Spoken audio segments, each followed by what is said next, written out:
はい、皆さんこんにちは、コサカルでございます。週末といえば 7days to die、 今日もやっていこうと思います。ゲームを続ける。2月28日に始めました難易度狂気ランダムマップ3バトン禁止のバージョン 2.6 でございますが、今日で最終回でございます。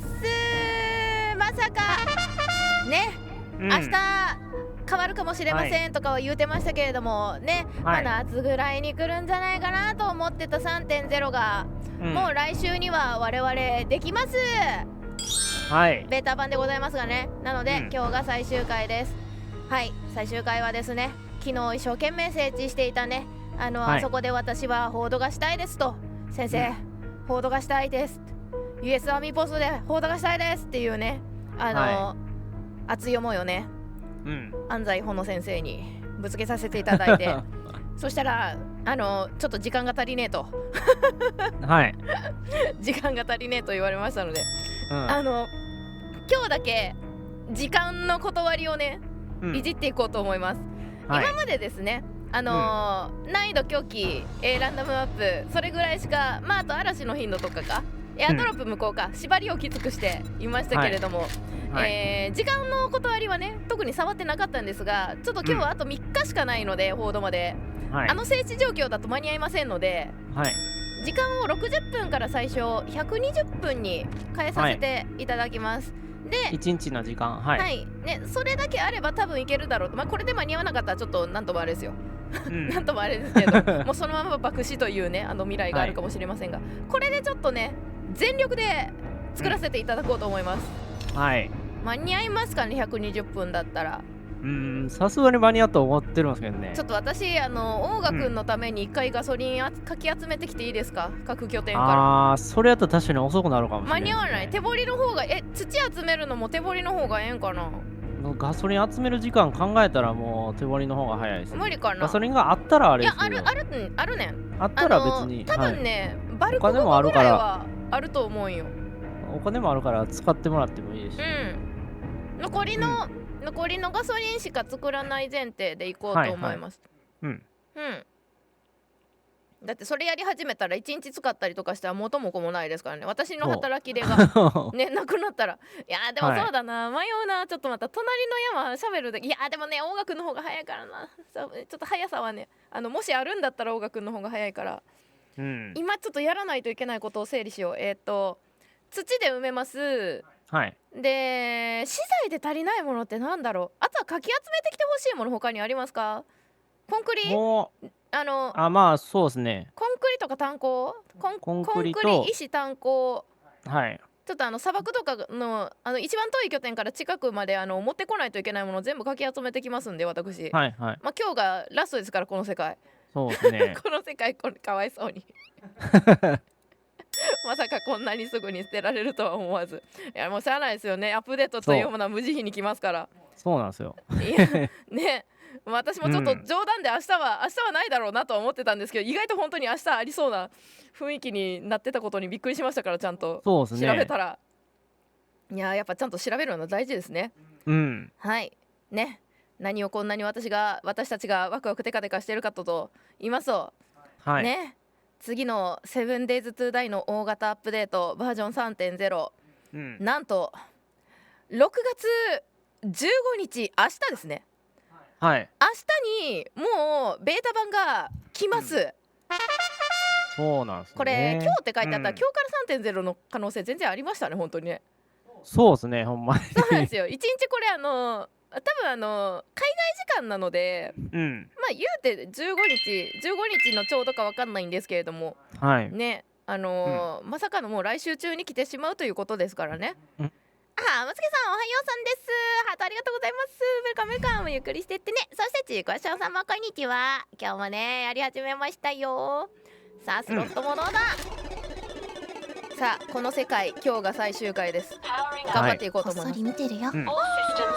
いろんなかぶり物の小坂ちゃんいろんなかぶり物の小坂ちゃんでございました。ナイス姿。それでメイパパさんもどうもありがとうごございます。ウェルカムウェルカム、ゆっくりしてってね。そしてカモさんもこんにちはね。もうほんとウキウキでございますね。もうセブンデイズ昨日終わってから調べても私は目をひんむきましたね。ほのりんさん15日って書いてありますって。配信明日です。そう、配信も明日、そうそう明日なんですそうもうねストリーマーの方が先行配信をこの土日にやってるってことは、まあ近いだろうなとは思ったんですけど、まさか明日だとは思いませんでしたよね、私もね。そうですね。もうほのりんさん最初に聞いた時になんで14じゃないんやって言ってましたからね。そう今日やれへんやろがいってね、言うてましたね。こんばんはさん、こんにちは、サバイバル、もうキュもキュ、ありがとうございます。ちゃんとねご飯をいっぱい食べてね始めましたよ。さあ今日は初めて時間の断りをちょっと倍の時間にして、何としてでもこの拠点を完成させてここで報道をやって締めくくろうと思っております。さあ、ほのりん先生を一応召喚しました。で私はちょっと一回資材を集めてくる、その間に死なないようにしないと。粘土が圧倒的に足りないのでこの山削りたいんですけど、オーガくんのガソリンがないので一回私はちょっとこんな角度で大丈夫か。あれ嵐終わってるんですね。終わってますね。そうか、前嵐中やったか。ほんまややったような気したんですけどね。時刻は131日目の18時です。んで今私は安全なところでやればよかったんやけどね、今までね作ったもとい強奪してきた家々からいろんな資材を取りに帰りたい。ここだね、家さんに帰りたい。家さんの方向どっちこっち。よし、ちょっとオーガくんのご飯をね取りにね。私勝手に一人で飛ぼうとしてますけどよかったですかね。はい。ちょっと今日はいい押さないよ私は。確かに回収かき集めてきた方がええかな。まあ集められるものはだから今まだ私ついてないんで欲しいものをちょっと思い浮かべといてくださいね。私はガソリンのことしか考えておりませんから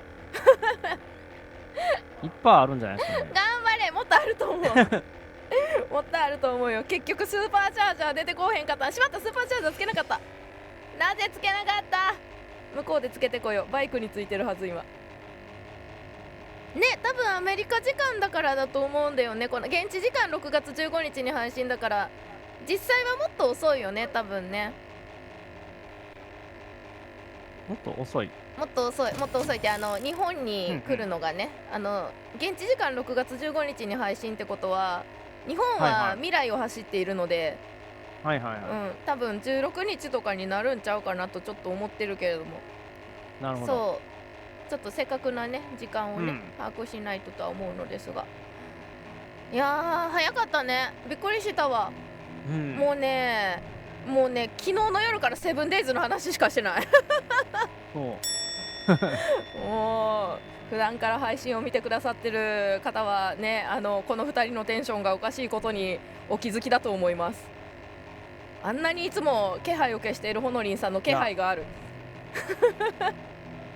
いや多分変わらんでしょうね。いや変わってるよ。もう私大笑いですもん。もう本当にもうワクワクが止まらない。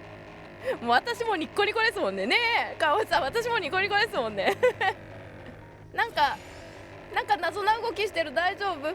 ちょっと待ってジャイロコプターさんが大丈夫？なんか今直角になったけど大丈夫リュウシャさんこんにちは。ウェルカム来てくれてありがとう。ゆっくりしてってね。さあバージョン 2.6 最終回でございます。今日終わりますね。わかるよね。するよね。そうだよね。明らかにおかしいよねテンションがね我々のねいやーさあこの 3.0 はねメインナンバーのねアップデートですからね。 2.0 から 2.0 が 2.1 になるわけじゃないですよ。 3.0 になりますからかなり変わってます。昨日もう先行やってらっしゃる方のね配信をいろいろ見てたんですけどかなり変わります。もうそこら辺の配信者さんたちかき集めても多分ね追い切れないぐらいのバリエーションになります。ゲームのねなんていうのモード自体がかな。いや楽しみですね。多分もっと必要ないんじゃないかなって思うぐらいのねあれですよね、もう今でもいらないとは思ってるんですけど、我々はポイも増えますしね、いろいろ本当に。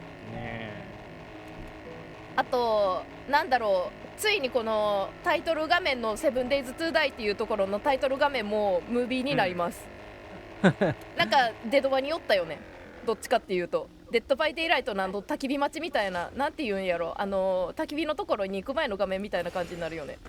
あったんすかね。私はそう感じましたけどね。はいはいはい。なんか合併した後の UI やなって感じが。ワオーン、やめてー、私一人しかいないんだからやめてー。はい、砂漠の家に来ました。資材集めをしよう。資材集めをしないといけない。何持っていかなあかんかな。まずはガソリン、ほらいっぱいあるじゃん、さすが砂漠。まずはガソリンをドローンくんに詰めて、あと6日分生きられればいいからね、我々ね。あとは何、コンクリとかだよね。じゃあうわ、めっちゃある。これ土集めなくてもいいぐらいあるんちゃうか。そうそう、だから土も多分取ってきたらいけるかもしれないね。ジャイロコプターに詰めやなあかんのやが、ドローンくんに詰めた方がええやけどな。いらないもん置いていくか。このドローンくんの中にあるちょっと邪魔こな川だったりとかなんだったりとか、今から川とか使わへんもんな。あれドローンくん今なんかだから埋まったけど、どこ行った？いた。今なんか余分なもんいっぱい入ってたよね、ドローンくん。この辺とかね。ちょっと待って、どうすればいいんだ。なんか聞こえるな、プギープギー聞こえるけど、何ちょっと待ってよ。一回ドローンくんの中にこれを入れて、で整頓して、でこの辺いらへんやろ、この辺いらへんから、ちょっとここはちょっと考えよう。肉もワンチャンいらないので、これをちょっと一回整頓してだな。よいしょ、整頓してだな。絶対に持っていかなあかんもん、はなんや。コンクリ玉石岩、よいしょ、ちょっと待ってよ、これも入れられるでしょ。ちょっと待ってよ、めっちゃあるな。どうしよう。絶対にいるのこれ。ちょっと待ってよ、今用意してる間に土にした方がいいのか。いや6000、いやどっちがスタックいける？どっちでしょうね。500で500、それ作ったらわかるんじゃないですか。作ったらわかるけど、なんかぐしゃぐしゃ言ってる。なんや何が起きてんの。こっちなんかぐしゃぐしゃ言うてるけど、何あそこで戦ってんのか。ちょっとなんか忘れてきそうだから、やっぱそのまま持ってくか。ね、そうだよね、白銀が発表された時の笠原さんみたい。ほらもうテンションバレてるよバレてます。そう、デドバと合併したから UI がちょっとね、だいぶとねそっちに寄ってきてるような気がする。なんかね UI あんなに変わるとは。確かにね、中の看板とかも変わるし、モードによっては24時間営業になるし、レクトさんとかが、ね大丈夫なんか、簡単になりすぎんかとかね、そういう話もね出てますけれども。よいしょ。簡単になりすぎるでしょ24時間はもう聞いてくださいよこのね切れ味、このほのりんさんの切れ味ですよね。もうどれだけテカテカしているか。この私のテカテカはあんまりね分かっていただけないんですけれども、テカテカしてる、テカってる、もうつるテカってしてる、もうよいしょ。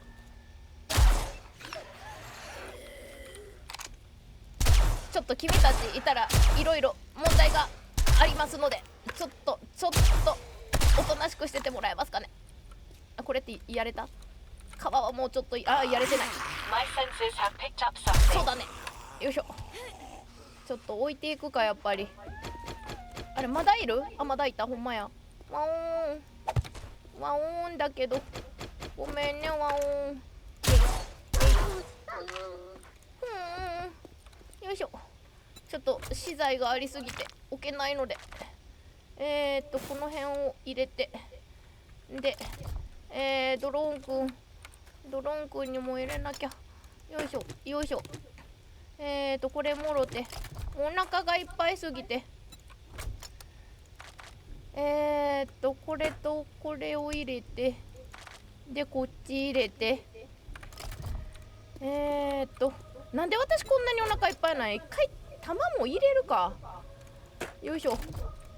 ショットガンの弾持ちすぎなんや、アレツ仕様で。よいしょ。あとはキューブブロックもか。ちょっと今圧迫しているので、よいしょ。こんなもんか。よいしょ。んで、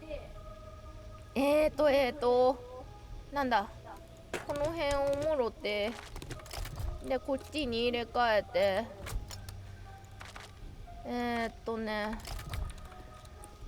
ちょっと分かりづらくなるからあれかな、玉石とかだけにしといた方がいいかな。よいしょ。今一生懸命ね、拠点のための資材を集めております。よいしょ。石も入れて、でまだ夜になるまでになんとかあれだな、入れたいね。ね、スリルを求めてるね、まだまだいっぱいね、ゾンビたちが来るとなると、なんかすごいガシャガシャ言うてるけど、なんやねんな。ちょっと今忙しいね。ちょっと黙っといてください。よいしょよいしょ。ワンチャンセメントとかも、そうか、食べてくれてるのか。いいよいいよ、食べていいよ。もう今その肉は君にあげるよ。今私が必要なのは資材なんだ。邪魔しないでいてくれたら、犬の肉さんなんてもぐもぐ食べてる。おいしいかいワンチャン作業台とか持ってった方がいいのか。そっちで作業台で土作りながらやった方がええやろ。ここの作業台持ってっか。行動になんかOK サインが出てますねなんや、その作業台持ってくるのはいいですねっていう、なんかちょっとね。よしよし、まあ悪くはないか。悪なんやどっから目線やねんあ、りゅうさん、おはようさんです。おはよう。来てくれてありがとう。ウェルカムウェルカム。ゆっくりしてってね。さあ今ね、2.6 の最終回をやろうとしております。さあセブンデイズトゥーダイ、来週大型アップデートが来ます。みんなも水分とってね。ありがとうございます。水分を取らせていただきますそ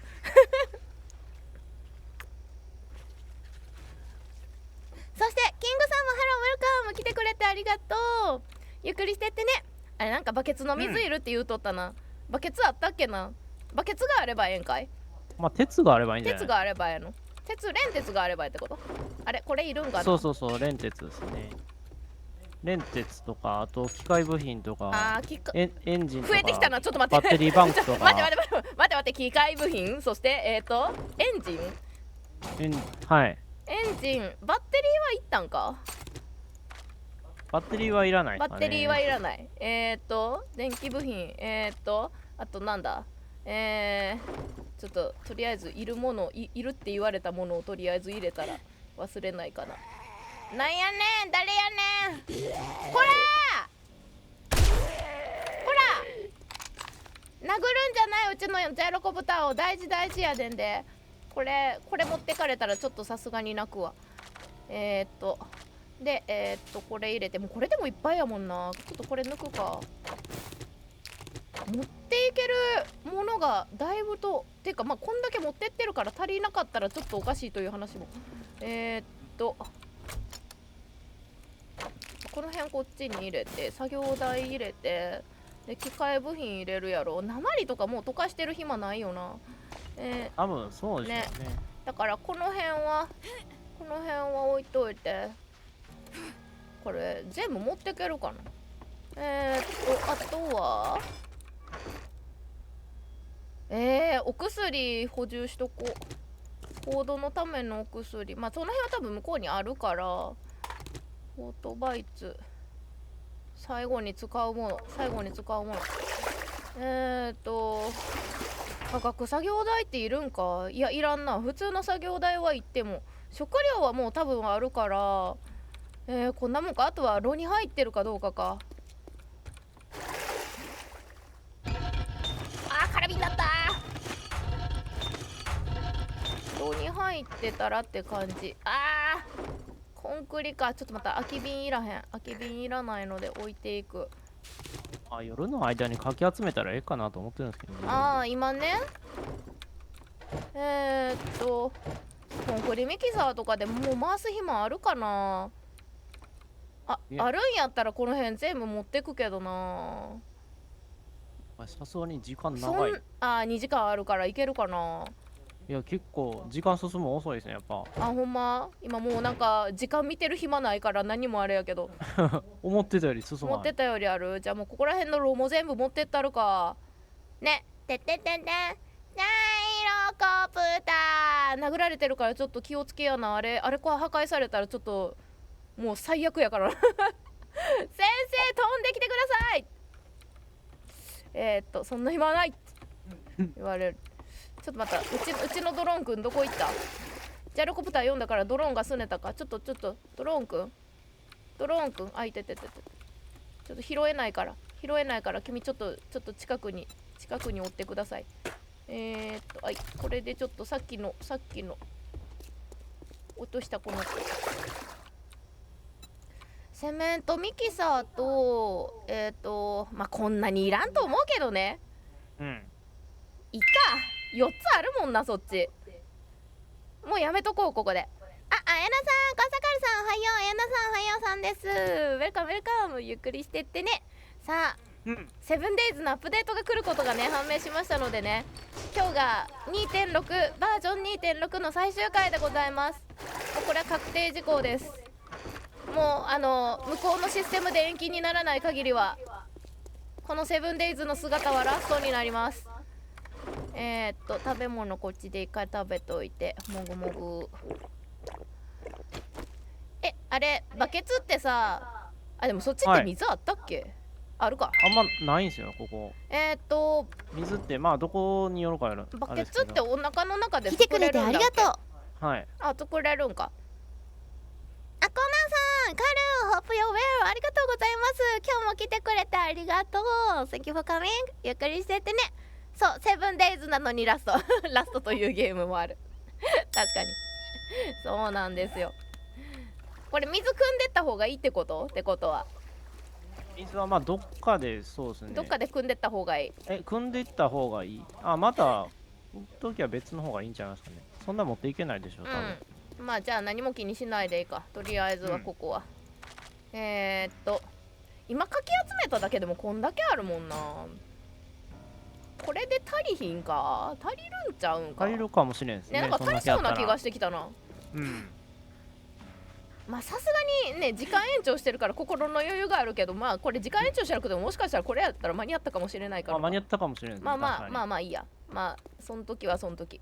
何しに戻ってきたんか忘れたぞ。なんだっけ。ちょっとなんか水分値ちょっと足りないからここの飲み物また飲んで。ありがとう。飲み物もうピュアミネラルウォーター飲んじゃう。よいしょよいしょ。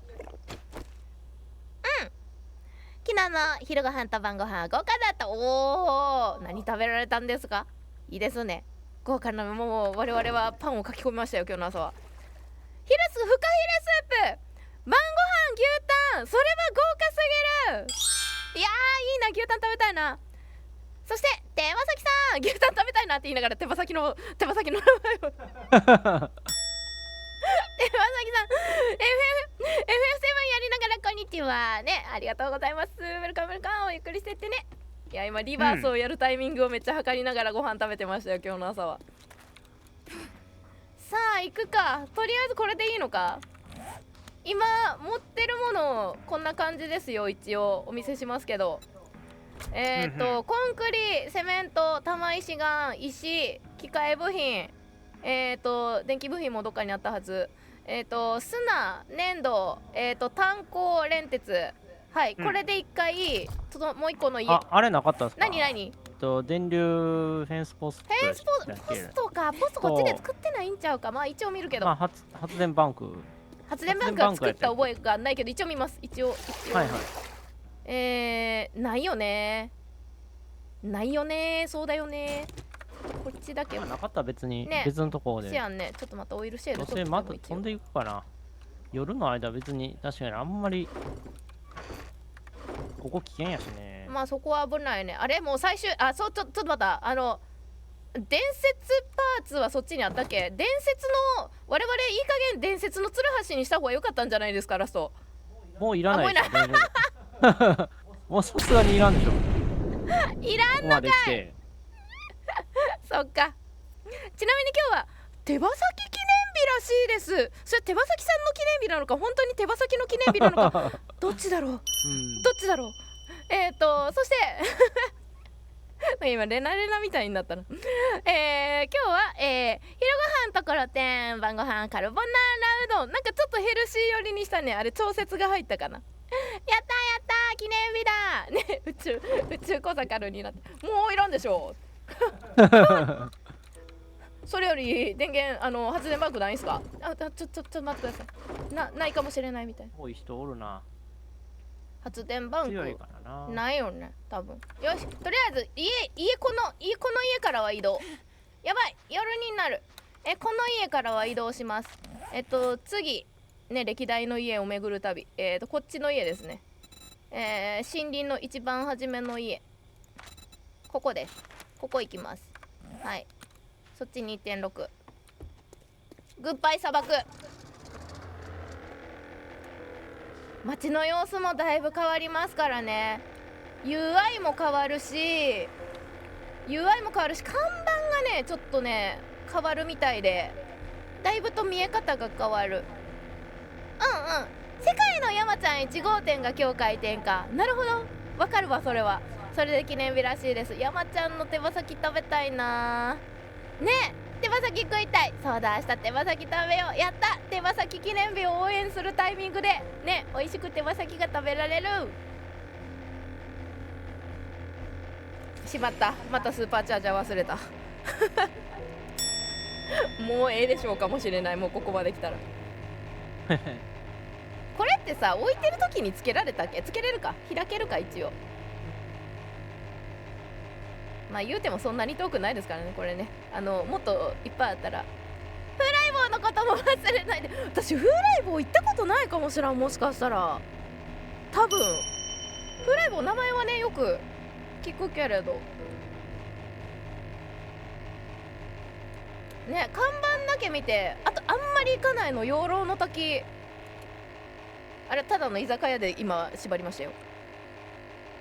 あれ養老の滝って全国チェーン？あれチューブだけ？養老の滝すごいイメージがなんかそのあたりなんかごっちゃになってたけど。ちなみに私愛知出身なのでね。でもいる時に山ちゃん全然行かへんかってん。やっぱねその土地を離れてからね、そのところの名産が名産だったんだなっていうのがある。私ところてん食べたことあるよ。最初苦手で全然食べれんかったんやけど、でも三重のおかげ横丁で食べた時から食べれるようになりました。あれなんか美味しいかもしらんみたいな。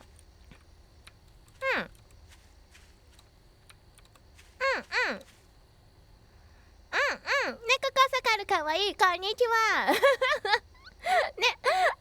うスカールさん、ウェルカムウェルカム。来てくれてありがとう。ゆっくりしてってね。さあセブンテイズ2ダイのバージョン 2.6 最終回でございます。バージョン 2.6 が我々の配信では今日最後です。なぜならバージョン 3.0 がもう来週来ます。来週来るということが分かってもううほうほうしてます。鉱物全然ないな。結構持ってってるな意外と。であったら欲しい発電バンクが全然ない。こんなにエンジンいるんか。作ってった方がええんかな。何で作るんやっけ発電バンクって。何個いります？ちなみに発電バンク。まあ最低3つかな。3つ。今は倍欲しいか6個欲しいか6 6個個欲しいかな。なんか増えたなすごいいいタイミングでスカールさんがゴーン言うてくれた。ありがとうね。そして黒蜜は苦手。私も黒蜜のところてん苦手かもしらん。わさびで食べる醤油とわさびで食べる方が好き。私もね。そして戻って養老の滝北海道にもあったから全国チェーンか。まあ本当ね。そう、あれ全国なのかなってずっと思っとってん。ちょっと一回電源バンクの材料を見ます。6個言うたね。よね、まあ電流フェンスポストは連鉄だもんね確か。電源バンク、あ違うバンクで行くか。バンク発電バンクだ。あでも言うてやっぱり連鉄と機械部品と電気部品か。はいはい、じゃあ持ってきゃええや。この辺の部品がねあれば。まだあるか、意外とないなこれ。もう私が持ってき忘れ、じゃあ伝説パーツ持ってってもしゃあないのか。この辺とかも伝説パーツ。武器ね。マシンガンを使うかどうかですね最後。ああ、使ってもええんちゃでもいます？スキルが足りんくない？スキルそこまで。振り直してもええんちゃいます？ちょっと待って、今剣棒エリクサーを使うというお話。そうーん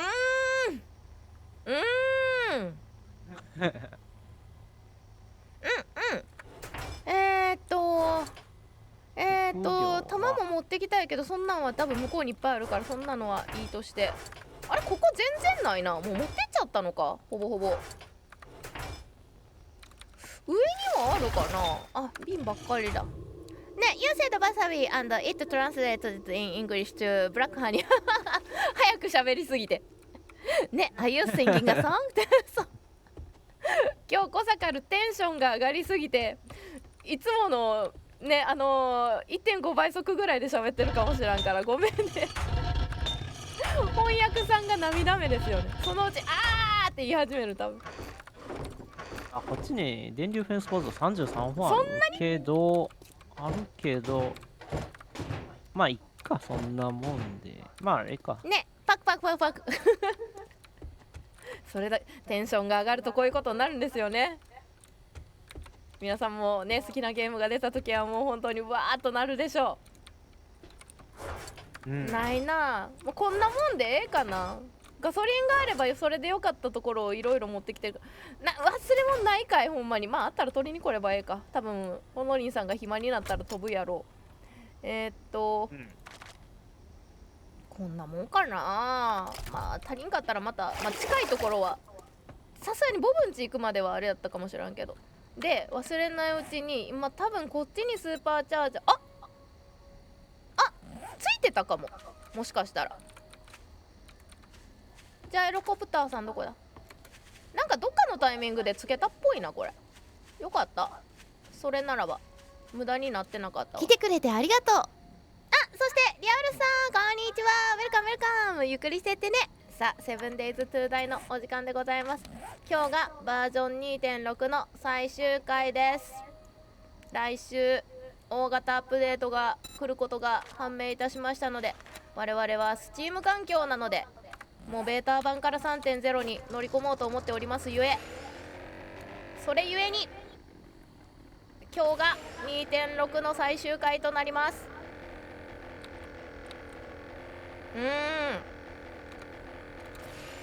さあ最後は昨日散々整地したあの恐ろしい地で行動したいということで、私は一生懸命今までの家から資材をかき集めております。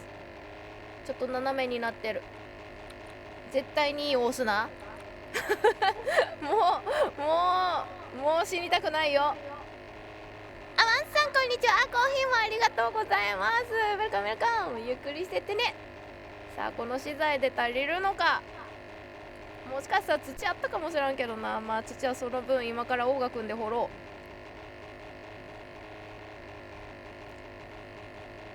さあ今家に戻ってるけど、家じゃなくってあれか、拠点行った方がいいんか。いや危ないか、バイクで運ぼう。一回家に持ってこよう。家からね今作ってる拠点はそこまで遠くないので、一回家に安全に一回詰め込み直そう。あれ作業台ってそっちに置くよね。そっちのアンチに置くよね。土を作るための作業台を今しまった。まあいいか。2つしかないから、作業台今2つ持ってきたんだけど、家でやります、こっちの家でやるか、そっちの赤い今のアンチのところに置くか。アンチのとこでやっておきましょうかね、そうだよね。そっちに2つ置いた方が多分効率いいよね。こっちまで来るのも意外と億劫なのでね。さあ今のお家に戻ってきました。はい、ちょっと荒いですけど、でバイクに乗り換えます。よっ。でこっちに入れないといけないのが、まず先に作業が必要なものを持っていかないといけないので、まずは何がいるんだ。土とセメントを入れたいけど、この辺向こうで使うな。この辺も向こうで使うから、もう全部この辺入れるか。でコンクリミキサーはさすがにこっちかな。セメントミキサー、機械部品、まあご飯は自分で持っとこう。で石、ちょっとお腹がいっぱいすぎてあれだな、自分に持てないな。この辺を入れて一回入れて、これ解除しないでいいや。これこっち持ってきて、なんでこんなにお腹いっぱいなんやろうな。私もう多分もうボウガン使わんな。ボウガンリリースしよう。とりあえず土をもらう。でこん中入れるで、よいしょね。手羽先の日なら今日食べようってことで、晩ご飯は手羽先の塩唐揚げになった。カロリーアップになった。でも絶対美味しいですよね。なんかいろんなね、記念の時にね、なんかそういうのもね、話しながら食べるとね、余計美味しく感じたりするよね。あ、みさけんさんこんにちは。アロハ、来てくれてありがとう。 Thank you for coming。 ゆっくりしててね。さあ 7days to die のバージョン 2.6 最終日でございます。 7days to die の大型アップデートが来週来ることが判明しましたので、今整地してるところでせめて報道をやりたいという思いから一生懸命材料をかき集めております。あれこれ全部取れるな。これも取れる、まさか。あれじゃあ帰らんでええのか。まあ飛ぶより安全だし。で今は資材を持った私はこのティア5に向かうと。今ここでね、ほのりんさんが作業をしてらっしゃいます。夜だけれど、あれ夜だけど今何してるんや。まあなんか整頓してますわ。戻って。ああ、中で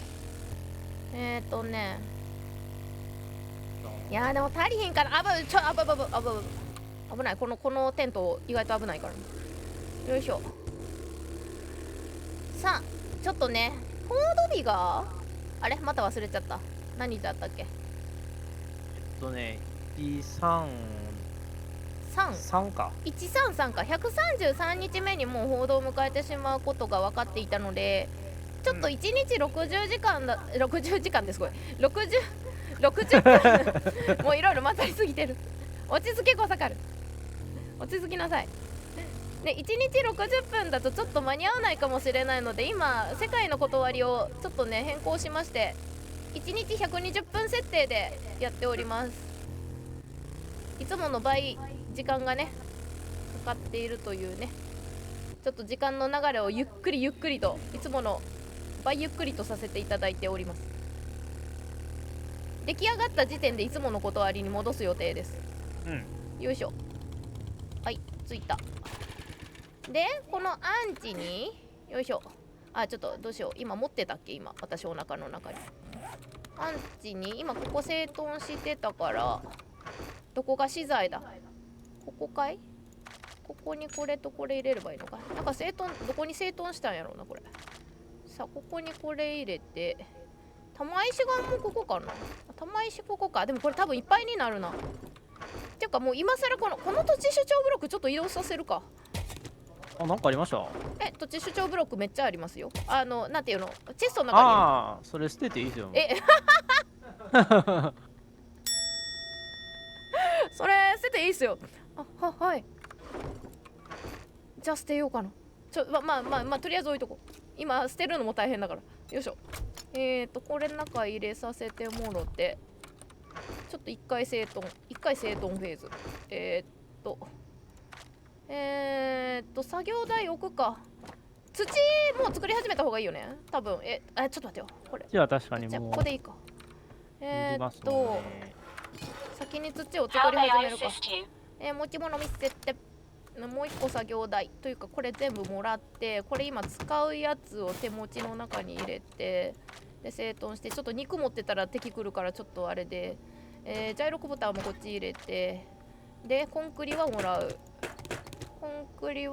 う、そんなもんか。はい。あ、なんかエンジンあったな。ここに置いたら危ないって言われるかもしれないけれども、とりあえずこの2つでよいしょ。さあ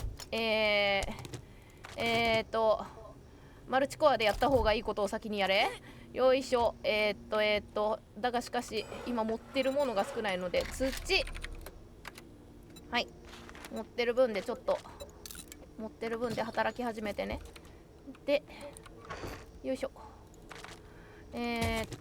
これ入れて整頓して、どこに入れようかな。ここでいっか。ここにこの辺を入れさせてもろて、エンジン、コンクリミキサーはいらんかもしらんから、一回リリー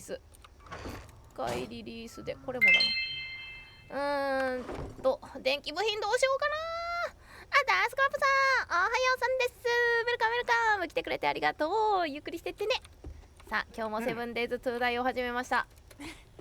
今日が 2.6 の最終回と相なりまして、よいしょね。わ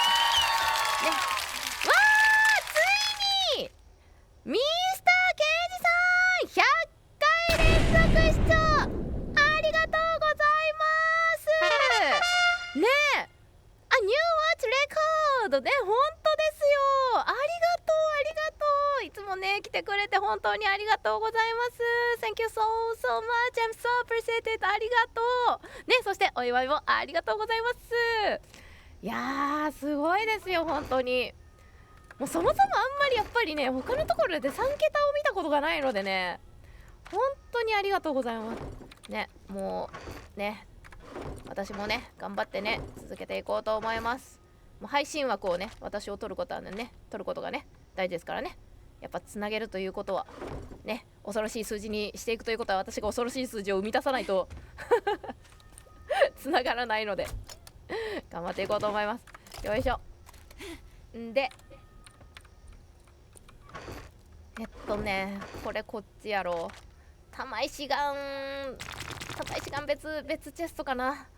この辺入れてこっちに入れるか、セメントと玉石は。よし、はい。コンクリ持ってた。でこれこっち入れて、でまだ持ってるいらん量多分めっちゃありますよね。どこやまだある。どこにあんのコンクリ。ちょっと待って、コンクリートが見つからない。もう手でいい。どこにおったんや君か。どうしよっかな。はい。でよいしょ。これでよくて、で石どこだ。石ほんまはやった。ちょっと待った、先に粘土を仕掛けときたい。結局粘土が一番最後になってる。なんということでしょう。よいしょ。で今持ってる粘土で土、はい。いや言うてもだな、ちょっと足りるかな。2000、はい。足りる。もっと掘らなあかんか。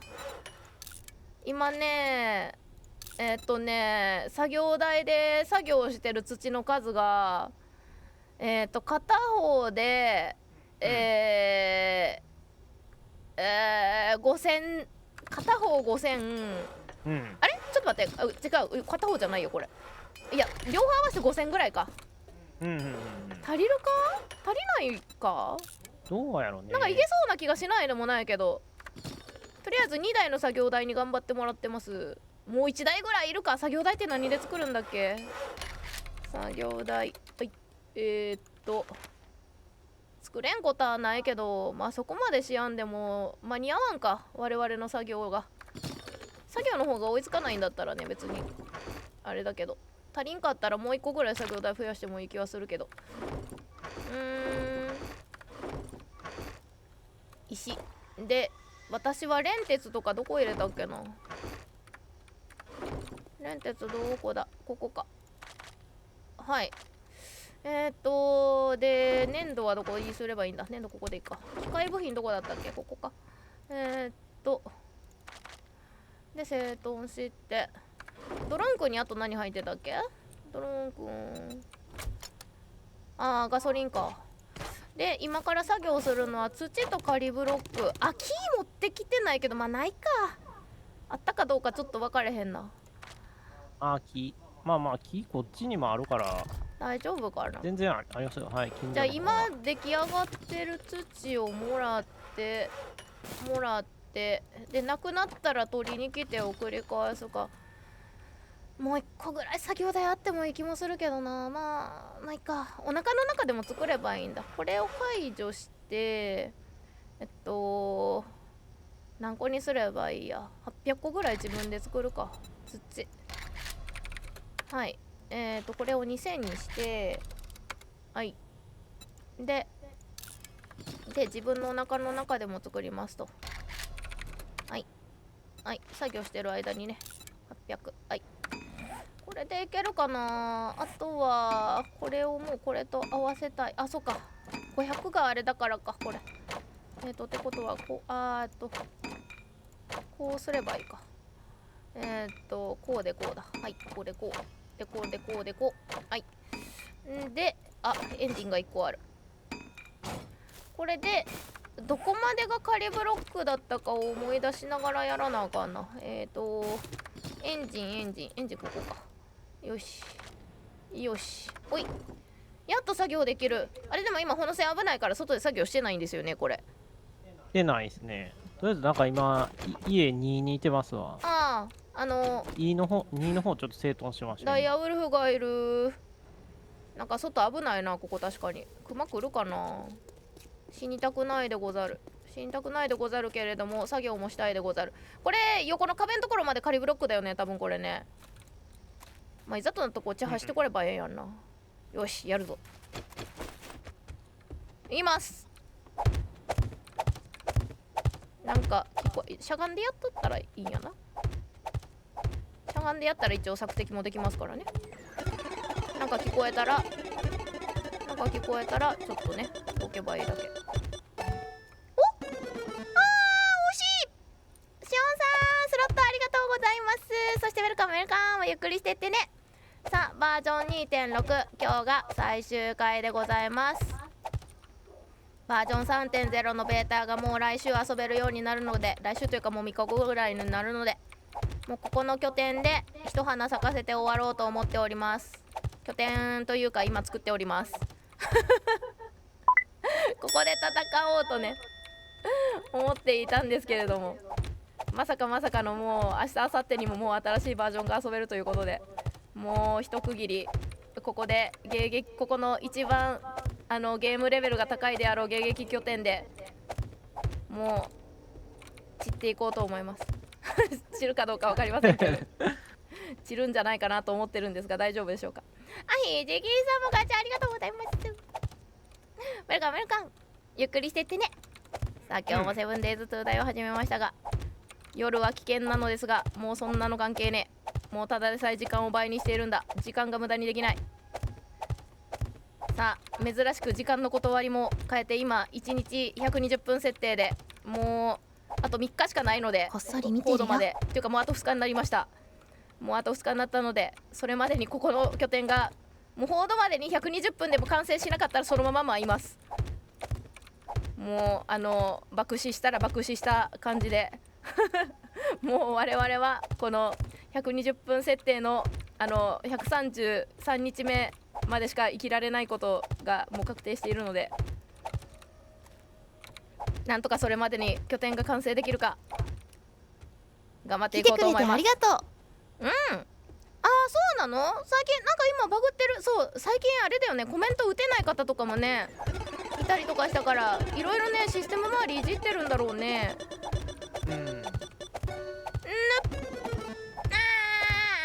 ナイススロットでございます。スロット引いてくれてありがとう。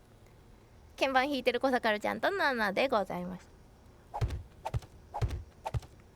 展望エリクサーでも飲んどっかな。混合エリクサー何いや、剣棒エリクサ剣舞エリクサーか。あー、振り直し。取り直ししとこわー、ず今るのうちにい。ずるい。私、土地屋でダメだ。う。うわ、124ポイントもあんのか。何掘ろうずるかな。いよ。あの人マシンガンでぶっ放す気だ。私作業してるのに。ようわかりましたね。ようわかる。そもそも剣棒エリクサー私振らへんもんな、あまりやっぱり。ずるいよ、自分だけ肉体改造しようって。私も転職したい。でも転職するんだったら何するやろうな。いやマシンガン、まあでも私は最後まで SMG ちゃんと共に SMG ちゃんでも3丁分ぐらい持ちたいけどな今、でも今作る暇ないからな。フォローできないとチャンネルポイント受け取れない。フォローできない、つらいな。ほんまに。あ、でもあれだ、フォローって人数制限あるのはご存知ですか？ちなみにフォロー確かマックスが確か2000人とかだった気がする。もしそこが溢れてたらできないかも。ただでもチャネポ受け取れないはちょっとなんかありそうだね。それではなくてだったら1000だっけ？もっと少なかったか。1000いってる。あ、じゃあバグだね。確かに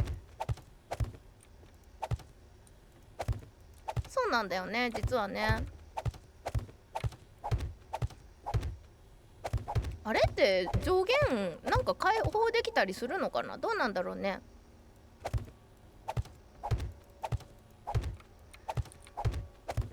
いやー、まさかねこんなに早く来ると思ってなかったから、こんなに急いで、まあ急いでここでね早く報道はやってみたいなと思ってたんだけれども、その思いが届いてしまったのかしら。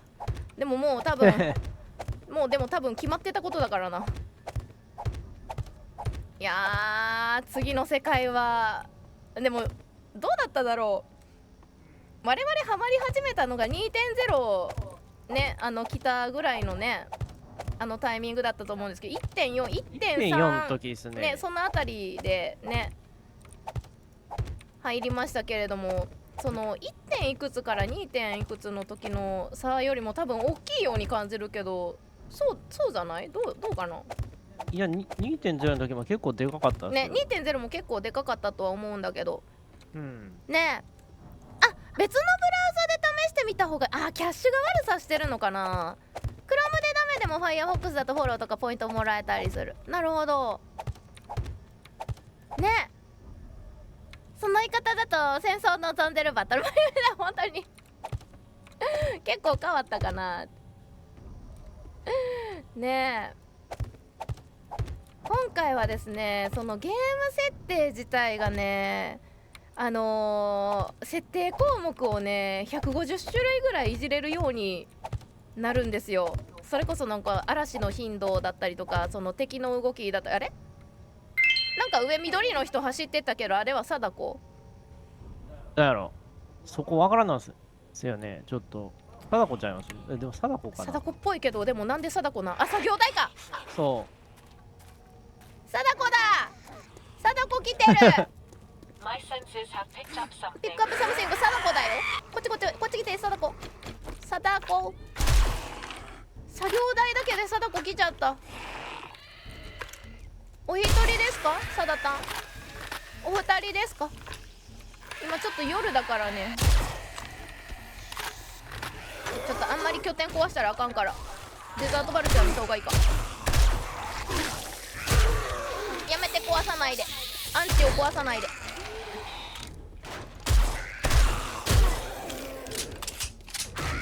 んなにいっぱいは来なかったかな。なんか緑の人走ってったなと思って。今言うても緑さだ1匹でしたね。作業台くんのヒートの上がり方はそこまででもなかった。こんなもんかな。どうだい作業台くん、作業は順調かい。結構順調だな。これ仮ブロック使うんよね。結構やっぱ足りる気がしてきたな。ね、スノホイトさんこんにちは。ウェルカム来てくれてありがとう。ゆっくりしてってね。う。うん。そうお一人様かと思いきやお二人様と思いきやそう昨日のねちょっと待ってまだいた違うこれネイルガ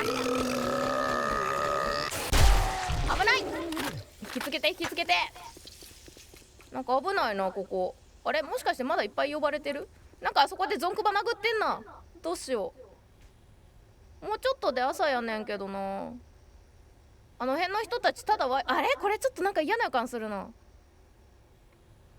気のせいかどうしようあのクマ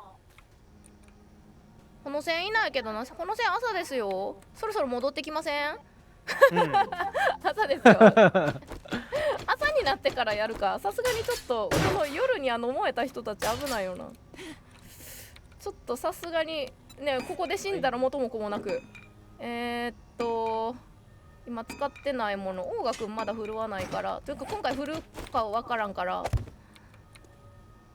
さあね改めてにはなりますがバージョン 3.0 がもうあさってぐらいに来るのでもう今日が 2.6 の最終回でございますね。シアラさんもこんにちはウェルカムゆっくりしてってね。もう昨日のクリップ見れば見るほどなんか滑稽だったもんね。なんかあれこれ壊れてるじゃん。危なっ玉石岩の上の柵壊されてるやん。びっくりしたないやん落ちるやん。玉石が持ってないわなんでやねん全部置いてきたんか。ここ一回強化した方がいいかな。クマさんが外で殴ってるんよなあれでも倒したらちょっとはあれかもしれん。ちょっとコンクリ1個と玉石が1個は持っとくか。はいで直したいそっちのクマまだあそこの壁突き破ってきたら嫌やな。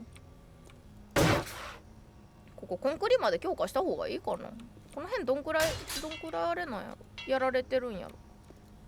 いや意外とまだ大丈夫かね。最後はここの拠点で報道がしたいなという思いから今時間を120分設定にしてもう急ぎ作業をしております。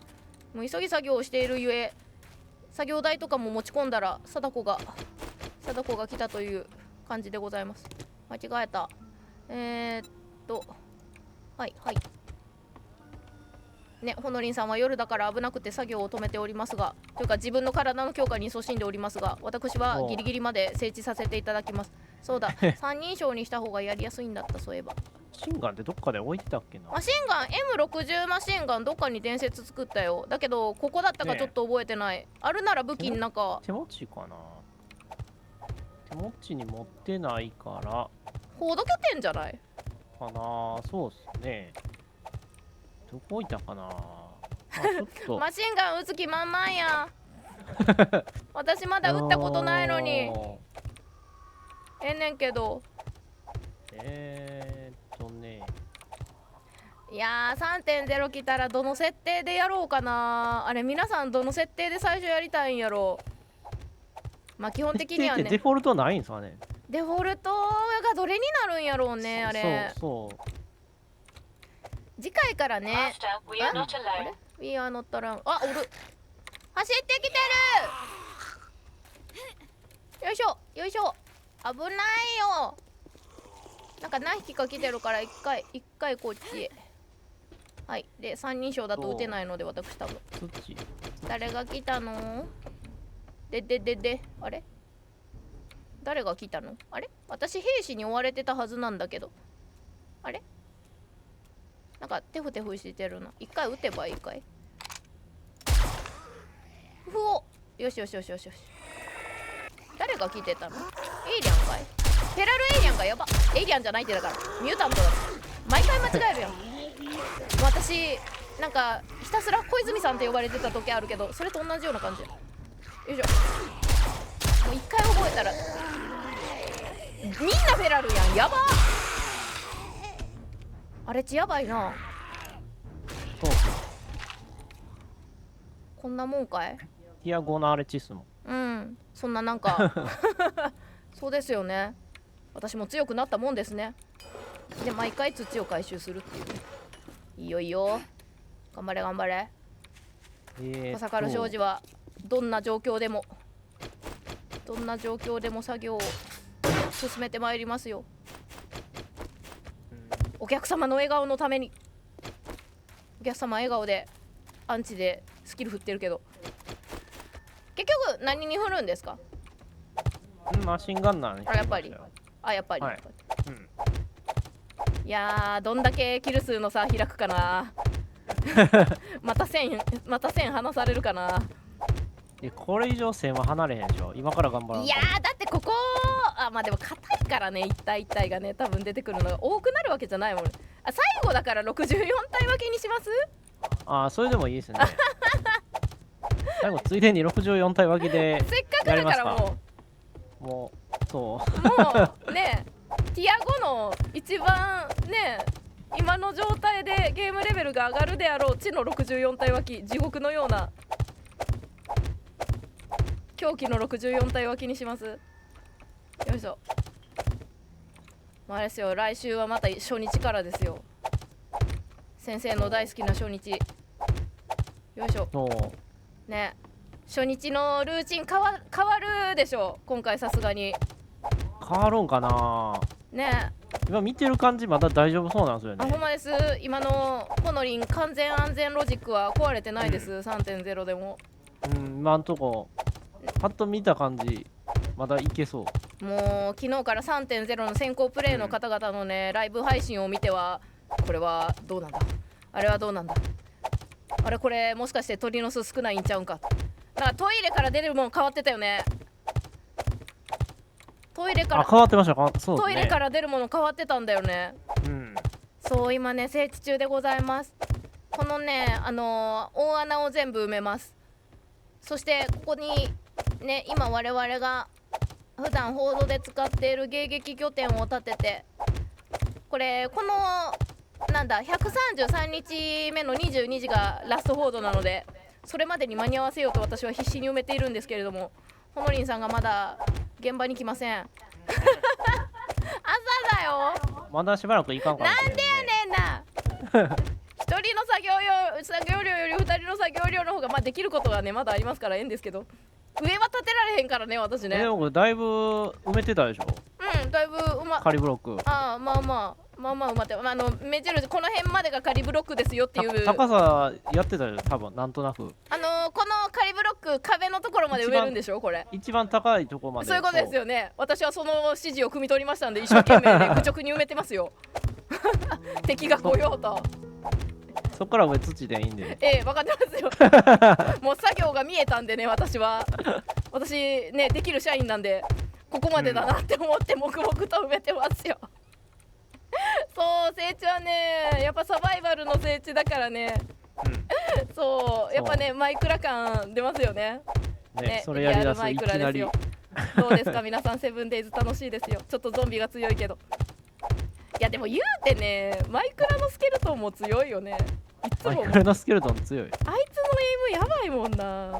こっちやってからマイクラ余裕かなと思ってやったんです全然余裕じゃない。そこで死にました。も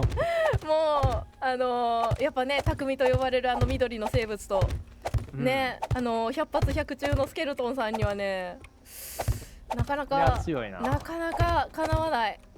ゾンビさんはいつも通り。でもやっぱりねちっちゃいゾンビさんも相変わらず速いし、ハードコアとかにしたらめちゃくちゃ湧きますからね。数の暴力がやばいですからね。ホードや、ホードがいつも来てるようなもんやね、なりますからね、やっぱね。ないな、どこ置いたんやろ。忘れたな。いや、あるはずやねんけどな。私持ってるかな。なんやったら作ってもいいですけどね、作れたらば。今からやったら間に合うやろ。まだ全然間に合いますけど。何丁あってもいいですからね、銃なんて。そう。2丁拳銃やってもいいですから。ほら、昨日200がね、いいじゃないですかっていう話したじゃないですかね。めちびさん、こんにちは。ウェルカムウェルカム。来てくれてありがとう。ゆっくりしてってね。さあ、今日がバージョン 2.6 の最終回です。この土地のね整地を終えたら、またいつも通りこれの上に、迎撃拠点を立てて、今一番ゲームレベルが高くなるであろうここで64体脇狂気の報道をやって締めくくろうと思っております。ちょっとあと2日しかないから時間は1時間120分設定にして超急いでやっております。よいしょ。意外とガソリンないから。ガソリン持ってきたよ。こっちがね、ヘリで、あるか。使っていいよ。今オーガ君振る予定がずっとだいぶなくなってきたような気がするので、なんか足りそうな気がするから、ここまで仮ブロック使うんやったら。あと何だったかな。あと拠点、砂漠のとこかな。最悪持っていってるか。そう、バニラはねマックス64だね。元だとどこまでいけるんだろうこれがね。うん。これ 3.0 どこまでいくんだろうね。しかも実際64体湧いてない可能性が高いっていうね。ああそうなんだよね、確かね、うん、もっと128か倍か。多分ねPC 動かんくなりそう。そうだね、確かにパソコンが殺されるかもしらんね、先にね。もしかしたらね30体以上でも結構ね割と重くなってくるけど、ほのりんさんのパソコンはもしかしたら破壊されるかもしらんね。ほのりんさん今のスペックでもだって結構きつい。ちょっと待ってよ、スペック問題あんのか。今スペックがって言ってから、はいはい、あれ 3.0 どんくらい重たいんやろう。でもなんか3.0 か分からんすけど、その軽さも結構ね、意識してるらしいですけどね。じゃあ一応でもそうだよね、そのなんだ自然湧きの回数とかがね、周りの資源のやつ少なくしたりとかしたら処理自体はちょっと軽くなるかもしれないね。その辺がどれぐらい今回ので反映されてるか。しまった、普通にやってたけど、やばい、ちょっと地面から近くなってきたら敵に認知されるなんか可能性が高なるけど、今んところ大丈夫やけど。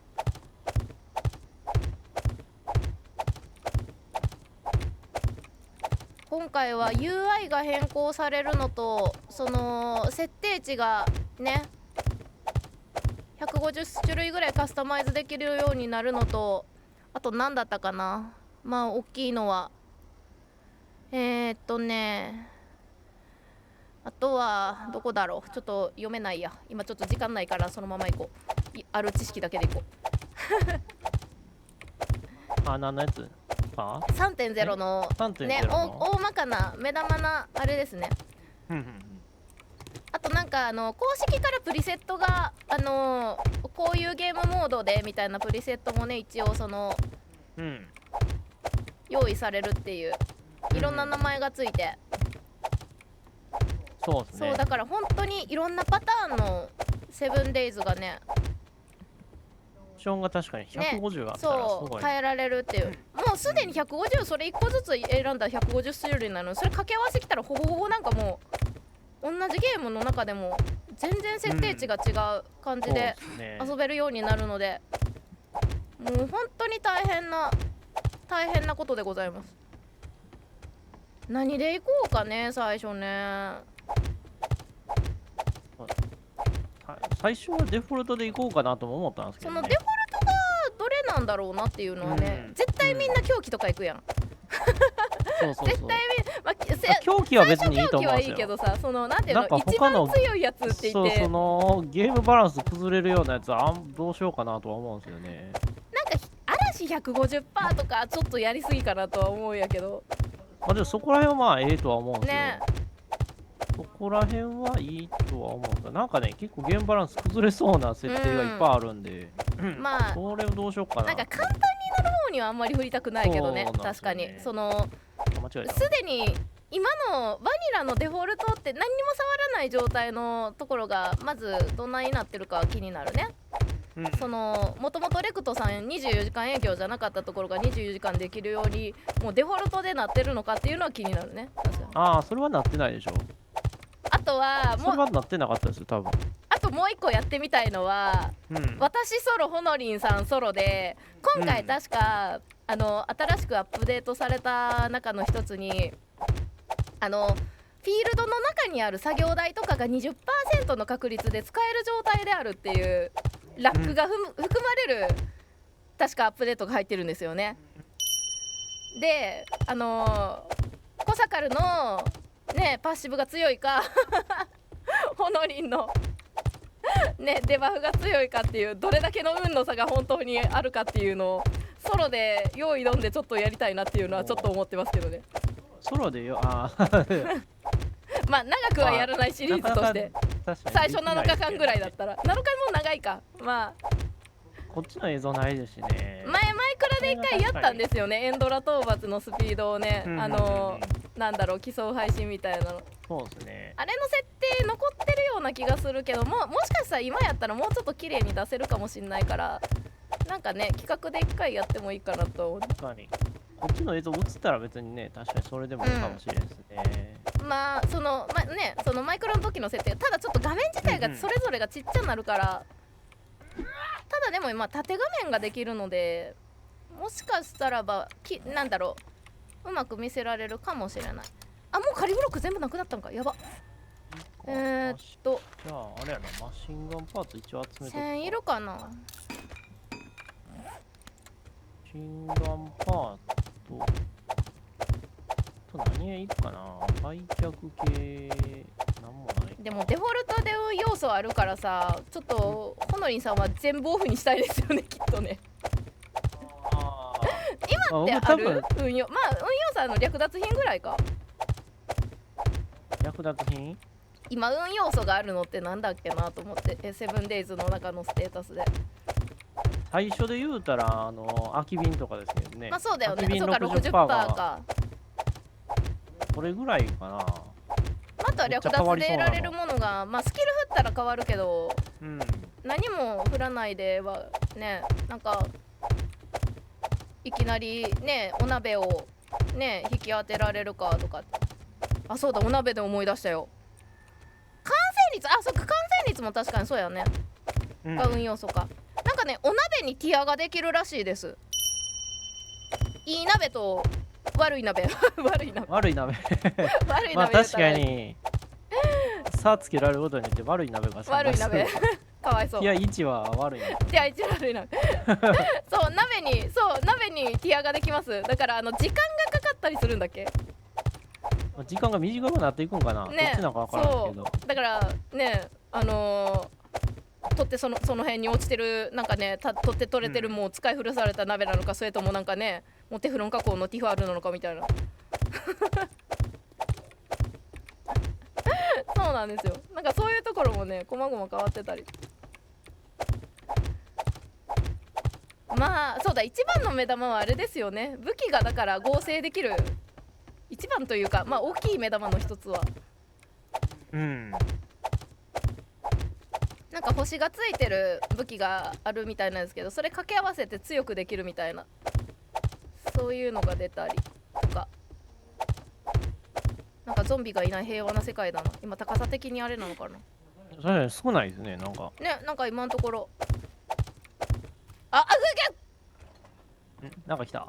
はいゾンビが少ないって言ったら上見上げたらゾンクマが歩いてた。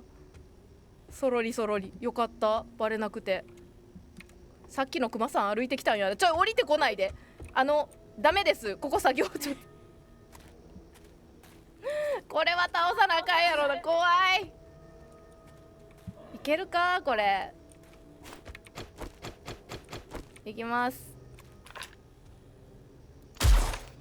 ダメか。できた？来てない。来てない。あれ、当たってない？まさか当たってない？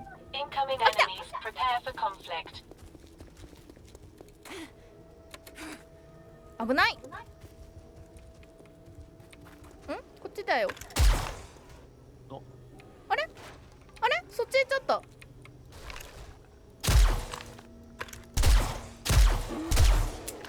まさか入れるの？入れたら死ぬよ。危な。入れるのかと思った。怖いクマー倒した。怖かった。今ここから入ってこられたらどうしようかと思ったら、恐ろしい。赤袋落としてくれなかった。それはええね。怖いクマ。もう昨日からゾンクマにどんだけ恐怖をてかここなんかめっちゃ壊れてんな。何があったんだ。知らないうちにここなんか通ってきてるな。こここんなにボロボロじゃなかったよね。知らないうちにゾンビがここで死んでってるな。何があったんだろう。報道かな。いやでも報道だったら多分略奪品落ちてるしな。何があったんだろう。まあいいか。てかクマこっち襲っとったな。こっちもなんかちょっと壊れてんな。何があったんだろうこの辺で。私がなんか平和にいろいろやってる間に上でウッドスパイクくんがなんかやってくれてた感じがあるぐらいまでなんかボロボロや。てかほなりさん朝になっても来ないな。まあ戻るか。ちゃうねいやいやねんけど、マシンガンないからどうしよっかなと思って、ね、いやマシンガン優先でお願いします。戦いの準備は。まあ、一回そっち戻るか。私が持ってるなんてことはないからな。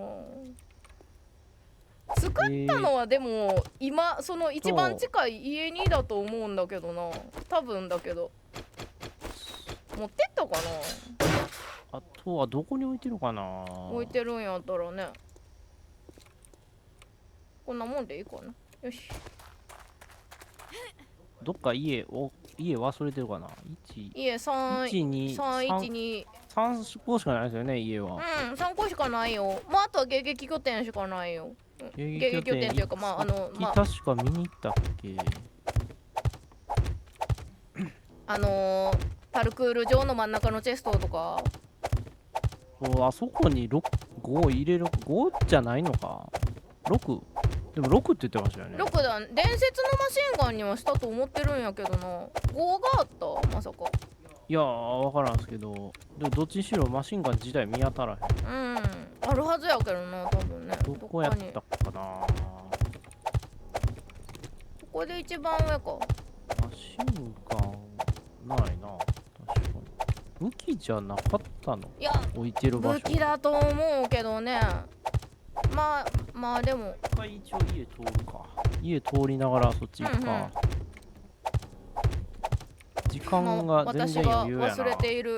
私が忘れているであろういろんなアイテムを持ってきたってください。一応さ、発電バンク探す。発電バンク持ってないんですよね。あ、そうだ、作ってないや。で作れるんでしたっけ、発電バンク。発電バンクはそうですね。でも今振り直したでしょ。振り直しはあんま関係ない。関係ないか。あ、そうか。あれだ、本読んでればいいのか。発電バンクは何やったっけな。あれジャンル何やったかな。これが1回振ってないか。よいしょよいしょ。とりあえず仮ブロック置くのはこんだけ早いけど、土もこの速度で置けるかと言われたらだいぶと怪しい。発電バンクはない。バッテリーバンクか。もうこの業者の衣装も板についてきた感あるな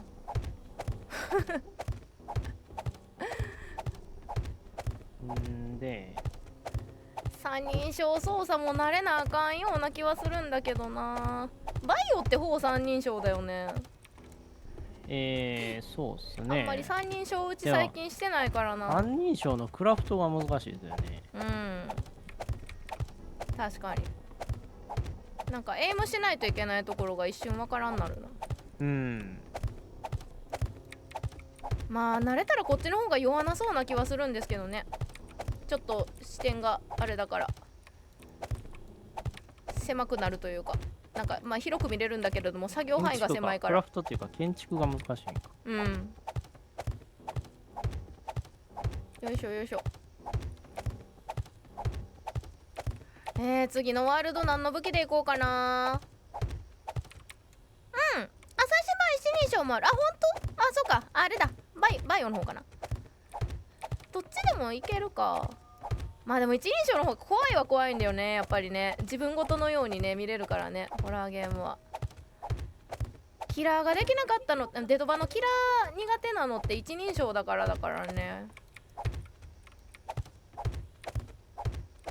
慣れたらどっちもね、あれなんだろうけど。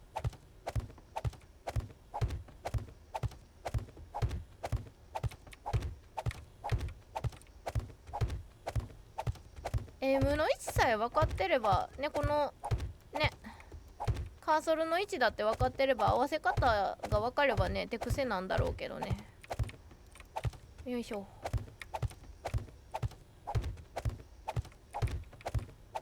よいしょよいしょ。次何の武器でいこうな。次スタンバトン解放します。まあするつもりないですね。そうだよね、強いもんね。まあ別に全開放でもいいですけどね。やめますね。ありがとうございます。チキンライスさん、レイドありがとうございます。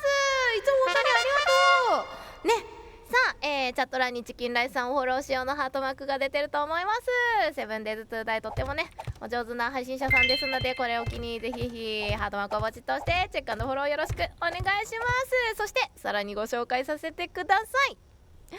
チキンライスさんがセブンデイズ2ダイでサバイバル生活を満喫中。普通のさんが普通にプレイする姿は嘘です。まさに一般ユーザーの参考になることは間違いないです。これは本当です。ガチプレイではないけれどまったりとした雰囲気で楽しめる配信です。最近はブラッドボールやアスルムモッドに挑戦している模様ということで、あとは任せた。ありがとうございます。今日もねセブンデイズ2ダイのね 2.6 ブラッドホールプラス AEC 車両メガパックで遊ぼうということで参加型でね、されていらっしゃいました。いつもねチキンライスさんご自身のところでセブンデイズ2ダイのサーバーをね開いていらっしゃいましてね、いろんなことをねご本人のね、パソコンの環境がバニラでも元で遊べるような環境を構築したりとかね、いろんな種類でね、時間区切ってやってらっしゃいますのでね、ぜひセブンデイズ2ダイがお一人でもちょっとね、一人だとちょっとね寂しいなって方はねチキンライスさんのところで参加してみてはいかがでしょうかね。車両がえぐいもっと。いやー私3.0 がもう来るからチキンライスさんサーバー構築大変やろうなって思ってました今日の朝3.0 のベータがもうあさってには来ますよね。また忙しい日々ですね。忙しい日々がね。ベータは私するけど安定版が6月末だったかな。そう我々もうね来週ベータやるからもうねこの世界今日最終回です。この 2.6 ラストで今ちょうどさティア5のところを整地してたからさ、もうめっちゃ急いでここで最後に報道してね散っていこうと思って。散っていこう。安定版から 3.0 そうか。あれ仕様版ってもしかして 3.0 ってナンバーリングにはならないのかな。違う、いくつになるんだろうね。ここの数字がねバージョンなんとかかんとかっていうところが何になるんだろうね。まあそのまま来るのかね。安定版からしようかと。まあそうだよね、タイミングもあるからね。今ちょうどここの世界もうね私がもうリセットしたくて仕方がなかったので死にすぎててそうやった。そういえばそんなこと言ってました。せやねん、もう10回死ぬのは嫌やってもうリセットしたいって言ってたところでもうこれ来ましたから、もう行くまあそれ以前にちょっと私がねミーハー気質なのもあって早いもの早く触りたいっていう、まあベータだからねそのまま実装されるかどうかは分かんないけど、結構デドバでもものによっては PTB からやる人なのでね、間でね間のグラデーションもちょっと楽しんでいただければと、我々も楽しいしと思っておりますよ。何がね入って何がないなるやろうね。今ただなんか配信してる方々のなんか音が二重になってるような気がしててね、それがちょっと気にはなってるけどね。あれはね配信の方の環境なのか、それとも配信入れる時になんか音二重になっちゃうのか、ちょっとそれが気になってるけど。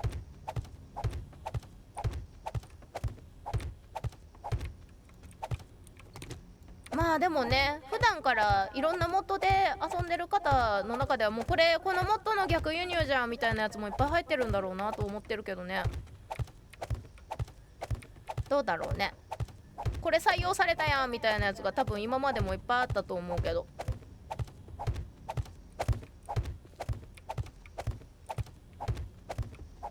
ねこれで1月のイベントも 3.0 でいけるぜ。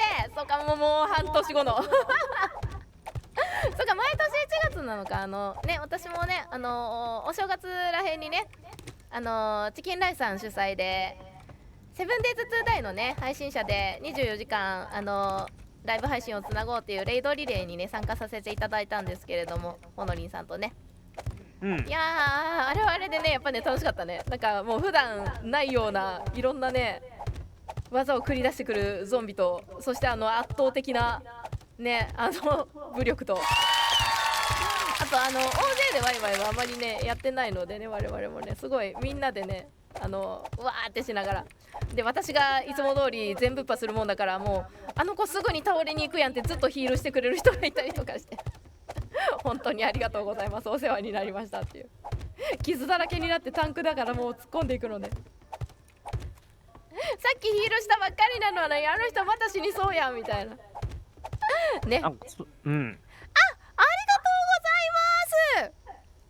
ホーリミアライクさん、100回記念置かせていただきます。100回連続視聴ありがとうございます。いやー、3桁の方がどんどん増えていく。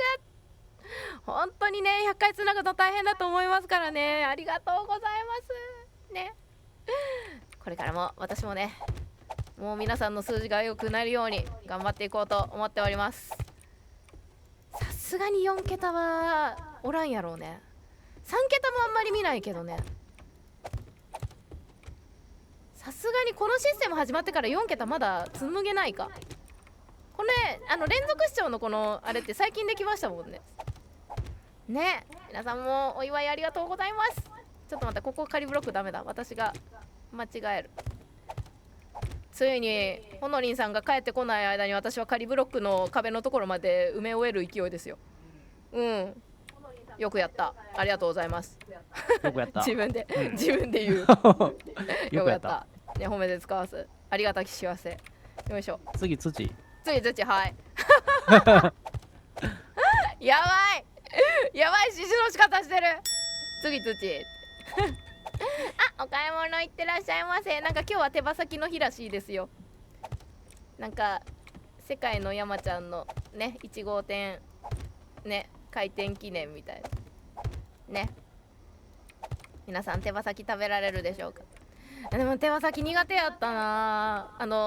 愛知出身ですって言ったらタクシーの人とか周りの人に言われる話題として、ちょいちょいセブンデイズでももしかしたら言ったかもしれませんが、手羽先きれいに食べられるんでしょうっていう風に言われることあるんですけど、そんなことはそうなんすか。ありません。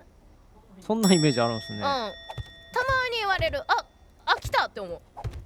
へ雪国だとスキーうまいんでしょうと同じような感じ。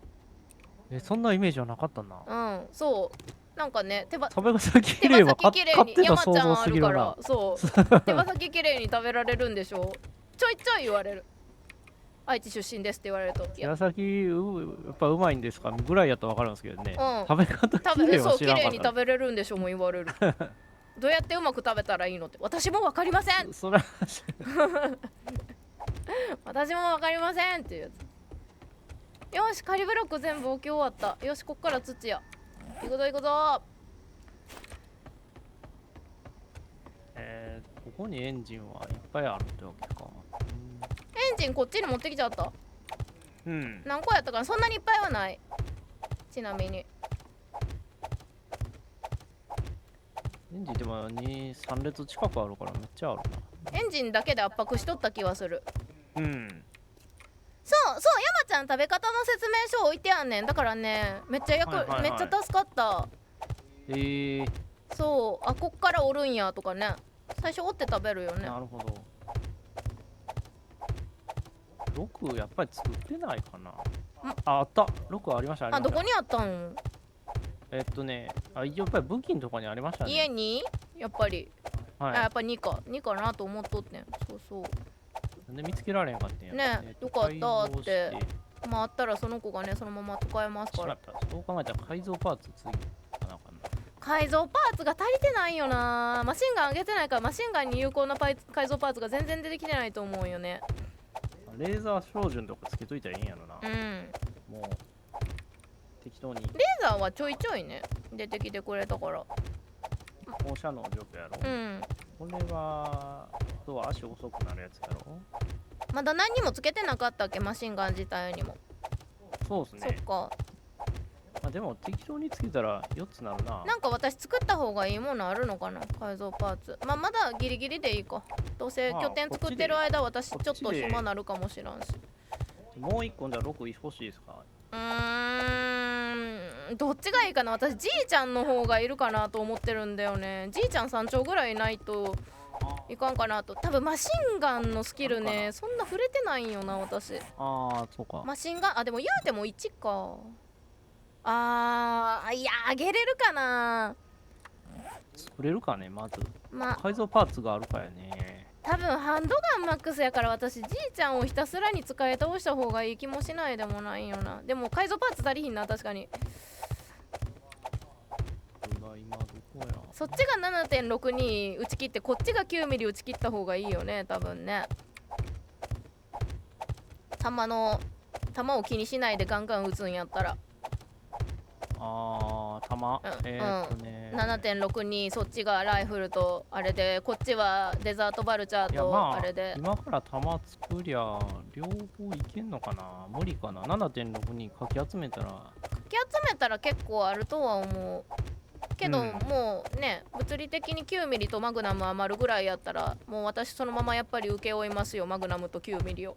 なるほど。もうひたすらに打ちまくりますよ。しかも64体脇にするでしょ。もう64体脇にするので、それで足りるかどうか、もうありったけの鉛玉をもうこの世界のね終わりの花向けとして打ち込んでやりますよ、私は。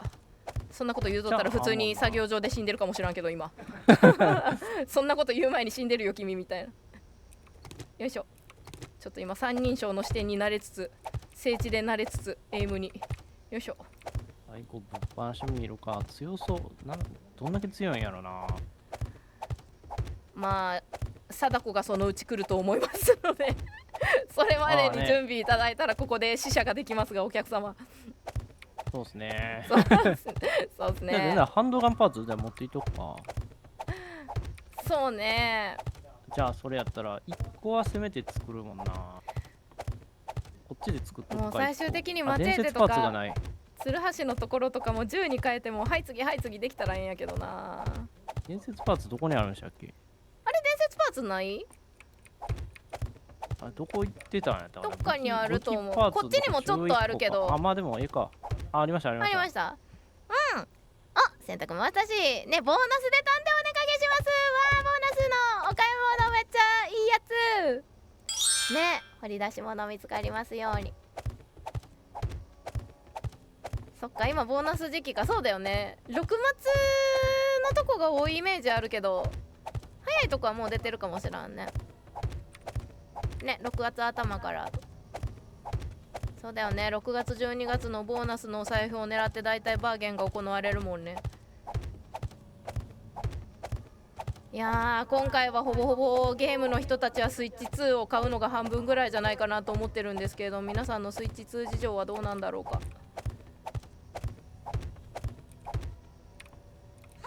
あれ違う、ないなってる。これで線なくなったか。ちょっと作業台のあれ見てくるか、様子見てくるか。結構なくなりました。いや、まだ大丈夫。使い始めたばっかりだから。今月末はスチームのセールがあるとかないとか。そうそう、スチームのセールに合わせて 3.0 持ってきたんじゃないかなっていうね。この 7days もなんかそんな噂があったりなかったりしますね。ありますね、噂自体はね。まあそこに合わせたかどうかは定かではないんだけど。ボーナスまだ2ヶ月先。そうか、8月の民もいるのか。まあでもね、早めにもらったところでというあれもあるから。まあでもね、欲しいもののセールがね、早くあったらちょっとね悲しいよね、確かに。はいはい、先行でね、昨日 T シャツ6枚買ったから今日はおとなしく買います。大体でね、セールもの見に行ったらセールのものじゃなくてね、その後ね、新しいの新作出ましたよのやつを買っちゃってしまう私なんですけどね。なんかでもこの線はそんなことなさそう。なんかさ、バーゲン行ってさ、安売りしててさ、でさ、欲しいものあるなって思ってさ、見たらさ、ね、新しく新作出ましたって大体近くに置いてあってさ、そっちの方が欲しくなってそっちを買ってしまうっていう。確かにないかもいやないと思いますよ。ほのりんさんじゃないですもん。よかった、解釈一致ですよ。多分皆さんも解釈一致でほっとしたことでしょう。ほのりんさんはそんなことはないはずだとね。新作に目がくらむことなくちゃんとコスト意識をね。さすがさすほのですね。もうね、よいしょ。まあ私はちなみに大体ここで安いの2枚買えても新作の方が欲しいから新作買うのであるって言って、いつも敗北って言って、敗北なの？なんか安いもの買いたいじゃないですか。安いものをホクホク買いたいけれども、なんとなく負けた感じがするんです。いいものは買えてるんですけど、欲しいものは買えてるんですけども安くは買えてないから、ちょっと敗北感を味わうんです。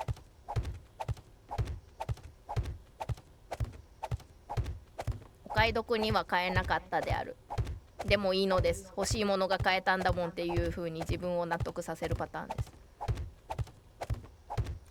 あんまりそこは敗北感感じひんの？もしかして。敗北を全く感じないですね。多分それ新しいもの買ったとしても。あ、ほんま。はい。あれか、出た。これが私の負けず嫌いですよ。そう。全然確かに勝ち負けで考えたことないかも。お店側の策略に乗っちゃってるじゃないですか。お店側はセール物の近くにいいもの置いといて、こっちの方がいいよね。キラキラって。だいたいレジ前のところにちょっとしたお菓子を置いといて、あ、これも欲しかったわっていうので買わせるみたいなのに乗ってしまうっていうね。やるなっていう。負けず嫌いコサカルはそこで敗北感を感じるのです。すごいとこで敗北感。生きづらいよね。こんなところで感じない方がね、あれなの。大変やね。大変やろ。せやねん。みんな感じいいのかな。私いつも敗北感感じてるんやけどな。そうなんやろ。いやー、店側うまいなーって考えてないですね。何も考えずに買えますもん。そうか、あるもの変えてラッキーなのかな。ああ、そうですね。マジか。まあね、そこは嬉しいんですけどね。そう考えへんから多分考えたらなるかもしれんですね。確かにね。あれ意外とこれおらへんのかな。あれみんな敗北感感じてないのこれ。だって一応だって欲しいもん買ったんですよね。欲しいもの買ってます。うん。あ、負けじゃなくて企業努力に恵んでやっているんです。お財布出すスポンサーこっちやからね。そうだからこっちは金出しちゃってるから、なんかね、なんか納得いく落としどころをね探すんですよ。だからね買ったもの自分欲しいなら、あ、意外とみんなあれだった。まあそこはずっと感じ続けるかと言われたらあれですけどね。まあその日のうちに消化するからあれだけど、でもなんかずっと持ち続ける人はいそうな気がする。でさ、もっとさ、うわって思うのがさ、そのなんていうの、自分がいいと思ってたものが次のバーゲンの時に安くなってた時ね、みんなはいいと思ってなかったかもしれないみたいな、安売りされてるってことはみたいな。確かにそこやったらもしかしたらまあ分からんでもないですね、そこは確かに。そう負けた感じがするって言われたらそうかも。この間ありましたよ、1週間後に1000円落ちてた。まさにあれこれ定価で買ったけど1週間待ったら1000円落ちてるやんって、やばーって、タイミングがねえ。それはまあ確かにやられたね、やられた感あるよね。あ、楽天で買ってアマゾン見たらアマゾンの方が安かったら敗北感感じる。そうね、それね、同じタイミングでね安く買えたかもは、さすがにそれは敗北感感じるんちゃう。分からんけど敗北感じゃないかもしれんけど。でも確かに敗北っていう感じには持ってこないかもしれないね。なんかしらもんより思うでしょ。なんかやっても損得は考えるんですけど、勝ち負けで考えてないね。そうそう。あ、なんか来た。あ、普通の人や。どうしよう、三人称でやってみるか。えい。あ、近づいちゃうな。三人称難しいな。三人称難しいですよ。まあ普通のゾンビなら、これフォードかな。ちょっと地面高くなってきたから気づきやすくなったかな。あ、殴っちゃった。三人称ね、ウッドスパイクに絡めるときやりやすい。あー、なるほど。これフォードだな。序盤のなんか落ちたぞ。確かにフォードですね。お散歩フォードですね、これは。確かにちょっと三人称の練習しよう。あ、大丈夫ですか、大丈夫ですかって言いながら切りかかるっていう。大丈夫ですか、大丈夫ですか。さあネクストちゃんとお顔が見せられます。キリえい相手ありがとうございます。ありがとうございます。ありがとうございます。これを食べるか。でこれは解体するか。よいしょ。もう本読んじゃおうかな。読みますね本。はい。よいしょ。経験値のために。ありえみやさんこんにちは。ちょっと待ってね。なんか走ってきた。なんか走ってきた。痛い。なんか走ってきた。あれこの人なんでこんなに知らないの？フェラルなの？ね、今日も夫婦で生産見に来ました。行きますよ。生き残ります。私生き残るよ。ちょっと匂いしてるけど。あれお水ないな。あ、そうだ。ブラックストラップコーヒーがどこかに。ね、ゆっくりしてってね。珍しい三人称です。キリ。私こんな顔をしてました。よいしょ。コーヒー飲んでもぐもぐ本体も飲んで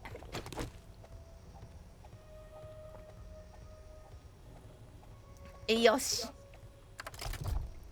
ふう。ほのりんさんがちゃんと作業に参戦してくれてる。よかったよかった。今だけ。今だけ？どういうこと？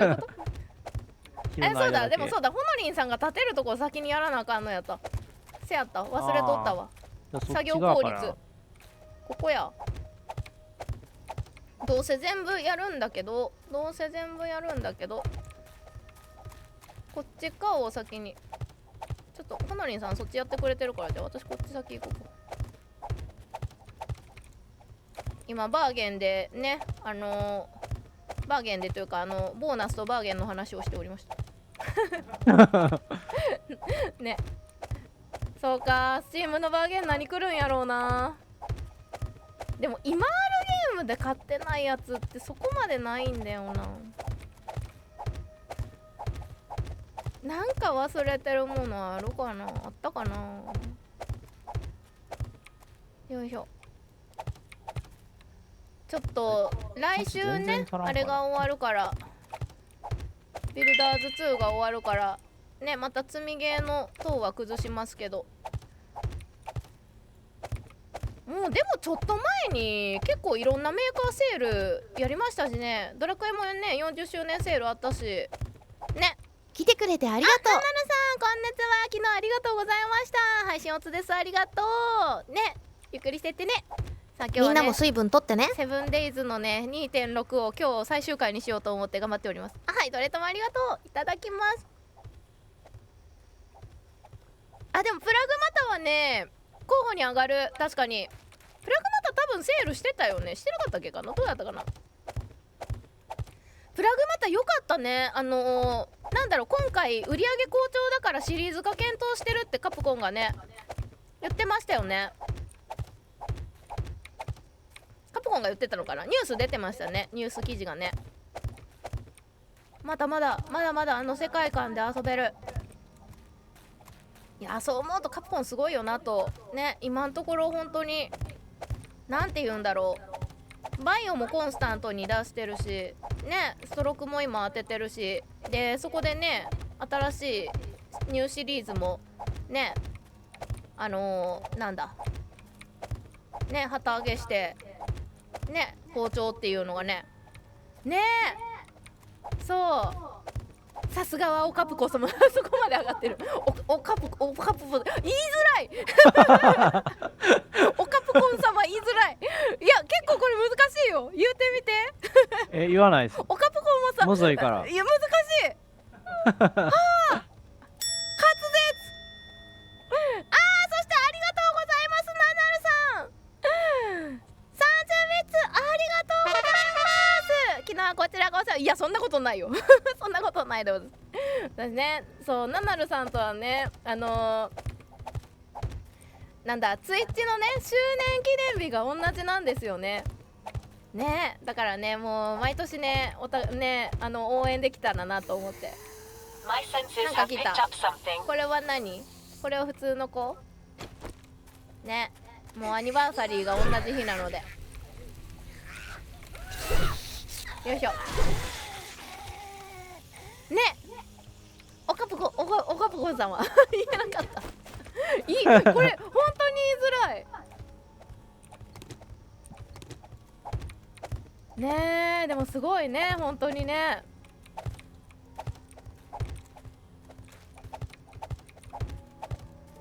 なんか他のゲームのね担当の人がって言ったらあれだけどね、ペルソナ派とか FF 派とかね、あると思うんですけど、ドラクエ派とかなんか閑散期があるじゃないですか。この年出ないなって、今年まだ出ないなみたいなのが、なんかカプコンは定期的に出してるから、なんかコメント欄でカプコンのねファンの人は羨ましいなって、定期的に供給があってって書いてあって、あそうか、あほんまやと思ってね。今回もねベロニカ発表されてね、ちゃんとねバイオシリーズもねまたあれだけど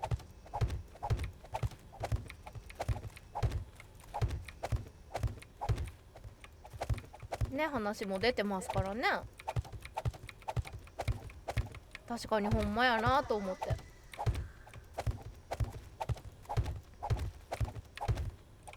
でペルソナのところのコメント欄見たらねえ頑張れアトラス、お前がナンバーワンだって書いてあったりとかねもう会社推ししてるからみんなねちょっと面白かったね会社で推してると思って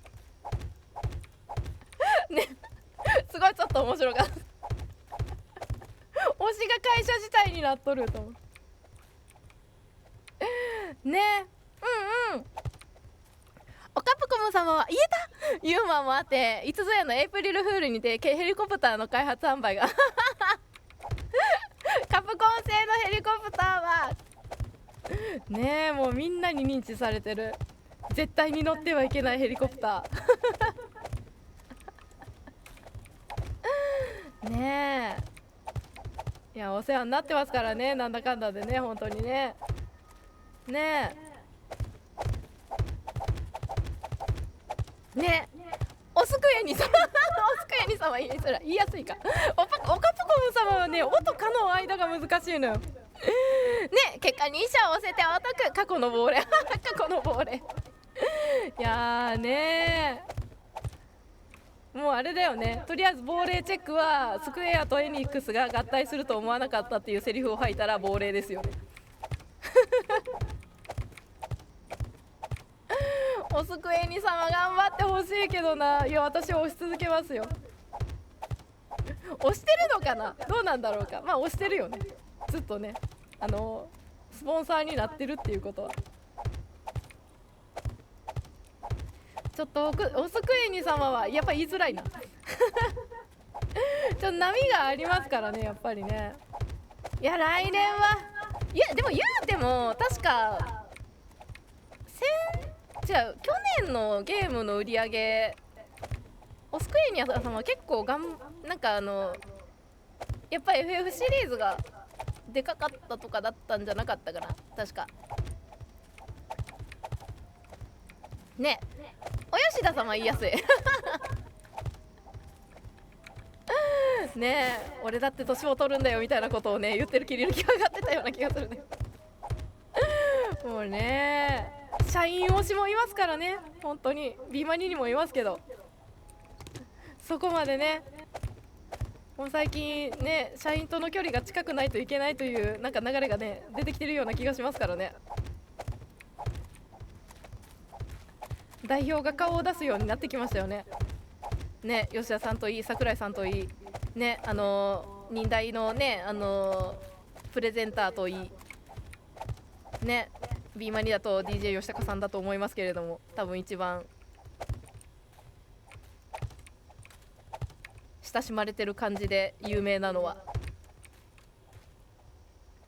ねえオスクエニア様はクロノトリガーリメイク。クロノトリガーあれでもクロノトリガーのリメイクあれなのかな、評判悪いのかな。リメイクというか一気にできるようになったやつなんかどうなんだろうと思ってね。なんかどっかでなんかスーファミ版じゃなくてがっかりしたみたいなのを見たけど、何が変わってるのか私あんまり分かってなくて、あとクロノトリガーもう一回やり直す気がするからちょっとあんまり触らないようにしてて。でもあれだよね、新しくやりやすくなったバージョンは鳥山さんのイラストギャラリーがめちゃくちゃ羨ましい。あれすごい見たい。クロノトリガーのイラストすごい好きなのが多いから BGM も聴けるのも嬉しいけど。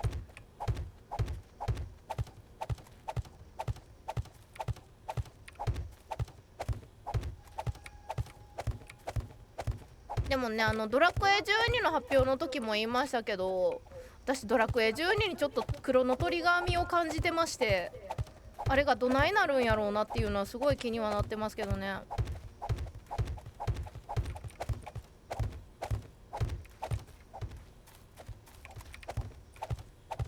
もうね出来上がってくるものを待つのみなんですけれども。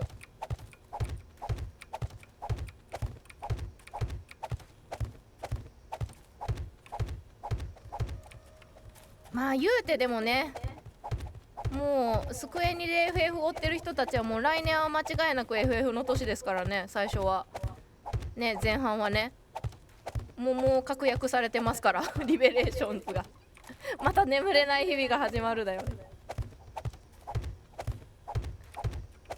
ちょっとリバースをどのタイミングでやるかをすごくもう本当に2日に一遍は言ってる気がする。なんなら毎日言ってるかもしれない。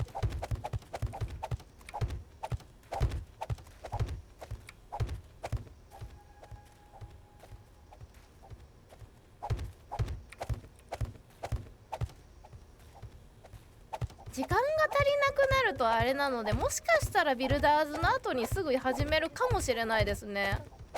今ちょうど FF7 のリバースが私積みゲーになっていて、でだいたい100時間かかるって言われてるところを今30時間までしかやってないんですね。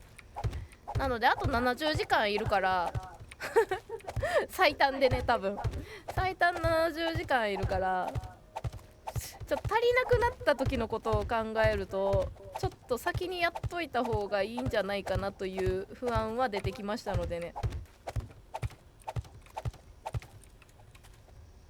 確かあらすじとかもいろいろあった気がするから読んだらすぐ戻れるとは思うんだよな。ちょっとアーカイブを自分で見直さないといけないという事態に。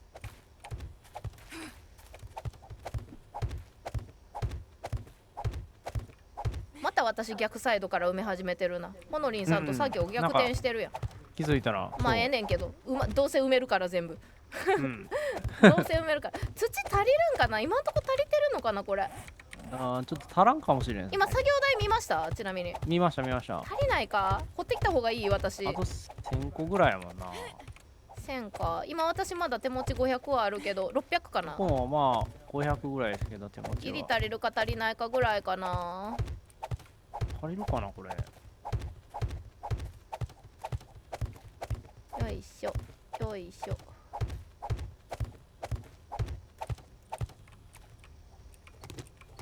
よいしょ。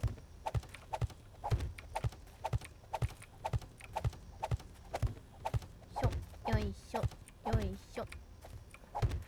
でもなんか来年前半ぐらいまでのソフトラインナップが出揃っても積みゲーの塔がもうほんと天高くそびえ立ってる人たちいっぱいおるやろうけど、もうそうなってくるとリメイクリマスターあたりを触り始めるとキリがないので、それがちょっとまた積まれそうな気はしますけどね。ちょっとペルソナを触る時間がだいぶと後になるかなっていう私は目算になってきておりますが、今朝何が積まれてるんってね、ほのりんさんに聞かれて一生懸命ね言ってたけど、そういえばペルソナ言ってなかったなと思ってるんですけど、ペルソナはですね、私やるんだったらね多分ねメガテンからなんですよ新女神転生からなんですよね。そうなるとねめちゃくちゃ時間かかるから多分そうねですね。無理なんよな今年まとめてやろうと思ったらば。ドラクエ結構今年はねドラクエの年だったと思うんですよ、私まとめてやったのはいはい。で。来年 FF 来るから FF の年になるんですよね。ってなるとね、ペルソナだいぶと後になるなとは思いながら P6 来るところらへんにつなぐかなっていう感じではありますね今ね。絶対 P6 出たらペルソナやりたくなるから、まあそれをどこから古いところから掘るかですよね。うん、私私積みゲーがメガテンなので、メガテンペルソナなので、ペルソナ1ね、うんうんうん。ね。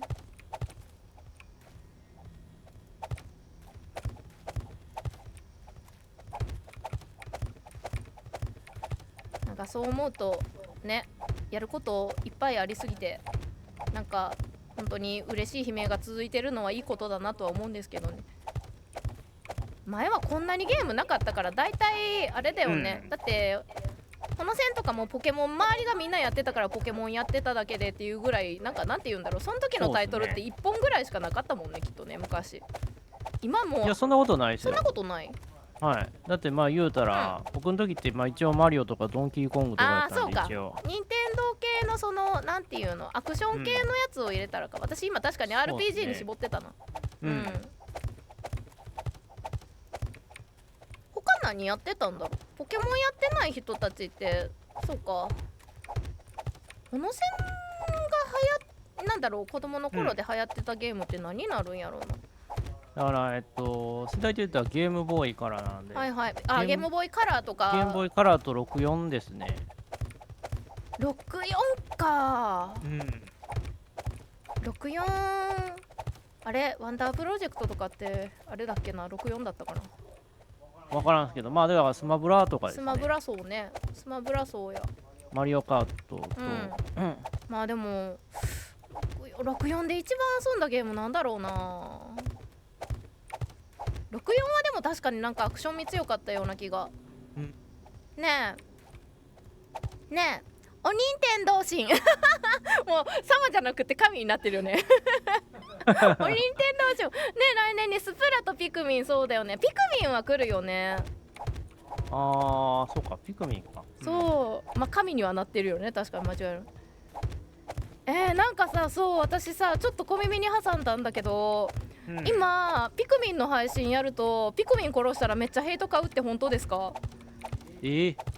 知らない。そうなんか今ピクミン実況でやるとピクミン殺したらめっちゃコメント欄で叩かれるって聞くんですけどでもピクミンってそういうゲームなんじゃないのっていうね。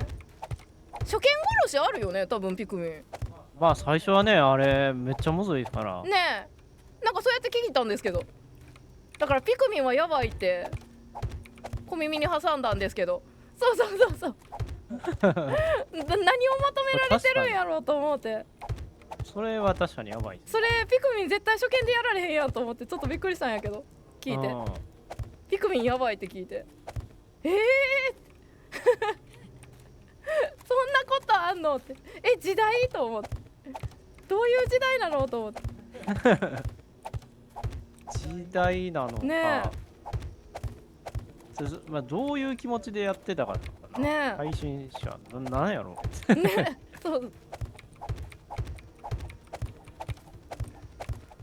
そうなんやと思って、そんな怖いゲームになったのと思ってあれだって従わへんやろ、1匹ぐらい迷うやろ絶対。まあね、難しいですからね、普通に。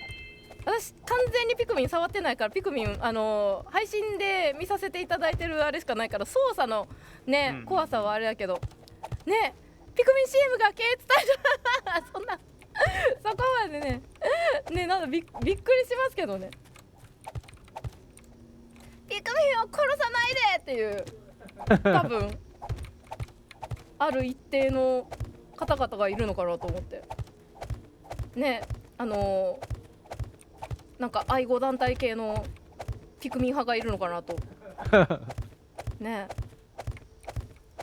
思ってたね。そう引っこ抜く食べられるそうね、歌がもうすでにねアウトになっちゃうね、最初の引っこ抜かれてのやつ。私だから最初ピクミン共食いするもんやと思っててねなんかピクミンはなんかピクミン同士で食べ合うのかなと思って、何にも知らない状態でピクミンやるんですよってゲームの話をね仕事先でした時にピクミンって共食いするんですかって聞いたらめっちゃ笑われましたもん食べられ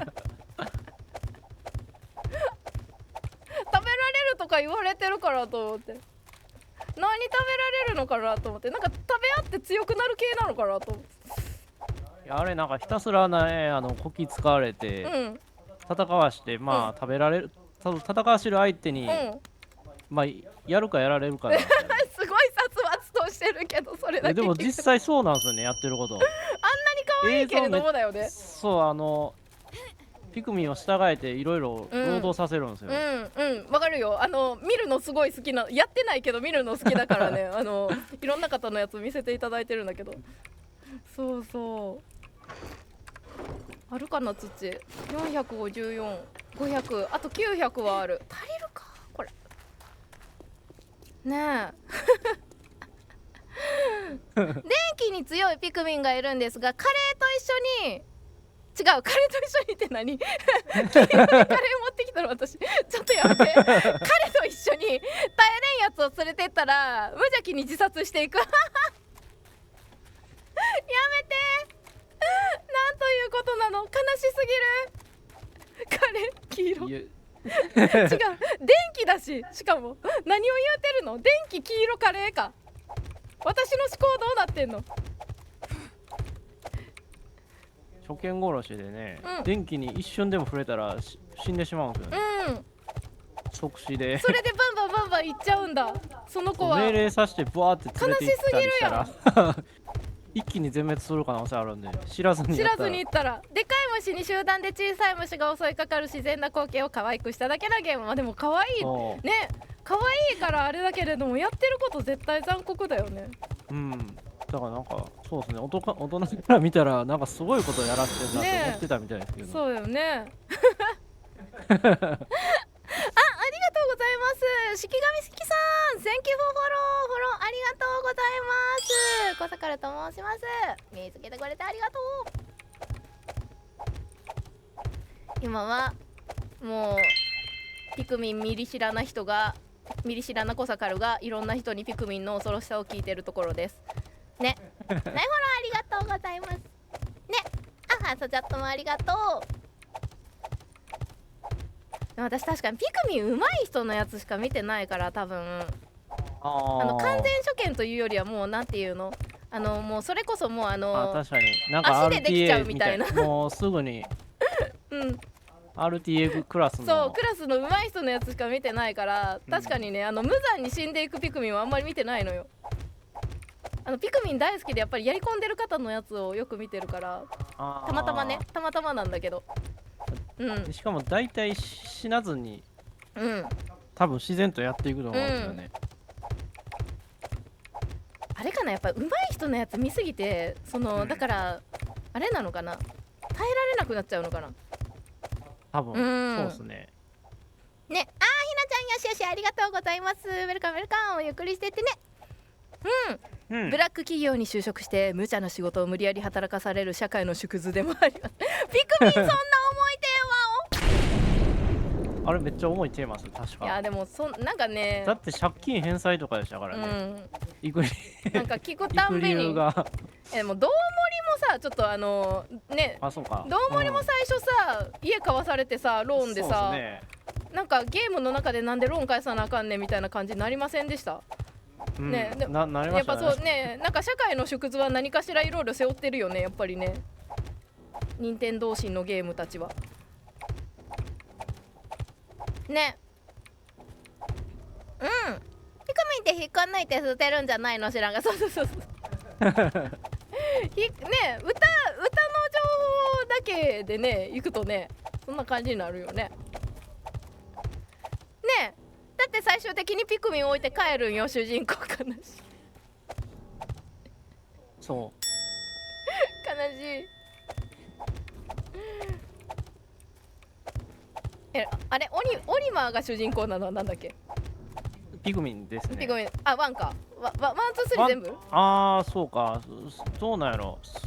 3からやってないから分からないですね。そうだ。確かにこの線もピクミン好きだけど全部はやってないや。そうですね。なんだっけ、あまりね好きすぎてなんかどれか買ったね。確かなんだっけ、2だっけ。2、そうですね、2だけスイッチでやってましたね。そうだね。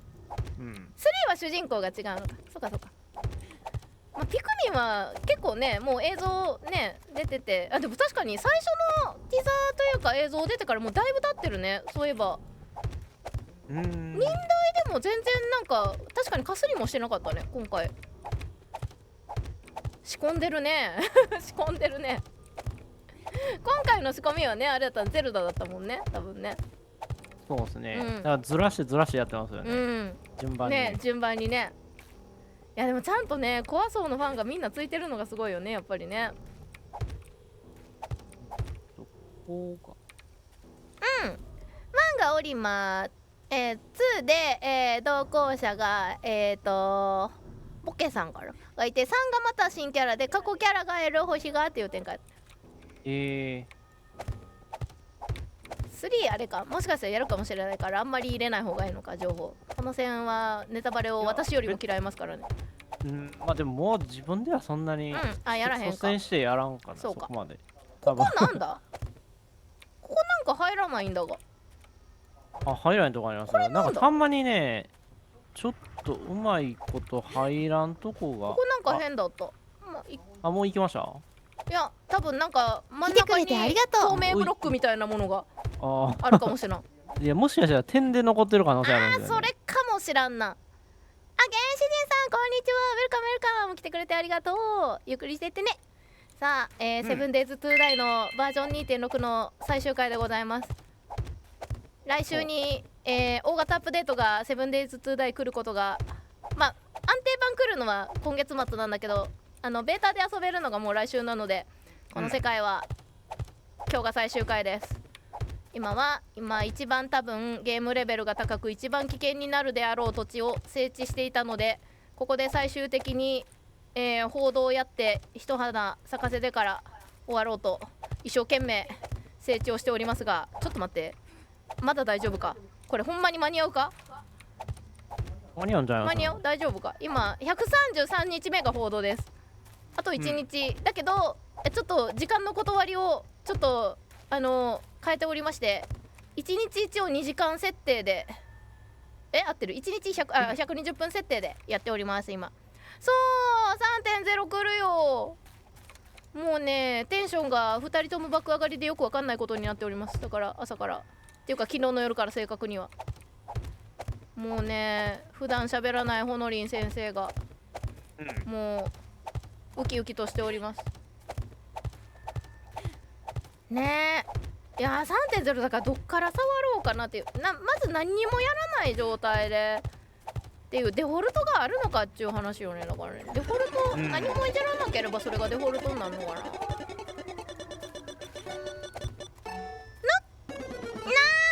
い。スロットもありがとうございます。そう何がデフォルトになるかわかんないけど、まあとりあえずはデフォルトからかな。でもまあとりあえず様子見ないとわかんないね。だからベータでとりあえず様子見て安定版来た時に確定させるか、ね。簡単になってるところはねそのまんまにしといたらちょっとあれなので、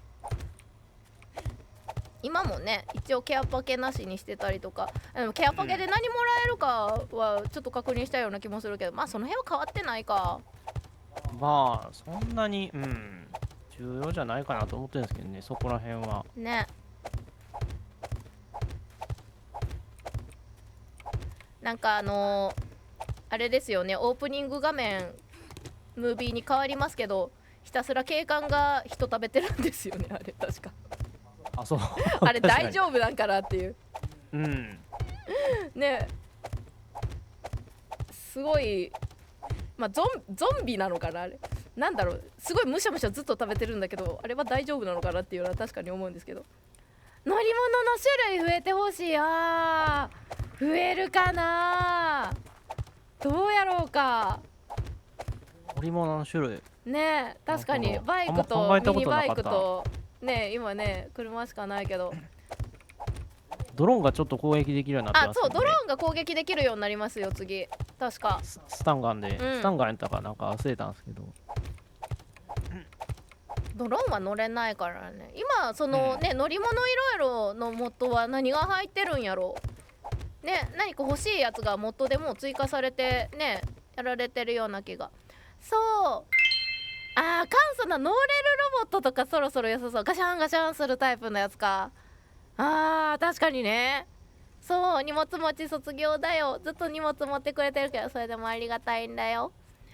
そして貞治さんこんにちは。ウェルカムウェルカム。ゆっくりしてってね。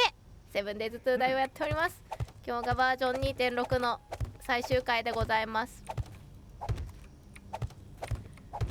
今迎撃拠点を一生懸命作ろうとあと1日しかないのですが一生懸命整地をしております。整地しながらいろいろもう別ゲーだけどAC 乗ってゾンビからちょっと確かにAC はアーマードコアとかそういう感じでいいのかな。まあでもなんかあれだよね。まあ想像ガンダムみたいなものを想像すればいいんだよねきっとねドローンくんは一応いるのとあとはね SMG 砲台とか砲台系がどんな感じになってるかはね。電気系全然我々まだ触れてないからあれやけど砲台 7.62 が使えたんやったかな。はいはいはい。マシンガンが増えた。種類増えてるのか使えるやつが。てかゾンビくん全然おらへんな。さっき報道来てからよいしょよいしょ。もうここ土地足りてるからほのりんさんが制作に入ってる。間に合うか。夜までになんかあれができるとね枠組みだけでもできると襲われてもまあなんとか。じゃどうすんの。昨日かその前まではここら辺にまだね、US アーミーポストがあったんだけれどももう綺麗にさら地にさせていただきました。弊社がそろそろ端っこの方ゾンビ湧くかな。湧くかもしらんけどね時間的にねいてくれてありがとう。スロットもありがとうございます。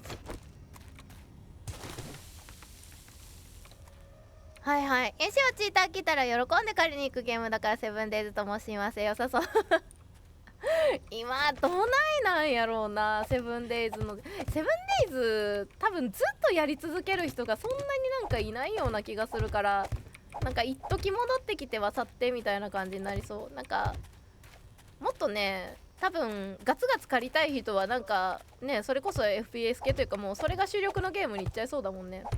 言うてこの子やっぱクラフトがあるからね。マイクラに近い。マイクラに近いもんね。まあマイクラにもねサーバーブワってくる人いるけどロ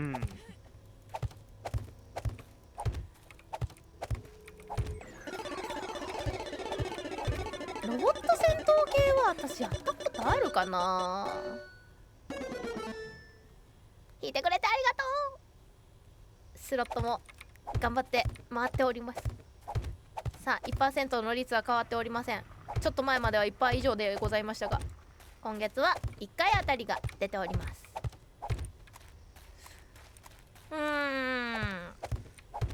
だかな。ゼノギアスは違うもんね。あれ一応ロボットだけどね。どっちかっていうと多分今のなんだアーケードのガンダムに近い感じになるよねきっとね。アーマードコアってそうだよね。違ったっけか。なんかそっち系に近いようなイメージあるけど私やったことなくて。僕はやったことないですね。しやねん。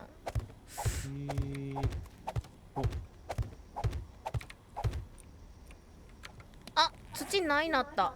あれないかな。足りないかな。まさかあれ足りななった。ついにオーガくんの出番ですか。まさか。とっても嫌な予感がね。ロボットアクションそうだよね。もう長いよねあれもね。機種古いよね。ない。ついにオーガくんの出番だ。そんな暇あるか。でもガソリンは持ってきたのでオーガくん最後の作業だよ。よいしょ。この辺の雑多なものってどこに入れてたっけな。ここが電気、ここ石、ここコンクリ、ここ雑多なものかな。ここ雑多なものにするか。この辺のねお土産でもらう系のものたち。これで石とコンクリはでも持っとかないとあれができないので。なんでこんなのか。そうだもうでボウガン卒業や。さようならボウガン。ありがとう。もうお出かけには行けないのだよ時間的に。よいしょ。ではいでこの子たちを入れて、でこれも入れて、マグナムの弾か。もうロックピックももういらないな。もうこの辺のお出かけで使うセットいらへんな。ドリルもいらへんかな。まあ一応持っとこうか。これは道具なので。謎にダイナマイト持っとったな。ダイナマイトどこや。ダイナマイトあれどこだ。ここか。ここか。あとはこれは作業ブロック。ここ玉にするか。ここ玉にして、でガソリンがいる。ガソリンどこだ。ガソリンガソリンガソリン。あれガソリンがない。あれガソリンがない。ガソリンどこ行った。ドロンクの中だ。ドロンくんドロンくんいたいたいたいた。ガソリンちょうだい。1、2とりあえずこんなもん。よし。さっき飲んだじゃないかまさか私もロボットだった。後ろ2つが揃いました。かまゆこさん、ウェルカムウェルカム。来てくれてありがとう。ゆっくりしてってね。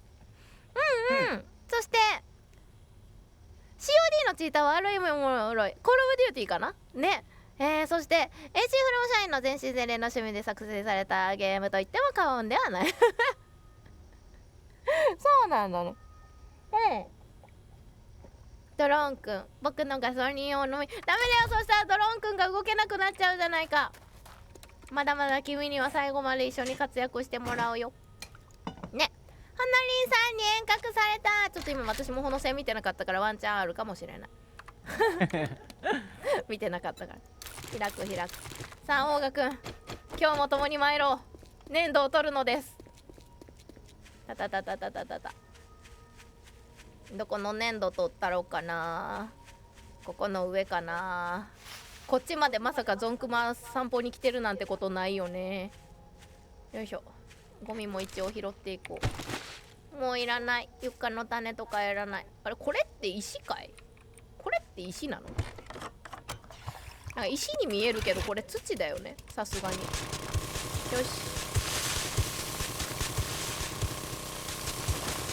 あとどんくらい土あったら足りるかな。そこ雑にぐらいでしょうね。土を取り始めます。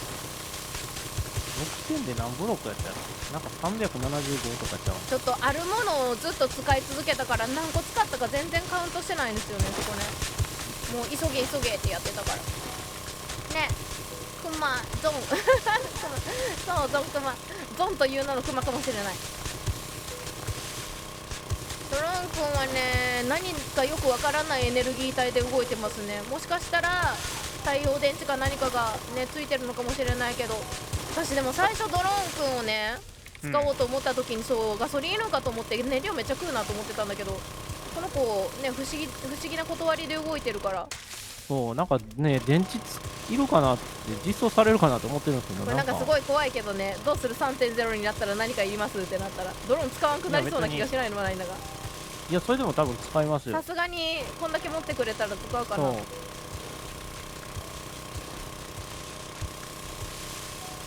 さあとりあえずこんなもんあったらお腹の中で土を作っていけばないかな。これでいくと336。あと500じゃ足りひんか。あと1000ぐらいはいるかな。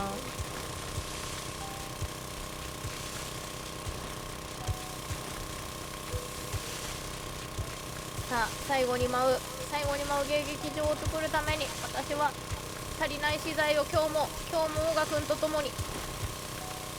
どうしようオーガくんナーフされてたら。ナーフこれ以上ナーフ元から強くないのに。いやー元から強くないとか言わないでうちのオーガくんそんなことないもん元から大したそんなことないもん。ちょっとガソリンいっぱい飲むけどそんなことないもんね。お腹の中で土を作ります。そうなんです。謎なんです。謎な体してるから。まあ、ケツアゴだったり、ケツアゴになれるのかなこれ。そういえば最後にフルスキル。よし、アヒラ、バーガーキングは君に決めた。そう、バーガーキングを一番最初に食べるんだったら何を食べるのがおすすめですか？私バーガーキングもうすごい昔に1回は行ったことあるかもしれないけど、ほぼほぼ初見なんですよね。初見対戦よろしくお願いしますできるバーガーキングのおすすめの一品。バーガーキングが大好きな制作ね方はね知ってるんですけれども、もうなんていうの、バーキン大好きで、バーキントーク聞くのとっても好きなね方がいるんですけれども、ここではねまだ聞いていなくて、でもなんか大きいから食べきれないような気がしてるんですよね、バーキン。マッパーレギュラーサイズだったら食べられるかな、普通に。私イメージの中ではさ、バーキンってさバーガー界の二郎系だと思ってるんですよ。量の問題でね、なんかとりあえずビッグマックみたいな大きさ。ビッグマックが食べれればいけるワッパ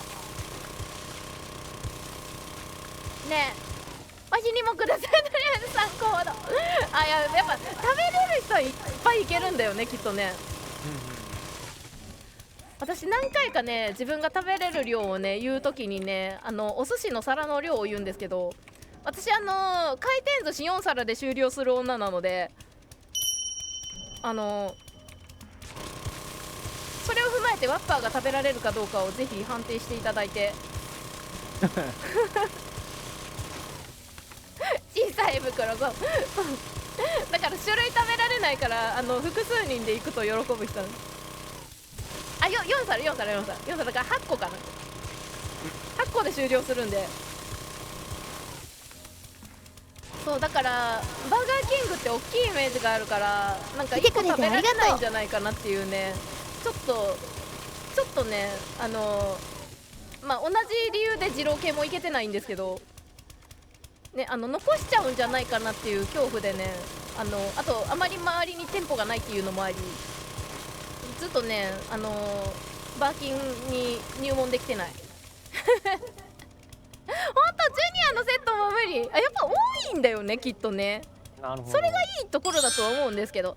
あ、おじさまこんにちは、ウェルカムウェルカム、来てくれてありがとう。ゆっくりしてってね。今日はねセブンデイズ2ダイのね、バージョン 2.6 をね今日でやり収めようと今一生懸命、土を掘っております土を掘ってるのは全然関係ないけどもそう、半分ぐらいで限界になりそう。そうだよね。ほのりんさん、彼女は今からバーガーキングに連れて行けって言ってますよ近くにないんだよね。バーガーキング僕も食ったことないですもん。せやねん、ほの線も行ってないからさ、ほの線基本的に自分が行ったことないところわざわざ突撃せえへんからさ、突撃するなら私が決意して入らないとね、多分ね、ほんまに、我々一生バーガーキング食べないことにまあワンチャンウーバーイーツがあるか。マックとモスしか行ったことなかったっす。せやねん。最近だからフレッシュネス知って食べてるんですけど。あ、フレッシュネスバーガー、そうだよね。食べたことなかったんか。そうね。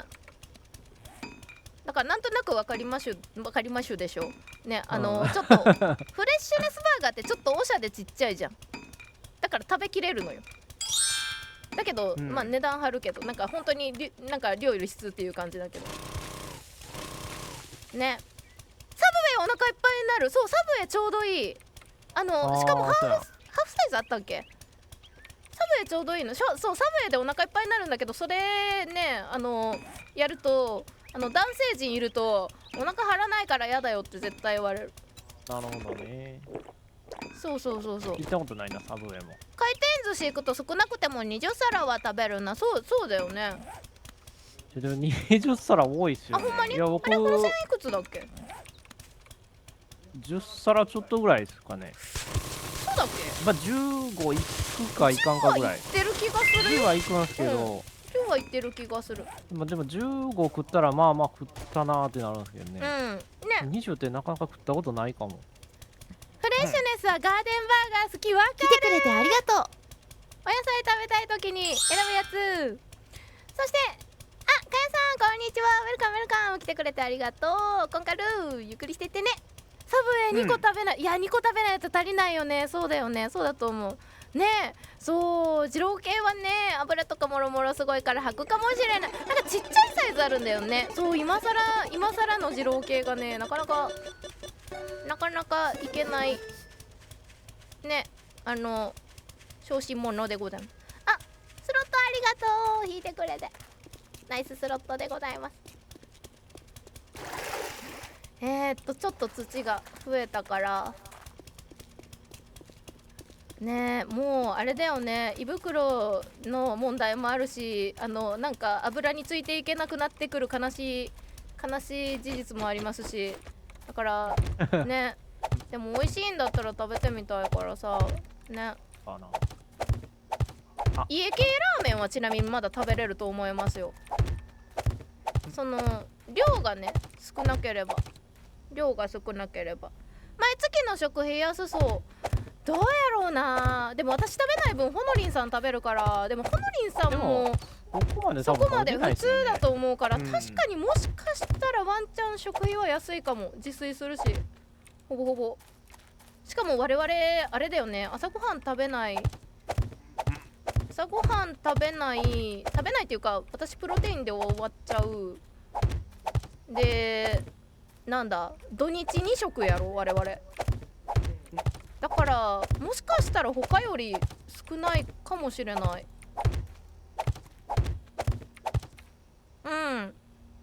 あ、米だね、きつい。米田はモーニングの時は何も頼まなくてもいいんだけど、でもそれだとこの線が足りないから1個なんか頼むんですよ。でもその1個がでかいじゃん、米田って米田ってその1個がでかいじゃん。一番ちっちゃいのをね厳選したとしてないんよ。でも一番ちっちゃいのって何がちっちゃいかなと思って。ハンバーガーでもでかいでしょ。でもじゃあミニシロノワールでいけるかって言ったら甘すぎてちょっと無理やから、おかずサンド行こうと思ったらちっちゃいのがないんよね。プロテインバキバキに鍛えてますね。もうでもねもう全然ツルンツルンになってしもうた。昔はマラソンが趣味だったんでちゃんと腹筋割れてる時期もあったんですけど、今は全然です。マッスルメモリーを信じてるマッスルメモリーを信じてます。一回出来上がった筋肉はもしかしたら眠っているかもしれませんね。なんかちっちゃいのって白ノワールミリぐらいしかなくない？追加でやるの。米田でちょうどいいサイズのってないよね。持って帰るならワンチャンだけど、やっぱでもね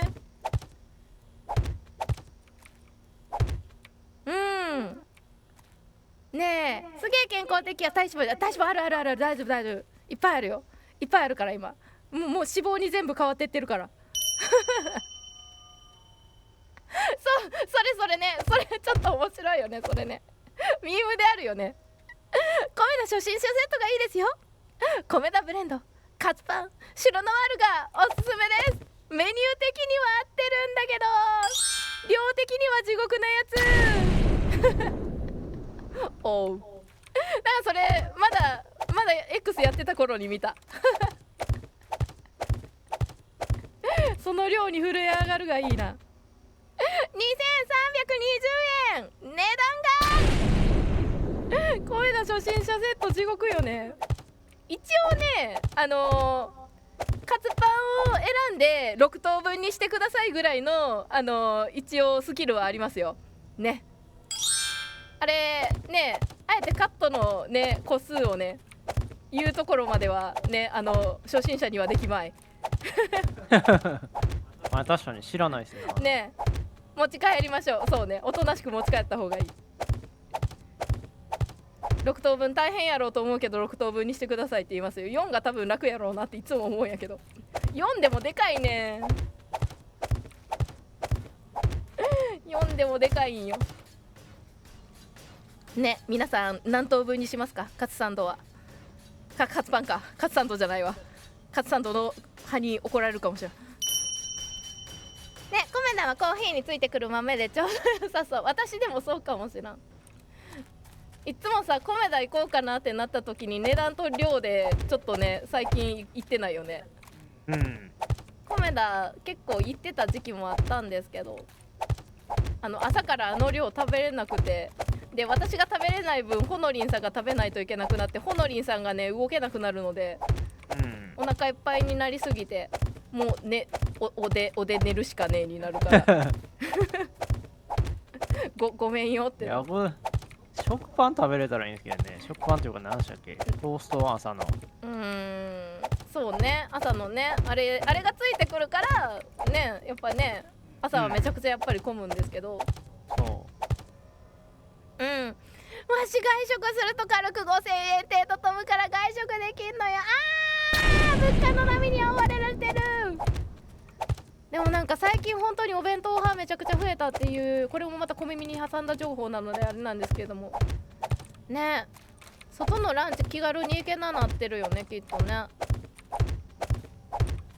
毎日やもんね。でも疲れてね、やっぱり働く方がね大変だから、もう買っちゃうからあれだけれども、給料も上がってるといえども、でも結局ね全体的に上がってるから、なんかあんまり変わっていないのであるみたいな感じになってそうな気はする。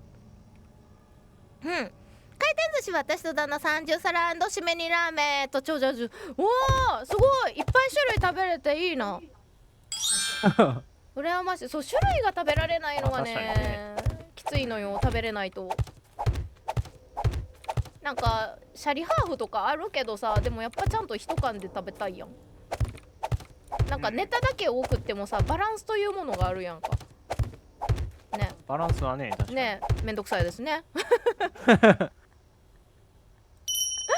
ぱね、シャリとネタのねバランスというものはございますからさ、なんかちょっとね我々それをね具だけとかおかずだけ食べるの贅沢食いって言うんですけど、我々の中ではなんか贅沢食いみたいになる。なんかね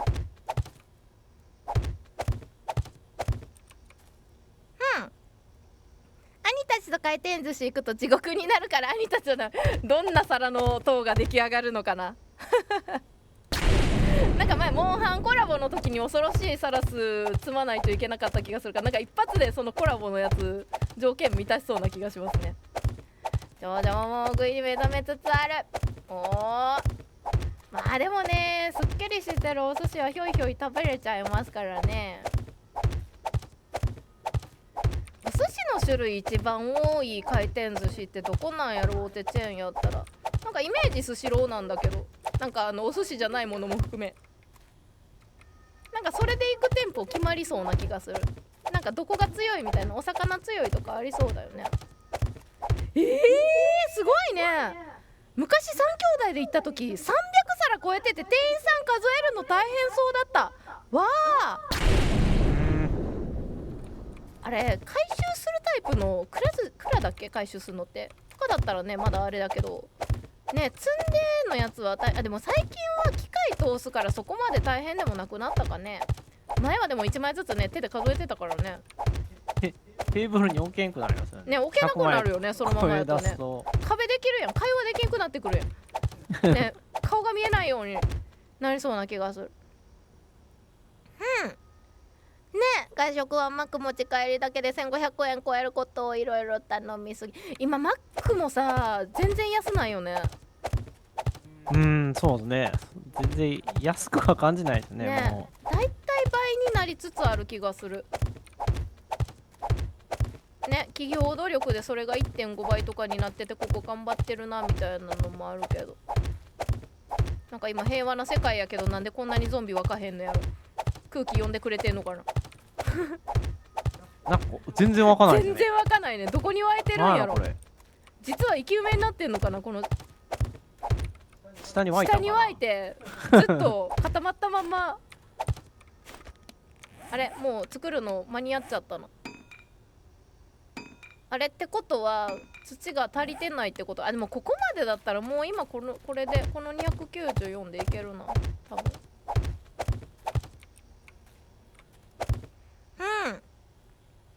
ね、まだ3歳なのに大きく育つかもしれないね。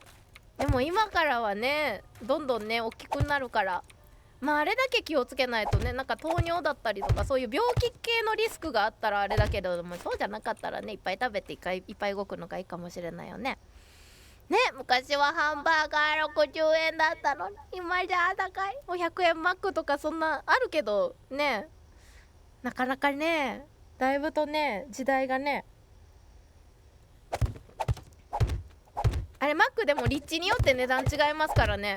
そこもちょっと落とし穴だよね。あー確かに私知らなかったけど、同じマックでもね、梅田の方のなんか駅の方のところのマックの方が高いとか、場所によってマック同じものでも値段違うからね。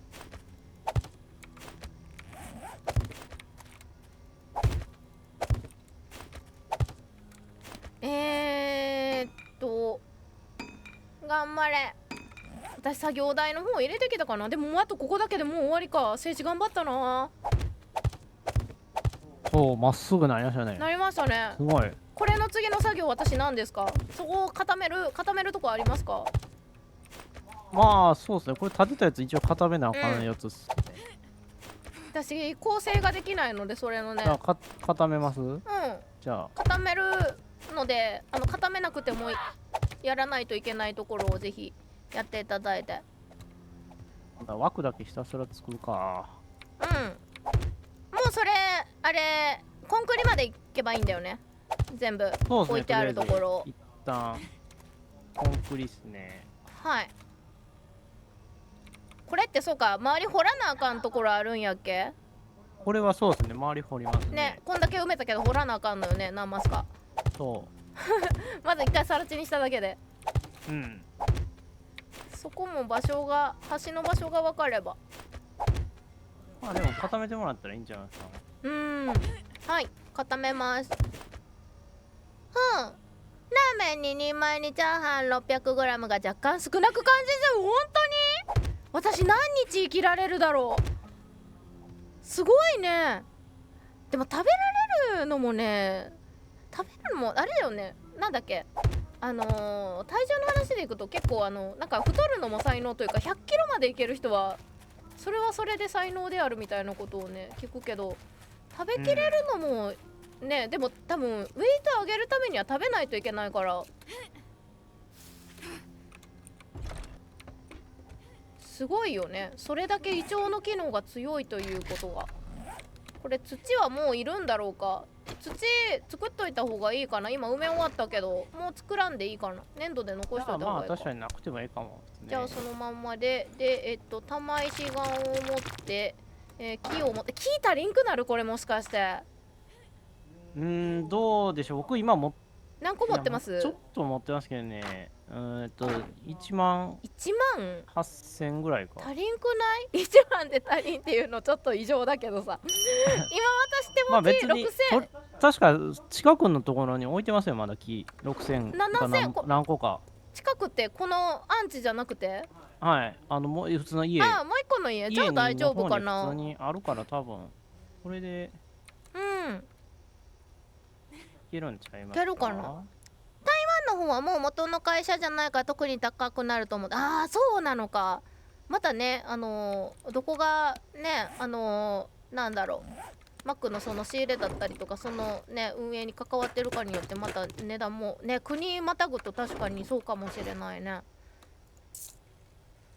逆もね、これ海外で食べた方が安いっていうもの絶対あるからね。チャーハン、ラーメン、餃子をますと、もう今お腹の中でチャーハンがラーメンの汁をすすって膨れ上がっている。ぷくぷく食べる順番めっちゃ大事な気がする。それさらしとかも土建業者レベル。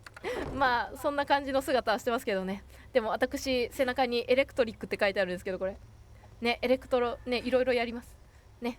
作業員でございます。そうなると次は治水そんなに水はね、流れ的にはね必要ないんだけど、でも匂い消すために今一応水はね必要だよね。そうですね。そうなのよ。さて固めるか。固めに行くか。なんか砂利歩くとなんかもうクリーパー来たんじゃないかと思ってほんまに心配になる。この世界はセブンデイズです。あれでもここあれだな、あれだな。ここも固めていいのかな。ここいいのか。もう全部固めてもらっていいっす。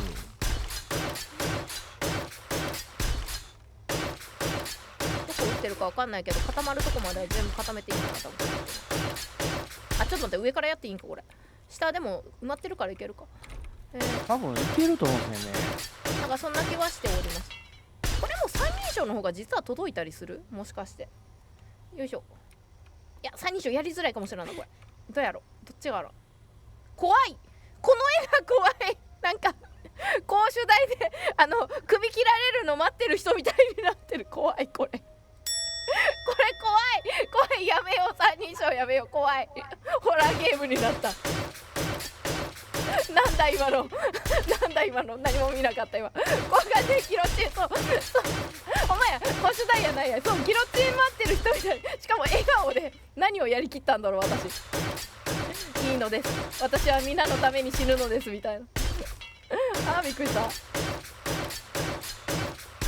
かすごくなんか柔らかな微笑みをたたえてましたね今ね。よいしょよいしょ。なんか違うとこで怖さ感じてるなセブンティーズ。ね、生首なっとったね今ね。ね、そうね、お分かりいただけただろうか。この位置に首があるのは合っているんだろうかみたいな感じになってましたね。ちょっと面白かった。今倍の時間だからなんとかあれでしたけれども、これもうあれ倍じゃなかったらもう報道時間になってたんか。今132日目の22時ってことはギリ間に合わなかったってことかな、普通にやったら。今2倍の時間でね、今ねなんとかやってるからね。あ、そうですね。もうだからギリ間に合わなかったってことですね、普通にやってたら。間に合ってないね、間に合ってなかったね。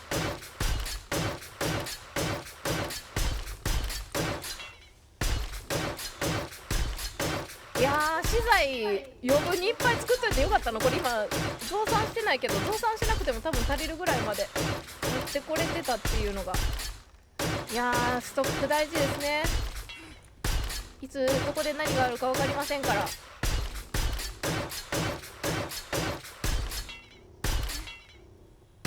よいしょ。ちなみにこの世界には重力があるので、もう上の方から重たくしていくと重さに耐えられずに崩壊する時があります。何回か崩落させました我々も。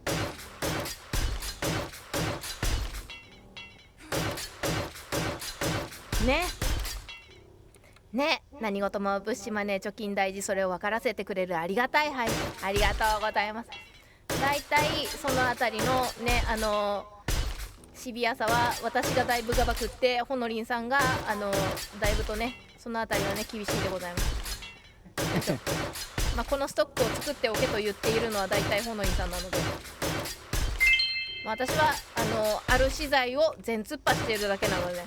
じゃああるやつ全部やっときますねって言ってまあそのあるやつ全部やっときますねが多かったからなんとか今足りてるっていうあれもあるかもしれないけど、それは結果論でございますね。水眼でございますね。ほんとそうですね。もうね、よいしょ。ちゃんと先を見通せていらっしゃいます。たまたまなんですけど、多分たまたまの時もあるけど、もう分かっていましたような時もあります。分かっていましたの時はだいたい分かっていましたよというコメントがございますので、多分なんか今回はそうでもなかったかもしれません。よいしょ。これ節約してるわけではない。この間のなんだこれって1個ずつだったんだっけ。全部敷き詰めてなかったっけ、このハーフダクじゃあ一応建築固める時にあれか、間がないと全部打てないのか。いや、そういうわけじゃないんですよね。はまるからか、作業する人が。いや、ゾンビの動き的にこっちの方がええかなっていう。なるほど。いや置き忘れてなかったらいいんです。でもなんか等間隔で置いてたから、多分なんか設計変わったんだろうなと思っておりました、私は。よいしょ。ね、あ、黒猫さんね、私も知らずにやったことがあります。こんにちは、おやすみなさいませ。お休みのお時間ね、ゆっくりお休みくださいませ。ありがとうございます。このブロックのね、ズンタッタズンタッタは子守歌になるでしょうか。ちょっとうるさいかもしれないけど、一定の音というのはやっぱりちょっと睡眠効果があるような気がします。この先生も建築しながら寝てたことあるよね、多分ね。寝てますよ。ね、寝てるよね多分ね、慣れてる作業やったら。うん。なんか一定のことやってるとね、寝てしまうよねこれね。すやーね。よいしょよいしょ。狭かったら使えるかどうかな。全然それを検証してしまうか。もうちょっとで夜になるから、夜になるうちに一応なんとか安全区域までは持っていきたい。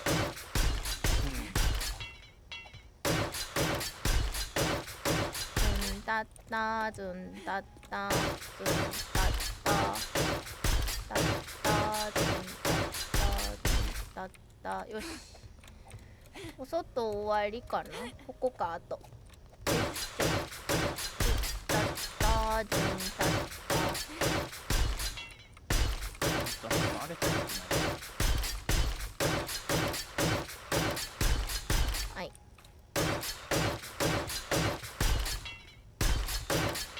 いしょよいしょ。なんか謎の打ち方してる。よう届くなこんなとこ。よいしょ。タッターズ。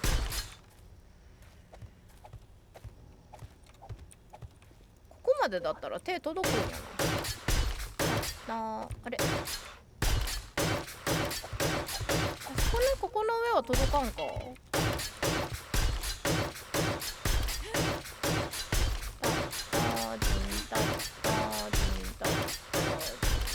あれ、マイクラも手が届く範囲で家作ったらなんとかなるけど、そうじゃないところをやるのはほんまに命削ってやってるからな。いつも落下ダメージバシッバシッって受けながら、いていてって言いながら。これ一番上無理やな。はしご張るか。中から行けるかな。あ、いて。ここもはしご張った方がいいような気。あ、夜です。上から行けそうやな。よ、まずここ。そ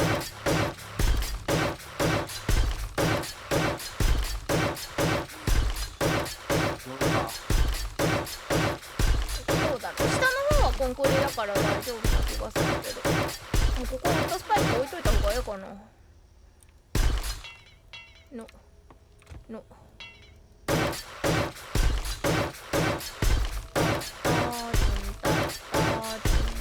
の穴掘ってないから多分まだそれ使えないんですよね。ああ、そうか。さっき周りの穴掘れば多分先掘っといた方がええかな。何マス掘るんやったっけ。とりあえず22で掘っといたいですね。22。縦横。端っこの位置になんか目印かなんか置いといてもらったら。端っこの位置が分かるんです。22で分からなかった。あ、いや、22はあれだけど、なんていうの、あれ 2×2 ってことだよね。そうそうそう。だけど、なんていうの、支点終点が分からんなと思う。なんていうの、支点終点これと一緒っすよ。後ろのやつと。分かるか。ちょっと待てよ。心配になってる。心配というかあれやん。そうそう、作ってないからね。ここまでそう作ってないから。まあ、空いとったらあれかもしれんけどね。いかに安く、そしていかに腹いっぱい食うかで毎日の食費の額が決まる。あれよね、お米がさ安かったじゃないですか今までは。だからお米頼みでなんとかなったんだけどさ、今お米自体が高なったからすごい困るよね。お米の代わりなかなかないからね。お米高くてお米食べなくなりました派はどんくらいいるんだろうな。いなくはないとは思うんだけど、なんでじゃあ小麦が安いかと言われると、麺類安いかと言われるとそうでもないからね。まあパスタ族はいたけど学生の時そうもう業務用スーパーでパスタブワーって買って、もうそれとソースだけで気のってる男性陣いたけど、やっ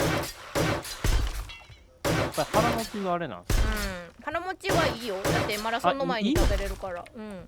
吸収がいいわけじゃなくて、早いと思うけどね。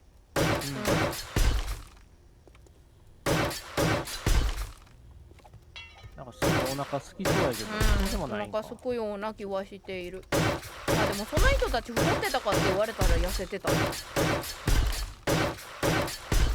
べてないからじゃないどうなん？なんかそこまで食に興味ない人たちだったかもしれない。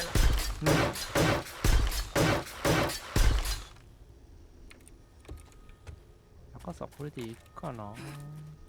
ここね、ここですね。ここ掘ればいい一段のに。低いか。一段低い。掘ってる途中にゾンクマが来ないことを祈るのみやな。よいしょ、行きまーす。なんかおるな。倒すかあれ。来るかな。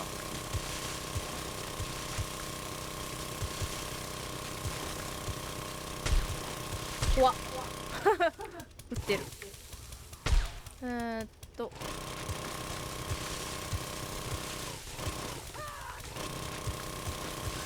こっちに来たらオーガでグリグリするよ。あれこれここまでかな。あ、まだよ。なんか嫌な声する。大丈夫。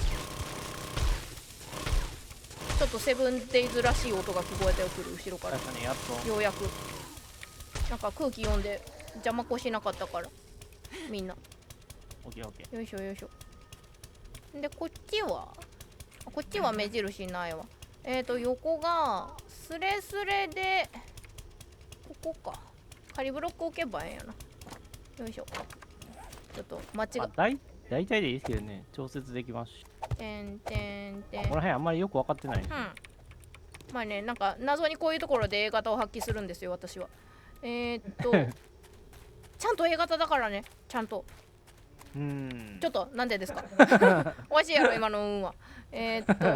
ここでここって掘ってたっけな。あ、でもここも掘らないとおかしいよな。だってここ登れるもんな。このブロックは壊れてもいいからとりあえずは12。ちょっと手彫りの方が分かりやすいな。3、4、こうか。で、1、2、3、4。はい。んで、ここを掘っていくと。で、まっすぐだからいけると。よいしょ。よいしょ。よいしょ。よいしょ。わしも地味に食にこだわりがない。あ、ほんとね。食えれば何でもいいし。お腹が張ればパターンの人はね絶対いるよね。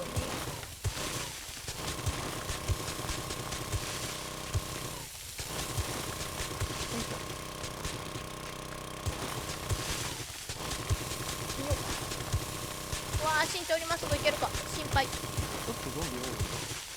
あれ出てきましたゾンビ。よっ。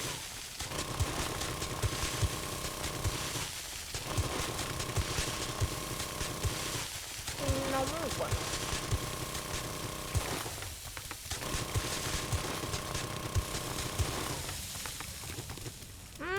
ここまでか。ここまでのような気がするがやりすぎたか。ここを取って、あ、ほんまや警官や。パターン。お亡くなりになったかな。多分。あれ？気のせいか。これ後ろって何マスやっけ。ここもこの線背後って何マスやっけ。まあ、とりあえず2マスここが2マスでいいですよ。とりあえず。ここ。そうですね。ここね。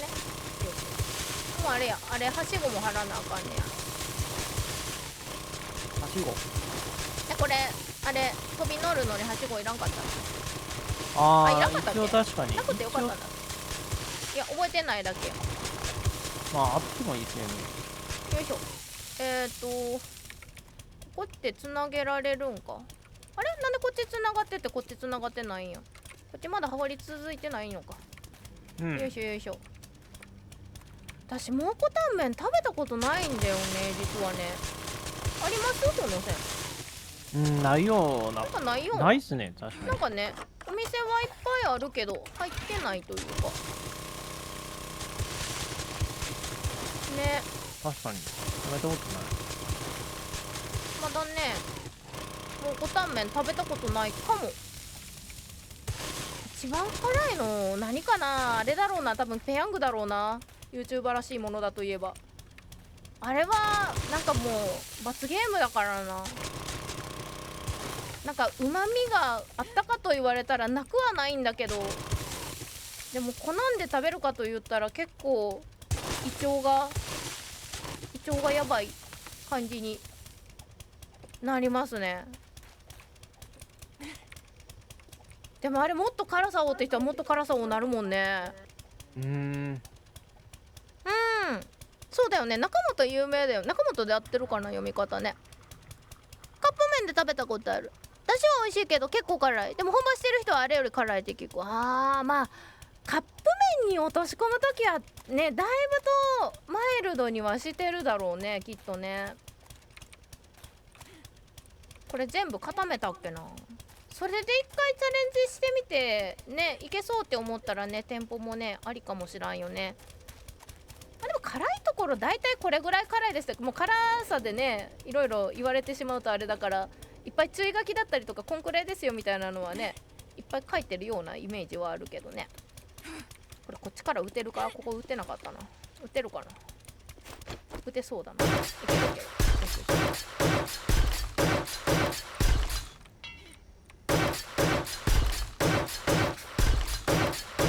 よし、こっち全部固め終わったかな。でここ確かチェストだから。チェストどこだ。チェストまあこの辺に置きますけどね、適当に。持ってます。なんかこっちに置いてきたから置いてきたやつで埋めようかなと思って。それでもいいですよ。はい。6個ぐらいあったような。あれどっかになんか雑貨で入れた気がするんだけど、どこやったか。2個しかなかった。あと何個や。6個いるな。こ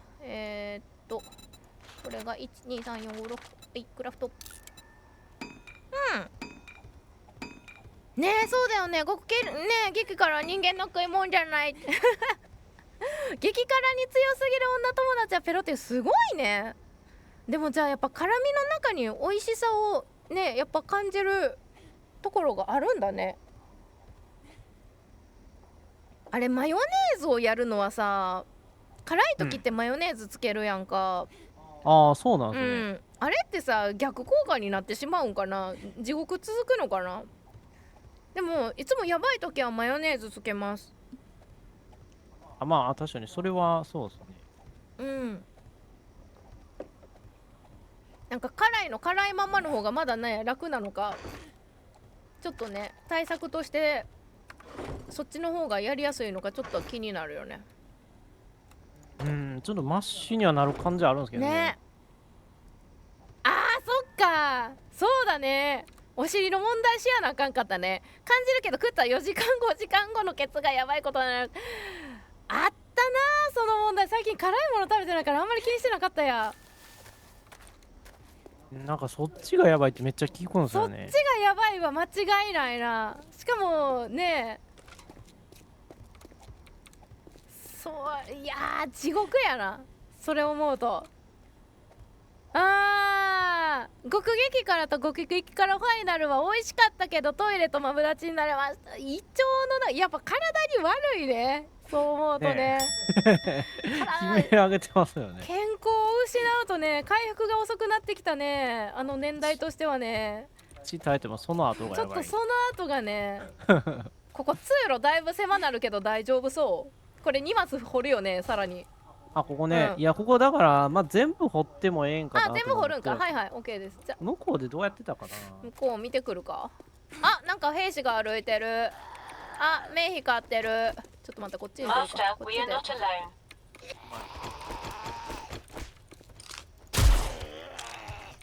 でどこ行った。落ちた。ごめんね、ショットガンじゃなかったから走ったわ。ショットガンで撃ってあげればよかった。隣見てきましょうか。どうやったかね。いける。確か掘ってもいけたとは思うんですけどね。ちょっと見てくるわ。いけるから掘るか。なんかでも掘ってたような気はする。ちょっと前の拠点を見てきます。掘った方が安全かな。ちょっとゾンクマ連れてくるかもしれんけど、その時はご了承くださいませこっちでよかったかな。そうじゃないね。よいしょ。ね、そうだよね。胃腸と血液生贄にした代償がでかすぎる。数百円で胃腸壊してるってことやもんねそれ考えるとちょっとなんとも。そうか、数百円で壊せるのか。そうだよ医療費の方が高い。多分胃薬とかの方が高いもんね。またコストの話してるまたコストの話してるけど大変よな、そう思うとね。胃薬。あさあ我々はそっちにねこれを作ろうとして、あ、もう完全に掘ってるやん。あ。あ、掘ってます。じゃあそれでいきますか。はい、まあこれ3つ使ってきつかったらもう負けやな。これは3つ使ってまあねそこまでの実力が足りなかったということを 3.0 で生かすことになるか、それともなんとかギリギリ耐え忍ぶか。まあいくらでも増やしは多分勝てるんでしょうけど。何個までいけるか、まあ一応もうね時間はねもう限られてますから。あとは発電バンクとガソリンとあれか、電気系か。ガソリン渡した方がええか。そういえばガソリン、あ、そうか、ガソリンもガソリン私が持ってるんですよ。でそんなにオーガ君振るわんかったからまだ全然スタックではあります。エンジンか。エンジンもあるって。ダイヤウルフ連れて行きます怖っ。どう隠れとこ。しゃがんで隠れとこちょっと待。った、安全なあ、バレ連れてってない、大丈夫、あの子振り切れたわ。ほんまや。じゃあ入るか、中。ガソリン渡さなあかんのよな。ガソリンこの中入れとけばええのか。呼びますね。読んだ方がいいか、これ。あ、読んでいいですよ。あれ、ワンワンワンワンをワンワンキャンキャン。よし。来るかね。あれ、なんか違うとこ殴ってんな。あ、こっちか。まあ、えあ、こっち殴ったか。おい、え。わお。やったー、弾増えたほんまや、共有になってる。ー。9になってる。あれ、私倒したそう。やったー。いっぱいある。今さらコーンの種とかスーパーコーンの種とかもらってしもうた。あ、雑はこの系か。まあ、ええや。辛味成分の中心になるカプサイシンは脂溶性なのでマヨネーズや卵なのでなどで流すのがいい。あ、じゃあよかった。マヨネーズ合ってたんや。よかった。そして出た、ここでもいた、負けず嫌いいたぞ。握手やな。薬飲むと負けた気がするので飲まないでさっきバーゲンの新しいもの買ったら負けた気分になるみたいな。それなるほど、確かに。負けず嫌いって生きづらいねんで。そうなかったっすね、もう薬ありきで食べてますもん。わかるわでも薬は飲むかもね。でもバーゲンは悔しい。うん、あ、そうなんや。横浜のカレー屋さんは必ず牛乳がつくんですよね。小麦粉でルー作るんで辛いから牛乳で和らげるためだったりする。辛いのを食べるときに乳酸菌系の飲み物飲んどくといいよって聞いたことあるけど多分そう本能的になんとなく組み合わさってた。まあでもよくねマヨネーズちょいちょい効いてたからあれだけどね、先人の知恵。確かに、いやー東京ですごい美味しいカレーとなんかコーヒー牛乳をねセットでねお昼のランチでね出してくれるところがあってね、そこがめちゃくちゃ美味しかったからすごいねここにまた行きたいなと思っているけどまだあるかわからない。原宿のカレー屋さんでしたけどこ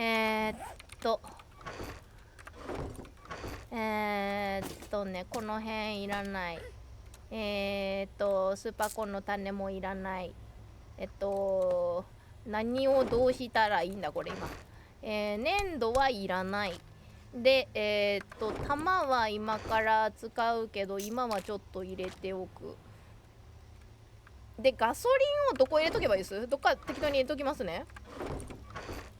ガソリンドロン君ちょっとガソリンをお分けするのでこの3スタックをそれぞれ1スタックずつぐらい入れるかもしれないから石のところに入れときます。でまあ足りなかったら私のもそのまま渡せばよいんで、よいしょ。そうだ今食料取ってこやなあかんかなと思っとったんよ。この辺ちょっと開ける。開けないでか。これ入れてでここは開けてもらえばはいで余ったガソリンもちょっとこっち入れとくか。ここ入れといてなんか殺戮が行われてるな。これを入れてこようと思ったんや。前のね拠点にね。で前掘るんか。よし思い出したね。出たそうインドカレーねとかラッシー、そうそうラッシーだよね。私ラッシーこの間ビートマニアの時に全然思い出せんくってすごいずっとヌーヌー言うとって、思い出したから私のシナプスは生存しました。あれ忘れると確かね脳の中でつながっていた記憶が失われてしまうんですけど。あ、そうなんすせやで。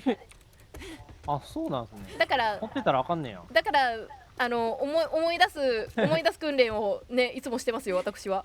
はい。そう忘れたらやばい、思い出せシナプスが切れるつながっていた結合がと思ってね。そんなことをしている。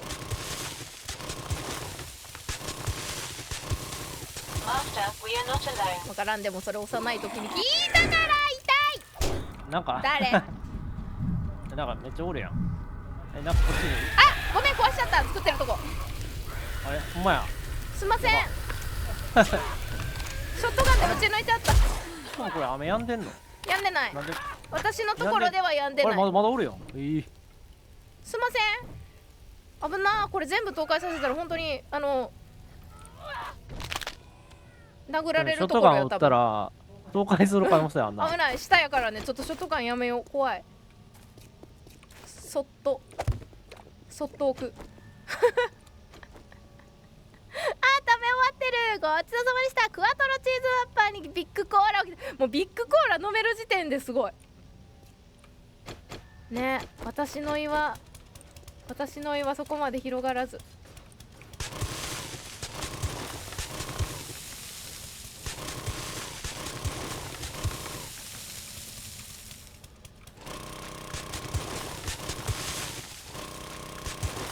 今年中にどっかでねバーガーキングチャレンジしようかな。話だけ聞いていつも美味しそうってしてましたけど、私一人じゃ絶対に無理だから、もうほのりんさんにちょっと食べていただく前提で。まあ普通には食べれますからね。この線も小食やったらもうね目も当てられない無残な結果になるけどまあ普通ぐらい食べれるかこれ掘らん方がいい、もしかしてまだ。な。いや、ああそれはええ。いや、ちょっとショットガンで壊される前にえ。うん、固めようと思って。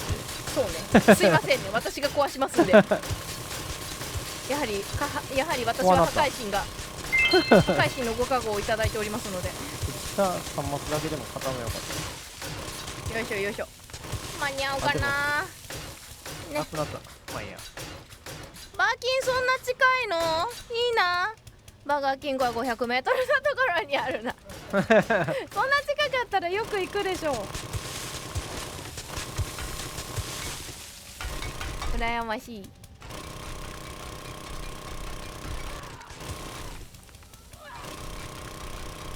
なんかやばいの来たら教えてくださいね。結構アスファルト削るの時間かかるから。ちょっと確かに貞子は来るな。ね、来そうな。なんか違う心配してましたね。どっちかっていうと私の安否よりも貞子の出現の方をそうなんということでしょう。涙が止まらないあ、なんということ。マクドが潰れてバーキンにマックに売り上げが振るわない店だと判断されたんですね、そこの店舗は。じゃね。そしてビッグパーレル A を作りたいけど近場にない大敗北。いやーあるよね、近くになくなるとなんともっていうやつはね。そしてジョーダンさん、はい来てくれてありがとう。ウェルカムウェルカム。ゆっくりしてってね。さあセブンデイズ2ダイのバージョン 2.6 が今日は最終回でございます。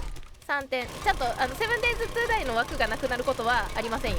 ありませんのですけれども、セブンデイズ2ダイの大型アップデートがね来ますのでね、このバージョンでがラストということでございます。よいしょ。お腹空いてるな。ちょっと待って、今雨か。雨ってことは食べていいってことだ。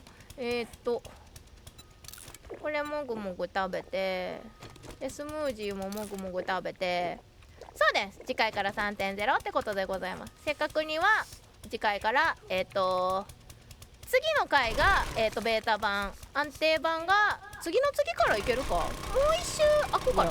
29って言ってたからもうちょっと先。2週間はベータ版かな。うん。ですね。いやー、まあでも確かに最初は何も設定変えない状態。嘘か、狂気は狂気でいく。まあ狂気は狂気でいいんじゃないですかね。はいはい、狂気は狂気で、それ以まあ、外でも向こうがそのノーマルとしているモードがまず見ようかな。ね、そうだね。まずはね、何も改変のない状態でやってってこれ強いなっていうのをまた封じていこうかなっていう感じですね。ね、今から UFO バーレル食べる。みんなご飯食べてる。そんなお時間、確かにね。今1時でございます。もうやってると時間感覚狂うからね。昨日なんかぼーっとしとったらもう夜10時とかだった時びっくりしましたもん。うん。もうこんな時間って言うてましたもん。もうちょっと先までかこれ。どこら辺までやこれ。置いてくるか横から。この仮ブロックは私が置いてるだけなのでね、あんまり気にしないでくださいね。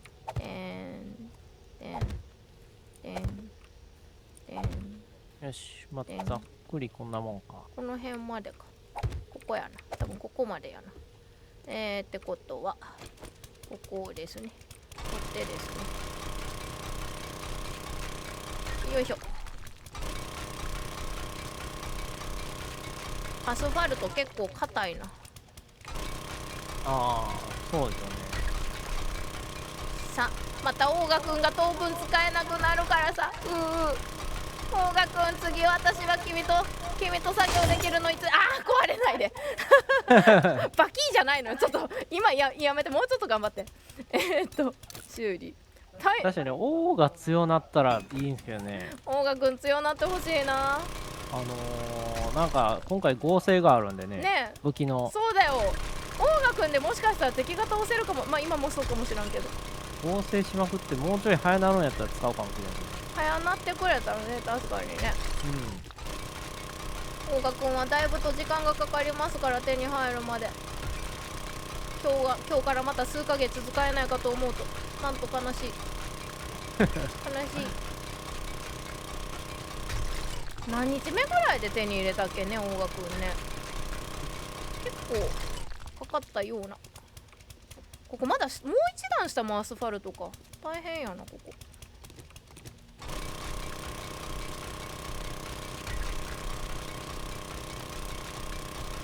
はい、ここまで掘らなあかんです。あ、ここは違うのか。見た目だけか。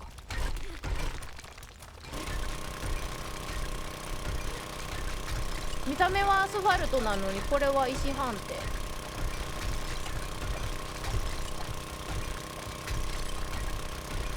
よいしょよいしょよいしょ。はい。でここは抜きました。でここ抜いていいです。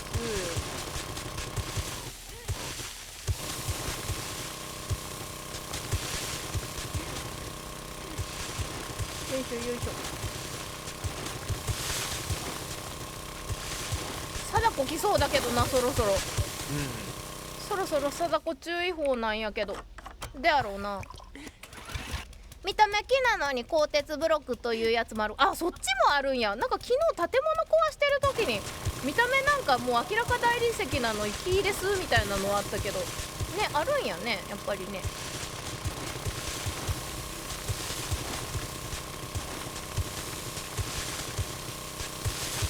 いしょよいしょ。ここら辺までや。ここまでか。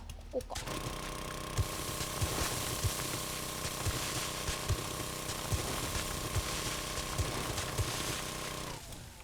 ここまでです。お、なんかと戦ってる。よいしょ。ここまでね。ここまでは、はいはい。なんか掘りすぎたとこあった気がするな今。ここやな。土あったかな。土置いてきたような気がするな。今土持ってます？こっち持ってますよ、ちょっとだけ。すいません、ここ穴開いて。あ、これ渡しますよ。はい、ください。あざますあざます。これもろで。よし。んで、ここは掘らなあかんと。うん。見た目小魚なのに中身ほのすぐわかるよ、喋らないから。喋ってもバレるでしょ。あ、喋ってもらえる。けど喋った方がバレるや喋った方がほんまやな。つ。なんかめっちゃ来た。え、コードやねこれ。どういう報道やろ。普通の。ほんまや普通のや。あでもあれでも目ほんまや普通か。あでも早いなちょっと。ちょっと早い。ほんまや普通報道や。おいでおいでこっちだよ。あ普通報道多分これだけでやられるんですよ。スパイクだけで。うん多分ね刺さってくれるとは思う。走ってきてくれる分早く終わってありがたい。かわすん強いな。かわされますね。ありがとうございます。売略奪品もありがとうございます。本はもう読みます。よいしょ。ご飯も食べます。まだおったか。これ普通のフェラル。普通のフェラル普通の出た。普通のフェラル。私も普通のなんとかってよく言うけど。よいしょ。はいでどこほっとったかわからんなったやんか。ここや。ここほっとったんや。よ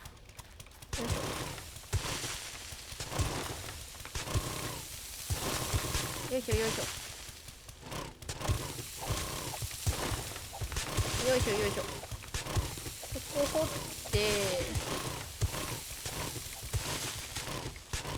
コードか。でも貞子のヒート値は関係ないもんな。ここ掘ったでしょ。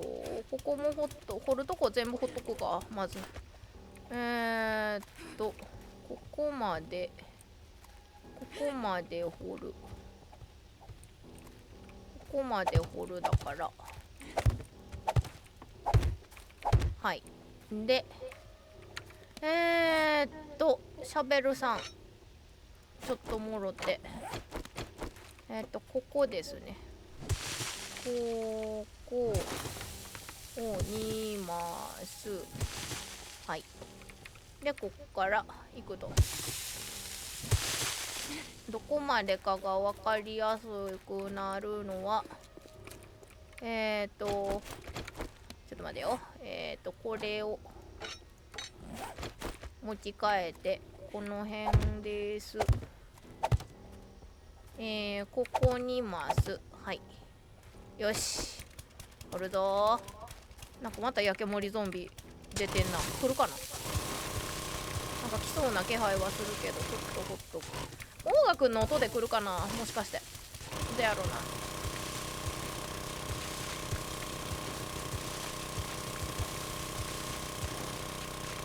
なんかちょっとずつゾンビ湧き始めたな。アップを始めたかな。一応今日が報道日です。もうね、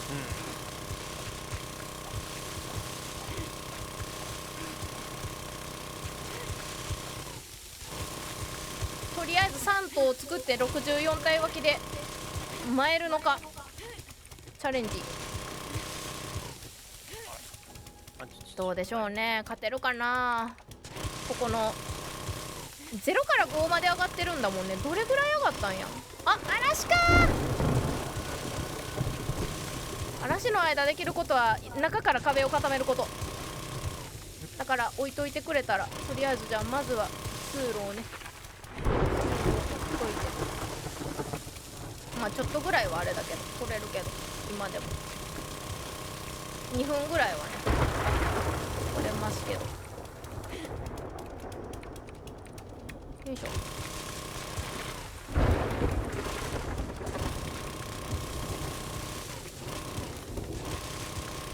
水を掘っといたらここでも舞えるかもしれないので頑張って掘る。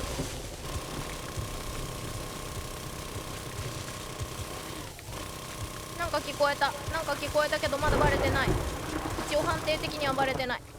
なんか聞こえたけどなんだろう。でも貞子じゃない多分。よいしょ。も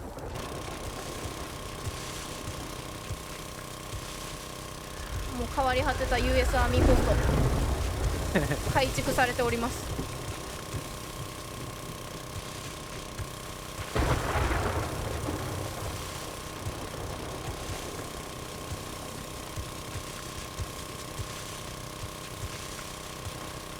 新しい恋も楽しみですよね。その60種類ぐらい増えてるって言ってるののその60の内訳がどれぐらいなのかティア5とかが増えてんのか。そんなに大きいのはめっちゃ増えてないとは思うんだけど。そうだってね。ねティア0まであるからな。ゼロ、そうね、ゼロまであるからね。ゼロも増や、0123とかでいくと。しまった。屋根伸ばすの忘れた。何忘れました？いや、屋根を伸ばすの忘れたな。ああ、そういうことか。ちょっと安全に中おられへんかも、ね。ああ、ここそうか。屋根伸ばしてあげたらいけるか。伸ばすちょこっとね、やれたら。まあでもそこに来るから間に合うのかと言われはあるんだけど。あと2本。スリップダメージ。か。だから2分って言ってもね、結構なんかじわじわ削られていくんですよね。実はああ、そうか。手前から。も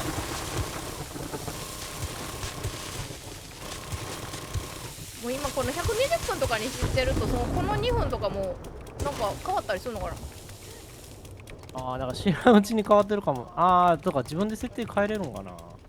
嵐も多分細かく変えるって思う。どうやろうね。これで一応全部掘ったか、周りは掘ったような気はするけど、ここで防げるかどうかか。端っこは一応守られていますになるけど、あ、なってました。端っこはね、ここは大丈夫で、今からここか固めたい。ここわあ、青いやつおるな。ここ扉がないと木の扉つければいいのか。わ危ない危ない危ない。大丈夫かしら。青って結構殺されるからな。そうこれでももうスカスカやからまだ無理かも。あれなんかすごい穏やかな音楽鳴ってるけど、避難してくださいにまあなってるけど、朝だったのかここ埋めやなあかんな。ここでもどうやって埋めたったらええねんやろ。上届くかな。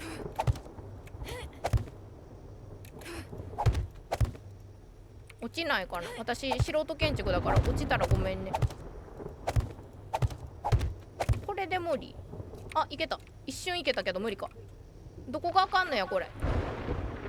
なんか大丈夫なところもある。どこ？あれ？一瞬無事になるんだけど。ちょっときついか。これどこがあかんねんやろ。ちょっと遠いか。ちょっとこっち行くかじゃ。何が違うやろ。ここはいけるんだよな。ここ空いててもいける。ここでも屋根ないよね。何が違うんだ。なんやろ。仮ブロックじゃ弱いのかな。そんなことないもんね。仮ブロックだと弱いのかな。なんだろう。こっち屋根ないけどいけてるよね。でこっちはここ一回固めてってみるか。とりあえずじゃあ固めてったらいけんのかな。こ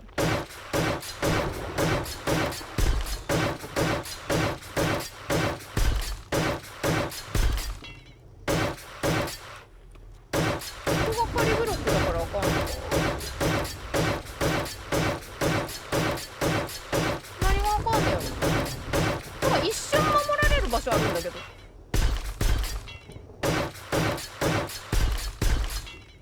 ここ守られた。仮ブロックだからあかんのかな。これで今守られてるよ。本当に本当にって言いたくない？なんやろ。壁側に空いてるけどここ守られてるわ。でもコンクリにしたらかもしらん。でも確かにまだわからない断りがありますね、この世の。ここはもうチェスト置いてもええもんな。チェストあったっけ？ないか。2、3、4、5、6、もしかしたら置いたらいけるかもしれない。これも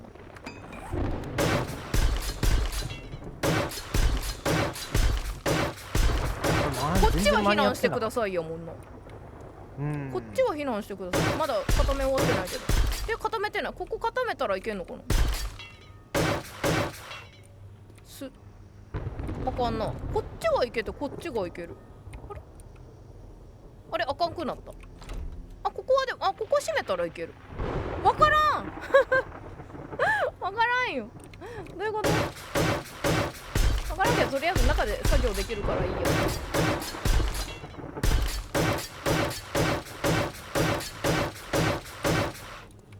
ここでいけるね。よいしょ。だいぶ形になってきたからあと電気系か。あれここ3固めて。列あるな。これどっちが正しいんやろ。置かれへんなまだ。手前かな。手前な気がするけど、ちょっと違ったらあれだから置くのやめとく。まあ手前で。いやいい。手前2列だよねこれ多分。まあ、違ったら潰してもらうかじゃ。多分手前な気がする。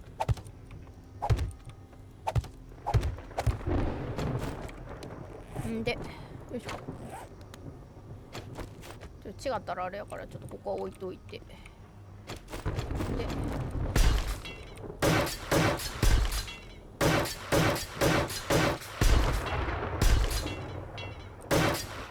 うコード日でございます。よいしょよいしょ。延長しましたけどね。延長しましたけどね。ね、だいぶね、時間がね、120分でこれやから、だいぶと増やしましたけど、1時間以上。今回だけ。さすがにでもまだもうちょっと組み立たないと、時間の長さ早くしたら無理やろ、これ多分。電気まだやってないもんね。うん、そう。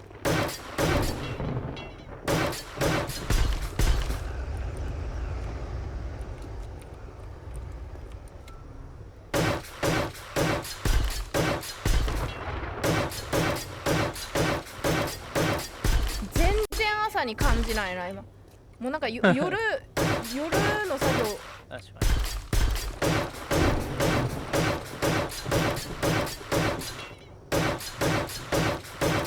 れも嵐判定か。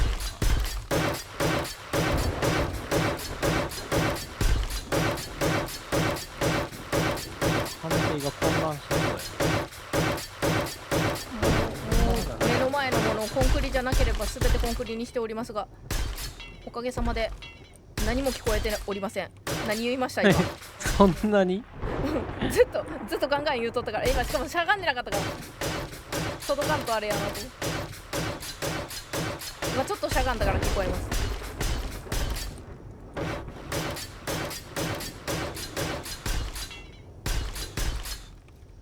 嵐の割にはなんかワイワイしてないな。後ろの方でスパイクに刺さってるかな。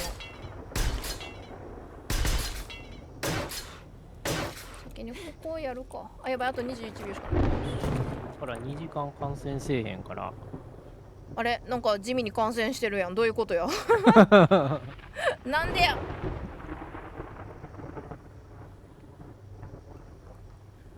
ふう。さてと、あれ避難になってた。あれおかしい。守られてますよ。回復してるつもりが。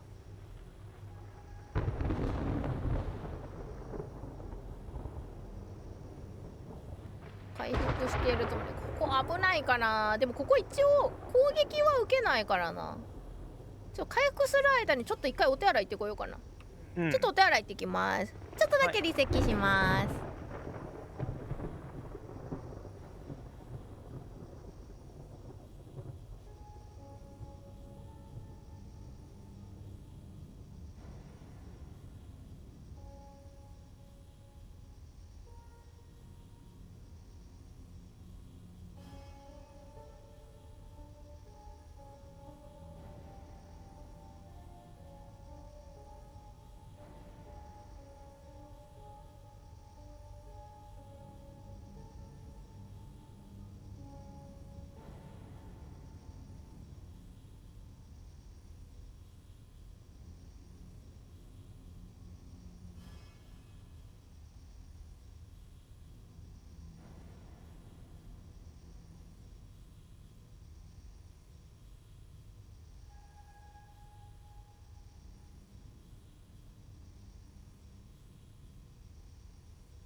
はい、戻りました。生きてる。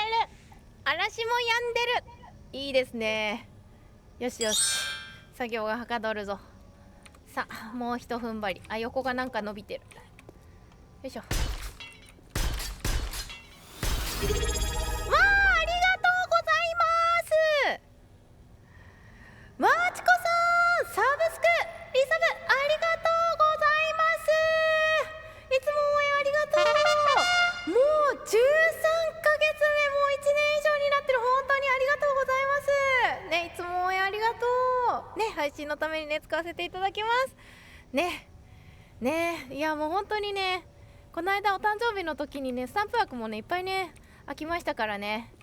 もうね、皆さんにもいろんなどんなスタンプ欲しいかなみたいなことをねちらっと聞きましたけれども、またねスタンプもね増える予定でございますのでね。そしてね、みんなワイワイありがとうございますね。いっぱい乗れるやつとかがねあるといいよねと思いながらね考えてました、今もね。よいしょ。さあ、外から行ける。今嵐が終わったということは、いやでも3つ立てられると思ってなかったからよう行きましたね、ここまで。もっと余裕かなと思ってたんですけどね。全然余裕じゃないね。全然余裕じゃない。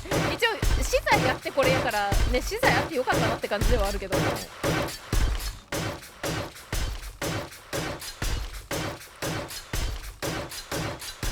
れあれだ、ウッドスパイク作ってないけど、ウッドスパイク分の木も足りるんかなこれ。ありますかね。僕一旦300個あるんで、ウッドスパイク300、私も今350。屋根に乗せるだけやから多分足りるかな。足りると思うんですけどね。すごいですね。私が350ウッドスパイクを持ってるんですよ。私が50あれば足りると思っていた私が、このバージョン 2.6 を終わる時になったらウッドスパイク体の中に350持つ女になってますけれども。まあ普通そんないらないですよね。いやー、ウッドスパイクパイセンの強さはね、来季も健在みたいですからね。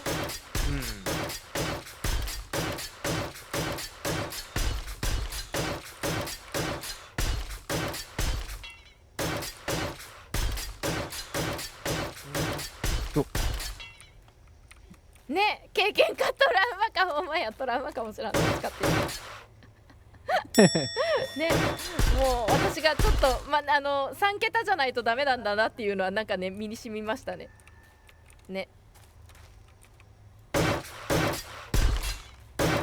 しまった、先に穴掘っちゃったから上の方が届かない。階段で上がらないと。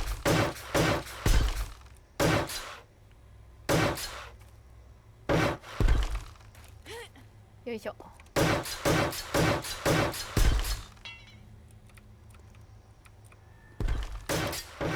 なんか打ちすぎて音がちょっとバグってる。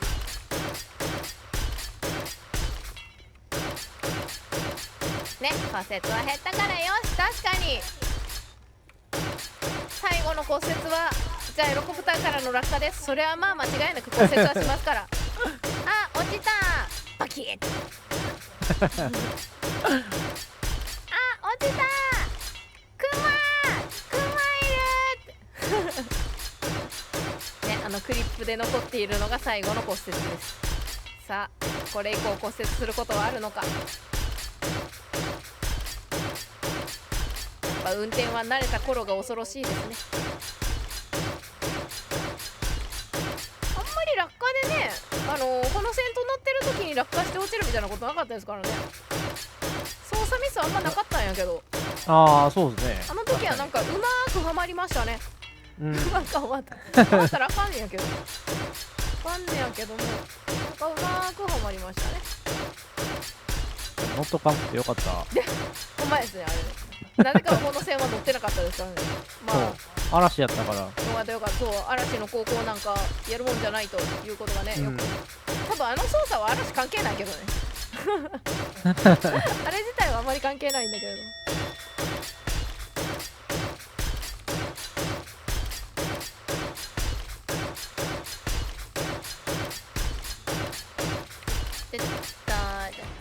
で建築でレベルが112になりました。3スキルポイント。確かに。私ランナーとして一流にちゃんとなってるかしら。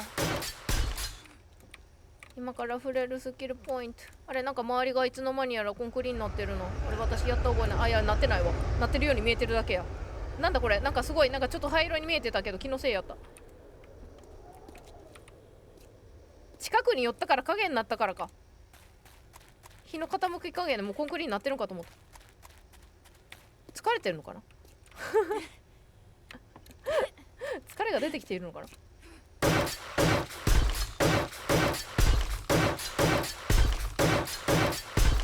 あ、もうちょっとですね。もうちょっとでございます。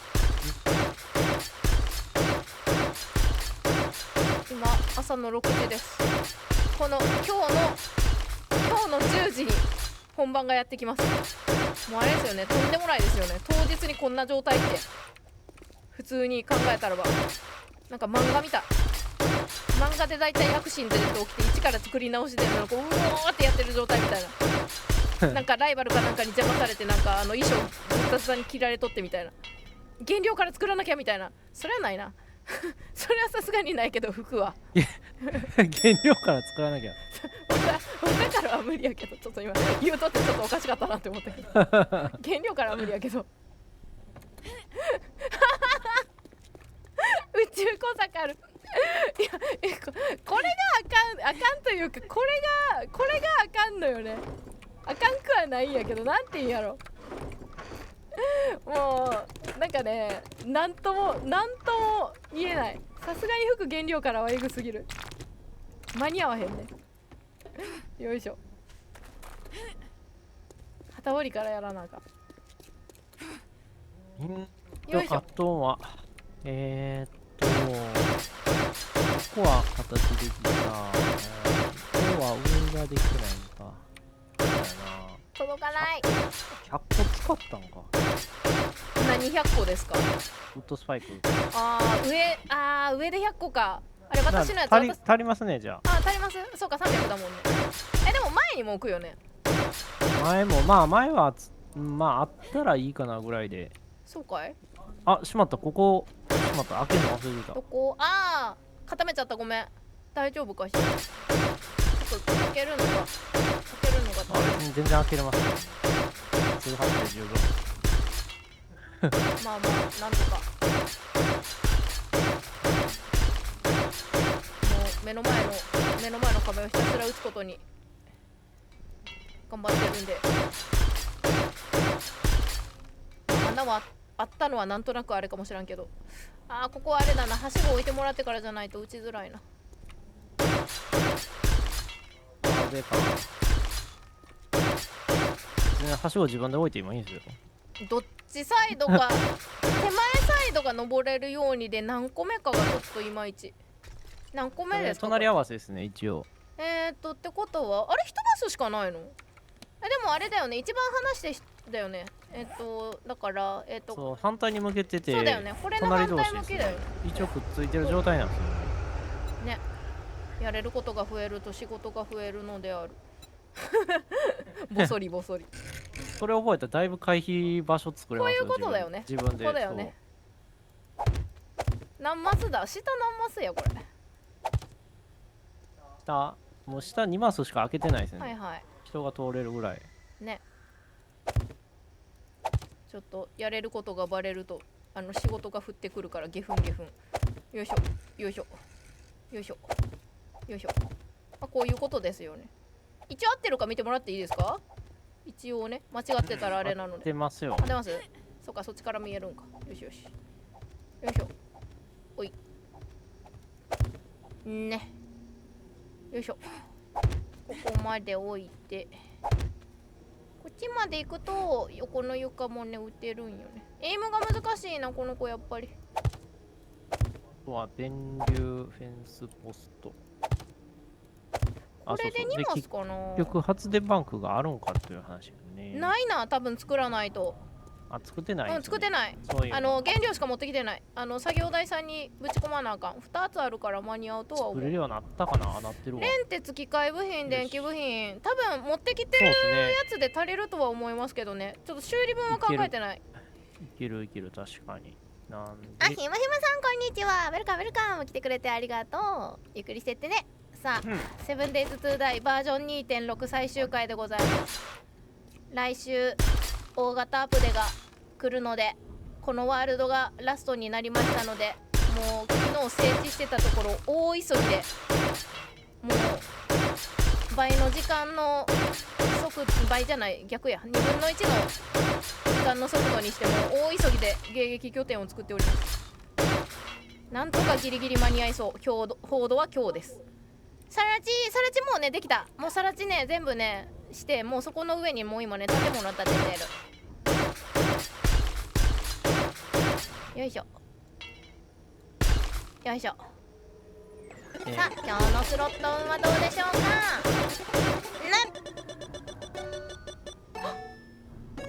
惜しい。いろんな小坂るちゃんでした。ナイススロット。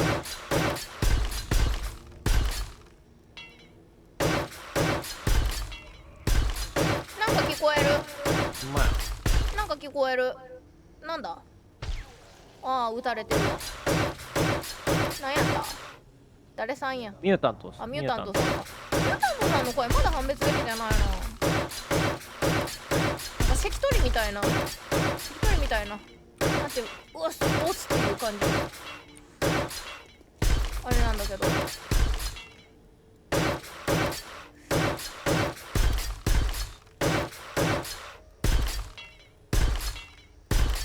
声だけでは判別できてないね、それぞれが。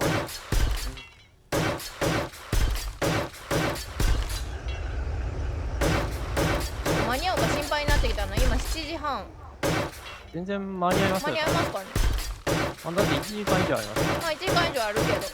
そうねえゾンクマの脅威は退けてるけど、ちょいちょいフラッとくるからね。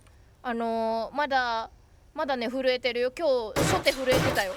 整地そう整地するときに上をねのそのそと歩いてたから、だいぶとなんかグギみたいななんかグギみたいな、なんか謎の規制を発して私は逃げたよ怖いね。ゾンクマさん恐ろしいよ。初手ゾンクマやった今日。ほぼ多分なんか全然ゾンビいないなーって思って上見たらゾンクマが歩いてていたクマいたみたいな。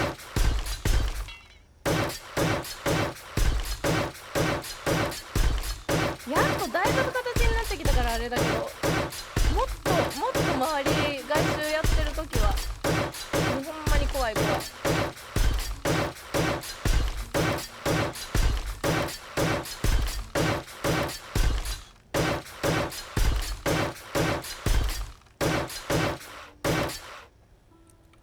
こっちか。エンジンあった。エンジン持ってきたやつはあるよ。テストの中に。ああ、これか。どうしようかな。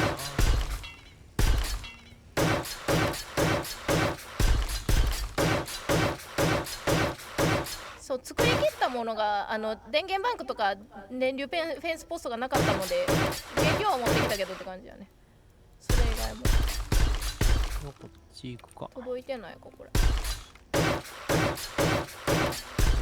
家がこれか。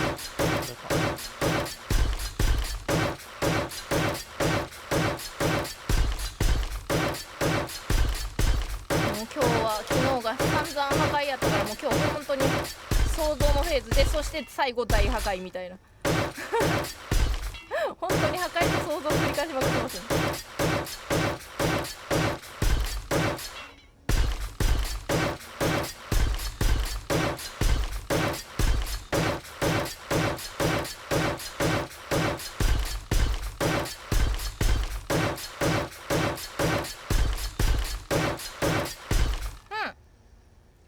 切ったか、あと前か。ここは埋めてよかったのかな。まあでも中はいつでもできるからええか。ついに日付が色が変わりましたよ。コード日だということを日付が告げている。最終日。最終日です。このワールド最終日。最終日じゃないか。そうか、最終日134か。そう。多分朝よーってなって134がラスト。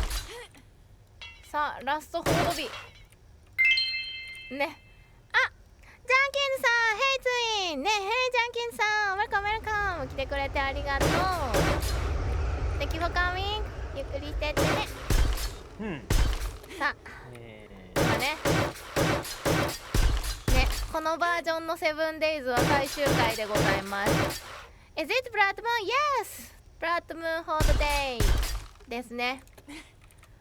今日はブラッドムーンを狂気でもう最後なので64体分けにして戦っていこうと思います。I'm scared ねえ、どんくらい来るか私も分かんないのでね、ちょっとねにっこりしてますけれども、端っこが打てないの。これこの端っこどうやって打てばいいんや。ここが打ててないの。はしご張らなあかんかね。端の角がいけてないの。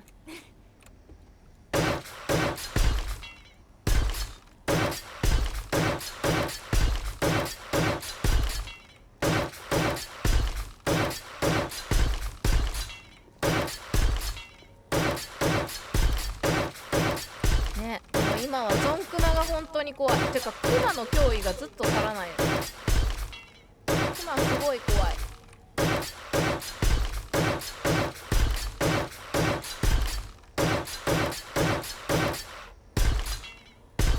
届かないかな、そこ。ちょっと物草したい。私はここにはしごを張る。はしごを張る。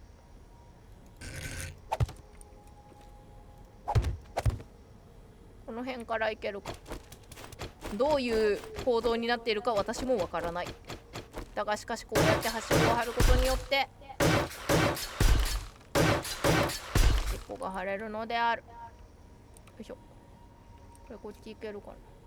行けた。んで同じ要領でこっちも回られへんか。こっち回られへんかな。あ、落ちた。さすがに無理か。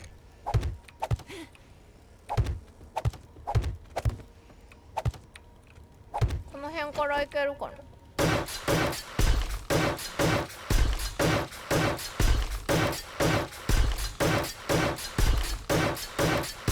こんなもんかな。あ、であそこの端っこか。さあ横に横に横に横に。こんなもんで届くかな。届かんのかこれ。あ、届くやろ。届かんのか。惜しい。よいしょ。届かんのかこれ。え、嘘や。届いてるやろ。上登りなさいよって言われそうな。ここどこ？ああ、ここか。これ横まだあるよね。いけるこれ。いけるな。一瞬だけ打ちます。届かん。物草したい。届かん。はいね。すごい風聞こえる。はい、取れた。でこの辺も登って横行って拾って拾って拾って拾って、あーずれてた。あーよいしょよいしょ。これでここはいらな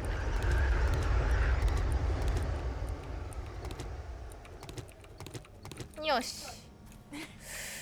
これでここは打ち終わったか。ここは打ち終わった気がするけど、全部打ち終わったのかなこれ。あれ、周りほの線打ちました？どこさ周りというか他のこの拠点も打ち終わってんのかな。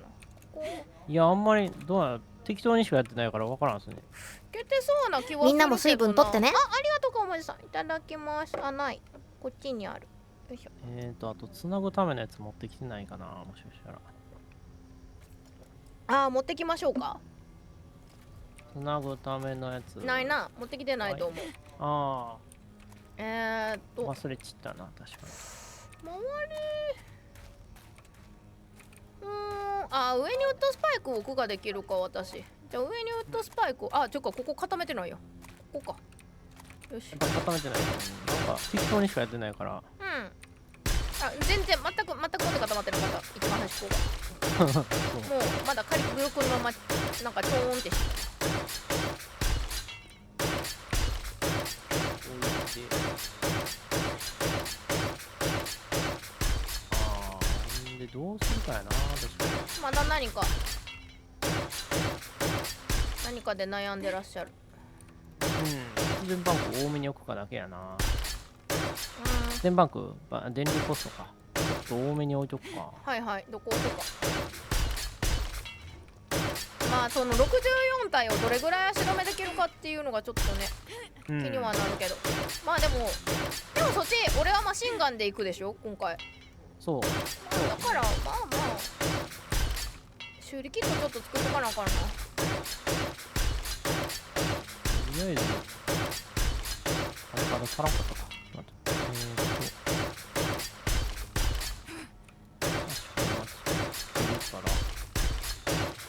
あとか、エンジンをずっと変えなあかんわ。エンジン、ギリ足りるか。よいしょよいしょ。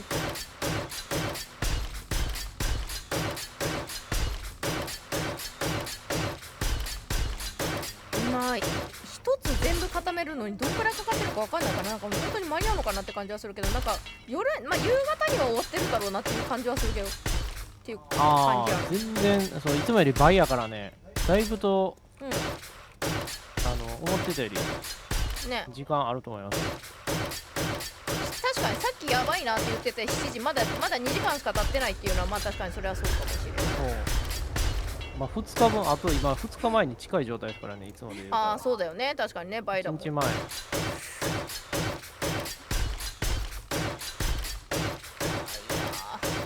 いやなんか焦るね。でもねやっぱり表示はあれだからねいつもだいたいこれでぼーっとしとったらさ、もういつの間にやら9時とかになっとってわーってなって一生懸命ね走っていってるから、もう手を絶対に止めるなっていう気持ちで私は打ってますよね。だから絶対普段はこのモード多分しないですね。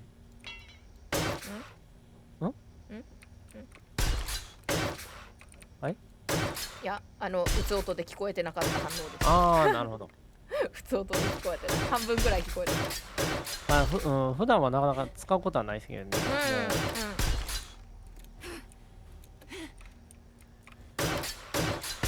まあ警官にウッドスパイクを吹っ飛ばされてっていうか今ちょっと嫌な予感がしたんですけど、はい。チャックゾンビが全然来てないんですけど、チャックゾンビね、来てないですね。チャックゾンビが恐ろしく来てこの辺のコンクリが破壊されて3頭とかってなるとちょっとなんとなくだからコンクリ、まあだから一番前だけ鋼鉄はありかもしらんよね。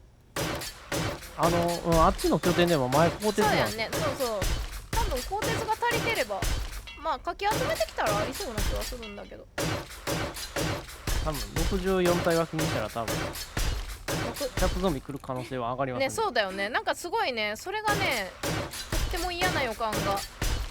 まあデモさんを打ちまくりはまあ一応気にするから大丈夫やと思うんだけど、チャックさんの岩がね結構痛いんだよね。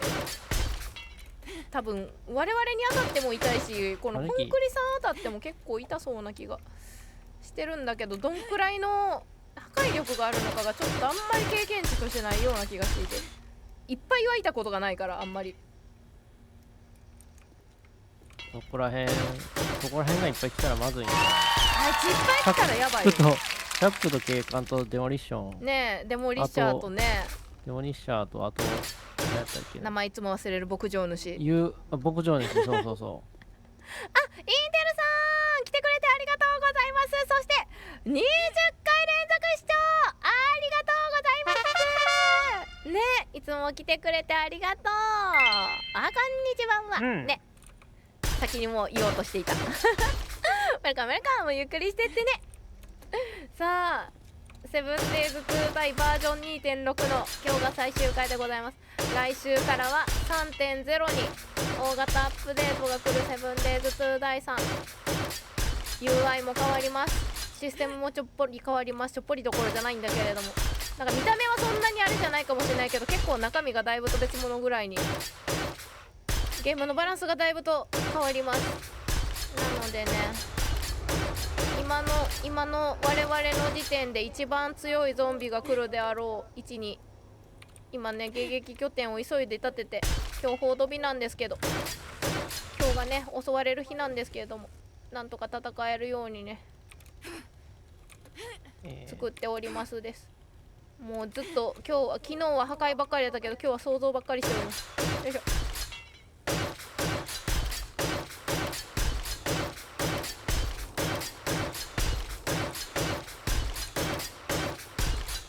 ズンチャッチャズンチャッチャ。あ、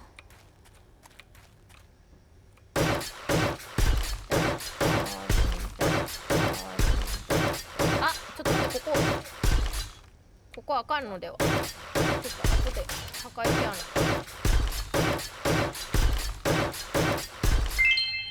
なね。あったママさん、ませません、ありがとうございます。今日もウェルカムウェルカム、ゆっくりしてってね。さあ、セブンデイズ2ダイのバージョン 2.6 の今日が最終回でございます。今一番強いゾンビが来るであろう位置の迎撃拠点を本当にもう大急ぎで作っております。間に合うんでしょうか。今日が当日です。怖いです。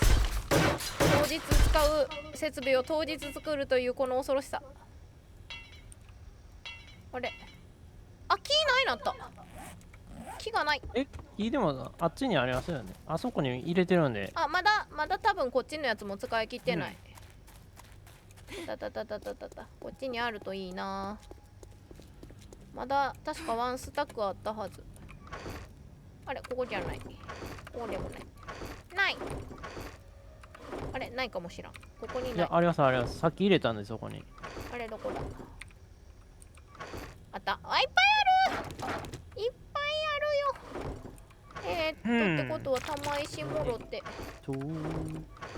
あれ、コンクリどこだ。コンクリはどこだ。あれ、コンクリこれがあるか。すごい、外しまくってるな。こんなもんか。なんかあるかな。よいしょ。さあ、固めてたのどこだ。こっちの端っこやったっけ。なもんかあね。れ、どこだったっけ、固めてたの。ここや。よいしょ。ここだ、ここ。よいしょ。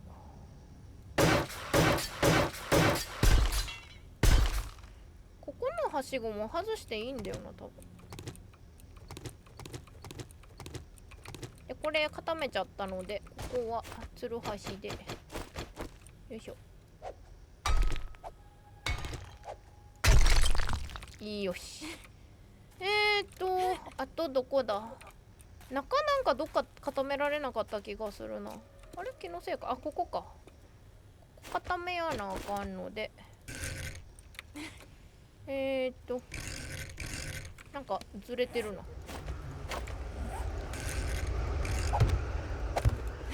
よいしょ。この辺からでいけるかな。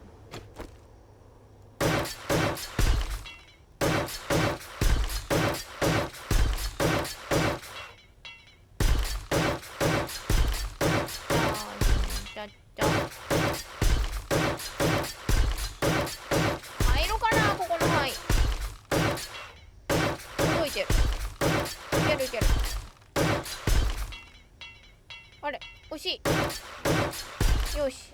すごい、レベルがどんどん上がっていく。レベルアップ。レベル113になりました。ありがとうございます。上から見たら売ってないとこあった。あ、ここも売ってない。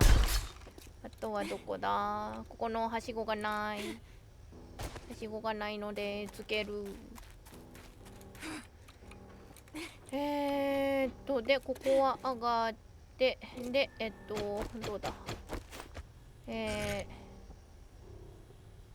ここだね。3、4、5、6。1、2、3、4、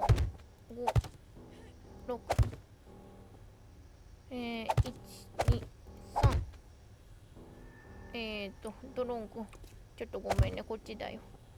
1、1、2、3、4、5、1、1、2、3、4、あとここはちょっとミスったか。こんだけやり直そう。M が難しい。4、こんなもんか。よし。ど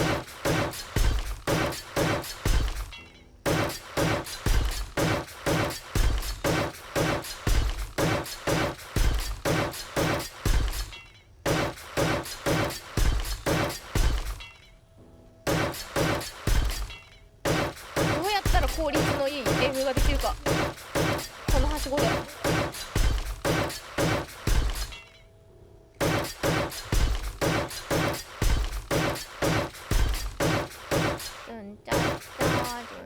あ、ズンがいかない。よいしょ。あれ入らないのこれで。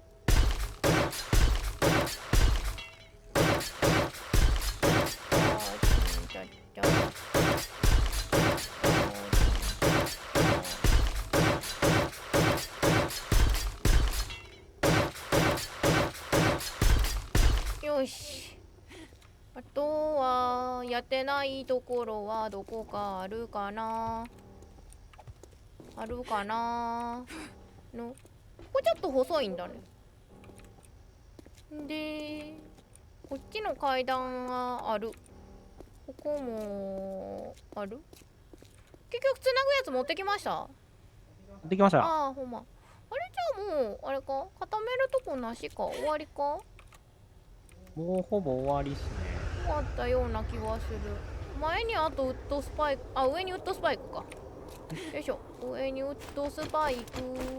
よいしょい。あ、ここは固まってない。よかった、こうやって。角ね、確かにね、角見えなくなるからね。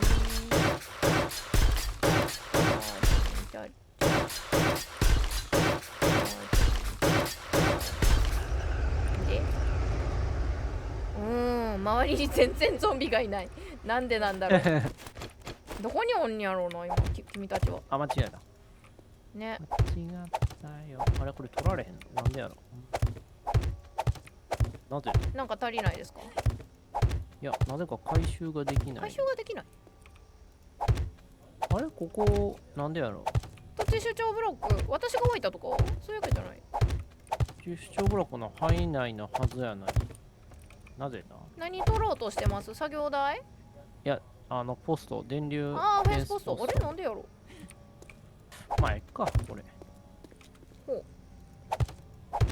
なんだろう、あの謎の仮ブロック。まあいいか。よいしょよいしょ。よっよっよっ。刺さりそうで怖い。最後に置くウッドスパイク。よいしょ。下がってから。下がってから。これでも刺さるな、多分。よし。オッケー。はい。髪の毛が生えました。ネクスト。こっち行って。こっちは全部いけてたはず。なんか個数が全然あれだな。あれそうか。これってあれここってもしかしてまだ埋めます？どこ上ですか？うん。上、ちょっとまあ迷ってるんですね。まあ、あんま余裕あったら埋めようかなという感じで。うん。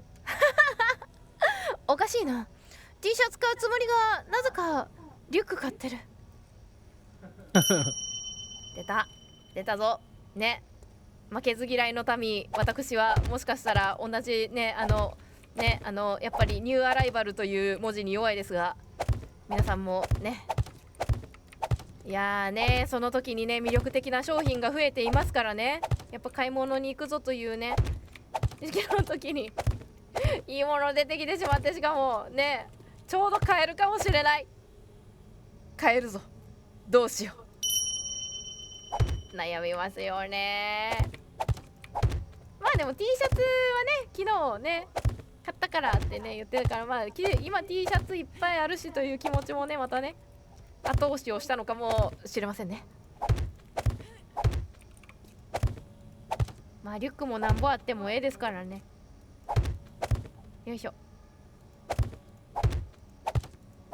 ああ、ちょっと足りひんか。取っといてよかった。よいしょ。リュック使い始めるともうリュックがさ楽ちんすぎてさ他のさカバンに戻りたくなくなるよね。あ、確かに。ね、なんかもう今手持ちでカバン持ちたいかと言われたらばね、いやー背中に背負った方が楽やしみたいな。でも可愛くリュック持つのって女の子結構難易度が高くてね、やっぱねリュックをねつけるとねカジュアルさがね出てしまいますのでね、フォーマルさだったりとかちょっとねコンサバ感出したいってなるとリュックがね使えないんだよね。そこ悩みどころだよねきっとね。あと夏場暑いしね、絶対に背中汗かくからね、そこはね困るけど、でもリュックはね両手が空くからとっても楽ちんなのである。両手が空くからいっぱい持てるし、お買い物行った時とかね入れとけるからね楽ちんだしね。私あと何かやることあるかなこれ。まあ、あと、電流つなぐとかなんですけど、電流つなぐは私は怪しいからやめた方がいい気がします、確かに失敗したらやばい。そう失敗したらやばいので、弾運んだりするかそっち側に。まあ、そろそろそうですね。どっから行きますこれ。どっからがいいかな。まあでいも、つも左から行くから左に行く。ちなみに今のゲームレベル見とこう。チラッ。はい、うわーすごーい。はい、今の我々のステータスを一応確認しておきましょう。私コサカルレベル113、ホノリンレベル123、ゲームステージ私1009、ホノリン1093ということは2人でホードに挑みますので、私の半分を足して多分1500ぐらいの子が来るのかなね。そして敵キル数は私3088、ホノリン4117、あれまた100、あれ違うな、まあ1000ずつぐらいか、やっぱり1000差ついてるぐらいですね。死亡数私8、ホノリン2となっております。で前の拠点のところの数字をついでに向こうから弾持ってくるついでに見てくるか、どれぐらい上がるか。ガソリンどっか置いてましたっけ？それそれ置いたよ。安全なところの石のところに入れたよ。石か。はい。で前の拠点がどれぐらいのゲームレベルだったかをついでにね見ましょうかね。通勤にはリュックじゃないと死んじゃう。そうよね、リュックじゃないといろいろね持つものがございますゆえ、ノートパソコンとかも入れますからね。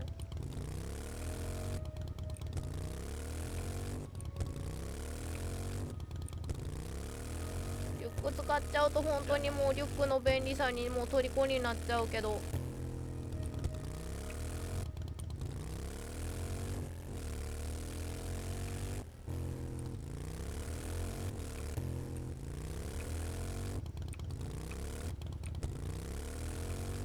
私はあんまり気にしなくてもよかったんだけど、リュック買う時にそのリュックの肩の触るところが材質があれだとスーツが擦れてスーツ死ぬっていうね、出費の仕方しないといけなくなるから気をつけないとみたいなことをなんかカバン屋さんに言われたような気がしますね。毎日背負うじゃない、通勤で使うと。はいはいはい、うん、であんまりなんか擦れるようなやつやるとね、ジャケットが死んじゃうと、ジャケットいいジャケットとかだとなるほどね擦れるから、そこも気にした方がいいよって言われたことはある。で今までの拠点のゲームレベルはあれ同じだ。あ違う、ここ荒れ地だからか。あれそうかよ、そう、そこも荒れ地やから。荒れ地だからあ違う、そうだ、ここじゃない、数字見ないといけないの間違えた。もう一回見ます。見ないといけないのここだ、略奪品レベルだ。ああ、なるほど。それ略は確かに奪ステージ、ここね、ごめんなさい、ここ見ないといけなかった。ゲームステージは変わんないや。略奪品ステージがここが418です。はい。こっちの拠点のやつてか、こっちの拠点のやつ持ってったったらよかったんちゃうの。まあでも いざとなった時のためにあれか、見た方がうん、ちょっとだけ持っていきましたけどね。どうしよう。ここの弾どれ持ってけばいいだろうこれ。ちょっと待った、持っていくもの悩んだ。弾をとりあえず持っていかなあかんよね。よいしょ、トロンクに資材預けて、こっちにある 7.62 とかそっちに全部持ってきますね。はい。これでも資材全部なんだろうこれ。持てるものは全部。あれなんか聞こえるな。あれこの線こっちにいます？いや、いいじゃないですよ。何の破壊音あれなんか破壊されてる音するんだけど、何の音これ。ここ荒れ地だからな。かウッドスパイクか何かが壊れる音がすごいしたんだけど、あれ私狙われてた？報道あったんじゃないですか。あれなんだ、何の音だ。ちょっと待って、なんかこの辺のものたちなんだこれ。なんかずっとバキバキ言うてんな。じゃあ報道来たんじゃないですか。ほんと来てんのかな。ずっとバキバキ言ってるってことは多分。ちょっと待ってね。なんかずっとバキバキ言ってるよね。これどこ？後ろの報道拠点の方じゃないですか、ね。いやワンって言ってるぞ。ワンってことはどっか。ダイヤウルフが刺さってます。ちょっともウルフさんワンじゃないねん。あれちょっとこっち来たやろ今。こっちこっちこっちこっち。あれワン怖っ。ワンじゃないねん君。そんな可愛いね。そんな可愛い鳴き声して君全然知らないんだから。キャヒーンちゃうねん。びっくりする。なんかバキバキバキバキ言ってるから何かなと思った。ダイヤウルフがこっちの迎撃拠点のウッドスパイクに突っ込んでってました。なるほど、そういうことか。バキーボキーって何にも落としてこれへんかった。9こ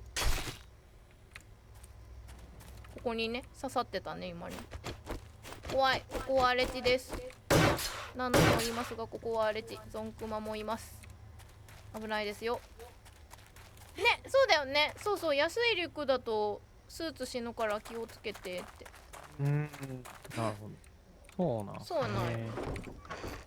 危ないな、確かに。そう、カバン買いに行った時にカバン屋さんが言うてくれてん。親切なカバン屋さんですね。よいしょ。まあだから高いの買いなよという流れだとは思いますけどその流れで多分ね。でもそこはねちょっと予算もありますからね。どこやったかなあれ。バイクどこやったんや。向こうに置いてきたんか。置いてきたんやな。置いてきたというかそっちか。どこだ私のバイク。でもそれを言うたからには、うん、絶対に崩れへんカバンじゃないとやばいですねこのカバン絶対に崩れへんのやろうなって言ってまあでもね絶対に擦れるから物理ダメージは絶対にあるからね。まあ崩れないとは言わないですけれども劣化を防ぎますよ的なね感じにはなってくるんだと思いますけどね。話の持ってき方としては話の持ってき方としてはねでもこっちの人はめっちゃ詰めそうやねそれね。イメージやけど。ああ、どうなんでしょうね。どうやろうな。でも会話上手やからな、言ってみるかもしれんすけどどうやろうかね。トロイメラリブさんこんにちは。ウェルカムウェルカム。来てくれてありがとう。セブンデイズ2大頑張ってくださいね。ありがとうございます。今正念場でございますね。今回7点何言ってんの。7点って 2.6 のバージョン 2.6 のセブンデイズ2ダイの最終回でございます。あれなんかこっちに電源バンク1個あるけどもういらんよね。電源バンク。発電バンクか。発電バンク1個予備ここにあるけど。あれこれどうやって。あ、もういらないです。はい。いらないよね。あ、すごいなんか淡白なそうですよね。いやなんかまあそうですよね。こっち回線ゴニョゴニョしとったらなんかあんまり聞けてなかった。まあわかりますよ。私もいつも破壊音で全然聞こえてない時ありますんで全然。弾をね全部持っていかなあかん。そうなんです。このバージョンでは最終回だからねちょっと一番略奪が多い状態でね戦おうとね今ね急いでね昨日更地にしていたところをね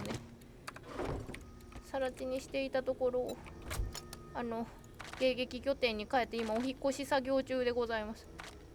これでもこっち本当に全部取っちゃっていいのかな。弾ない。こっちの迎撃拠点も弾ないですからね。ちょっとぐらい残しとく。なんかやばいってなった時にバイクで逃走することあるかな。いやーないよね。もうそこで弾けて散るよね。もうここでそこで弾けて散るから多分大丈夫だよね。よいしょ。っ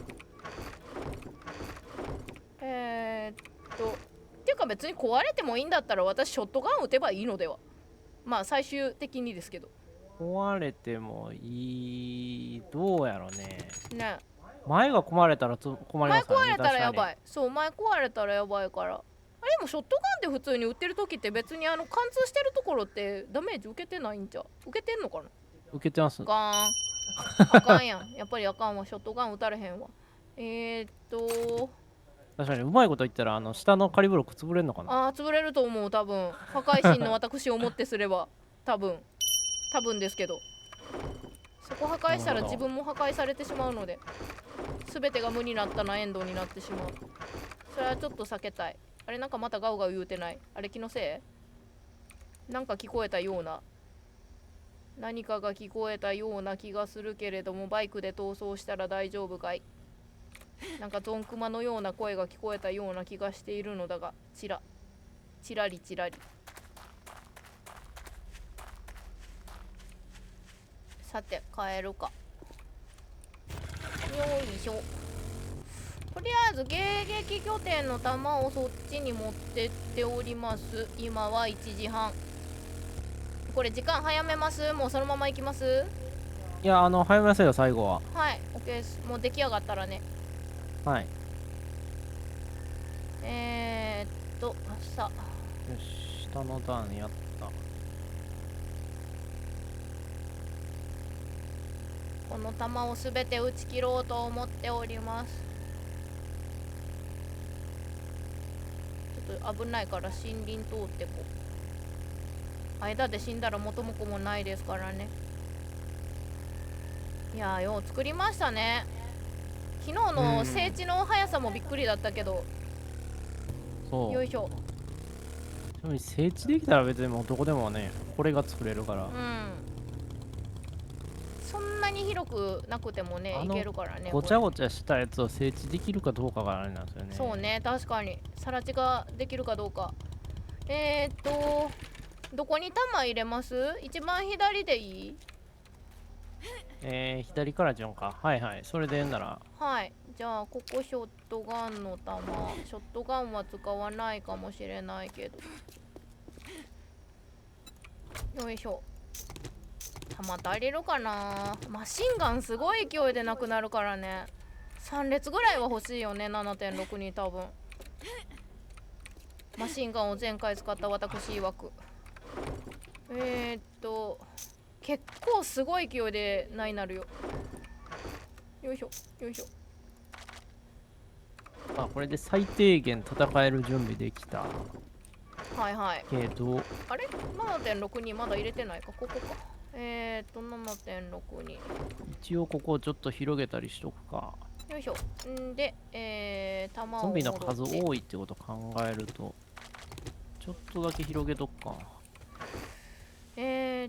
ここをもろってショットガン入れて9ミリ入れてで7.6 に7.6 にマグナム、違う、ショットガンマグナム、この辺は資材どうしたったらええね。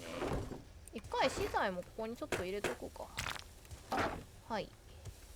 でこれも入れといて、で電気部品とかもこの辺もか。これは今私が使うから持ってる。土ももういいか。土ここ入れて、はい。でいらんかもしらんもんいっぱい持ったな今。ここの玉を全部もろって、お家からも玉持ってこやなあかんもんね。よいしょ。バルクがいっぱい。9ミリで、おじいちゃんこっちに入っとってね。で使うからね。んでこの辺に資材、謎にある資材んでこれガソリン入れてあんのかな。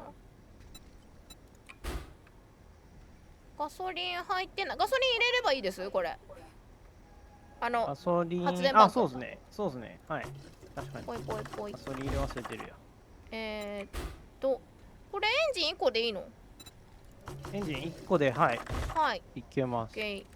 多分いけるはず。で、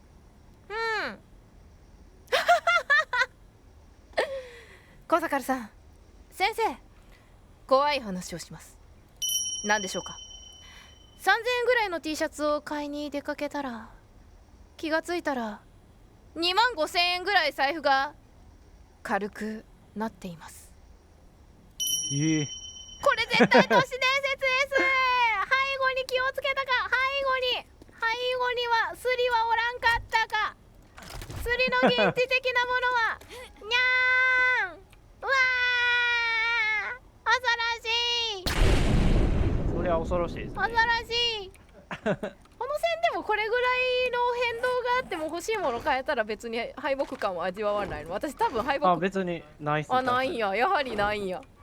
私今日はなんぼ使おうっていうのはあんまりないかもしれないですね。その感覚自体、なんだろう、なんだ、測る物差しないんや。多分そこのね、多分そこの評価をしないから、もうそのもの自体がないというか。確かに。どうなってんねやろな、確かに。いやでもそういう人おるとは思う。そういうタイプなんやと思うで。別にそれがなんかというわけではなく。今日はいいもん買おうはあるんですけど、確かにね、いいもん買おうで、いいもん買えてたら全然買えてた、そうやったーみたいな買えるのよね。ね。まあだからあれよね、まあちゃんと自分の意思決定によって全て意思決定されているから、それは満足度高いよね。そう、むしろ僕高いもん買うの苦手なんで。いや、この線ね、買うって決めたらね、糸目つかないからね、本当に。そうでも普段はめちゃくちゃ計算するから、だから使わないところに使う意味がわからんねんみたいな感じやもんね。確かに。そうですね。いるもんは絶対お金ね、いるもんやから買わなあかんやろみたいな。そうだよね。不思議と敗北感と一さじの満足感があります。多分ね、豆ちびさん私と同じタイプやわ。このタイプなのよ、私も。確かに、決めていったらそうなるかもしれんかな。そう、そのものに出会えたことの、とりあえずそれはラッキーだったのであるっていう自分の中の理由付けと、そうでも店側のうまさに乗ってしまったっていう、私はね自分の意思と反した行動をしてしまったかもしれないっていう敗北感。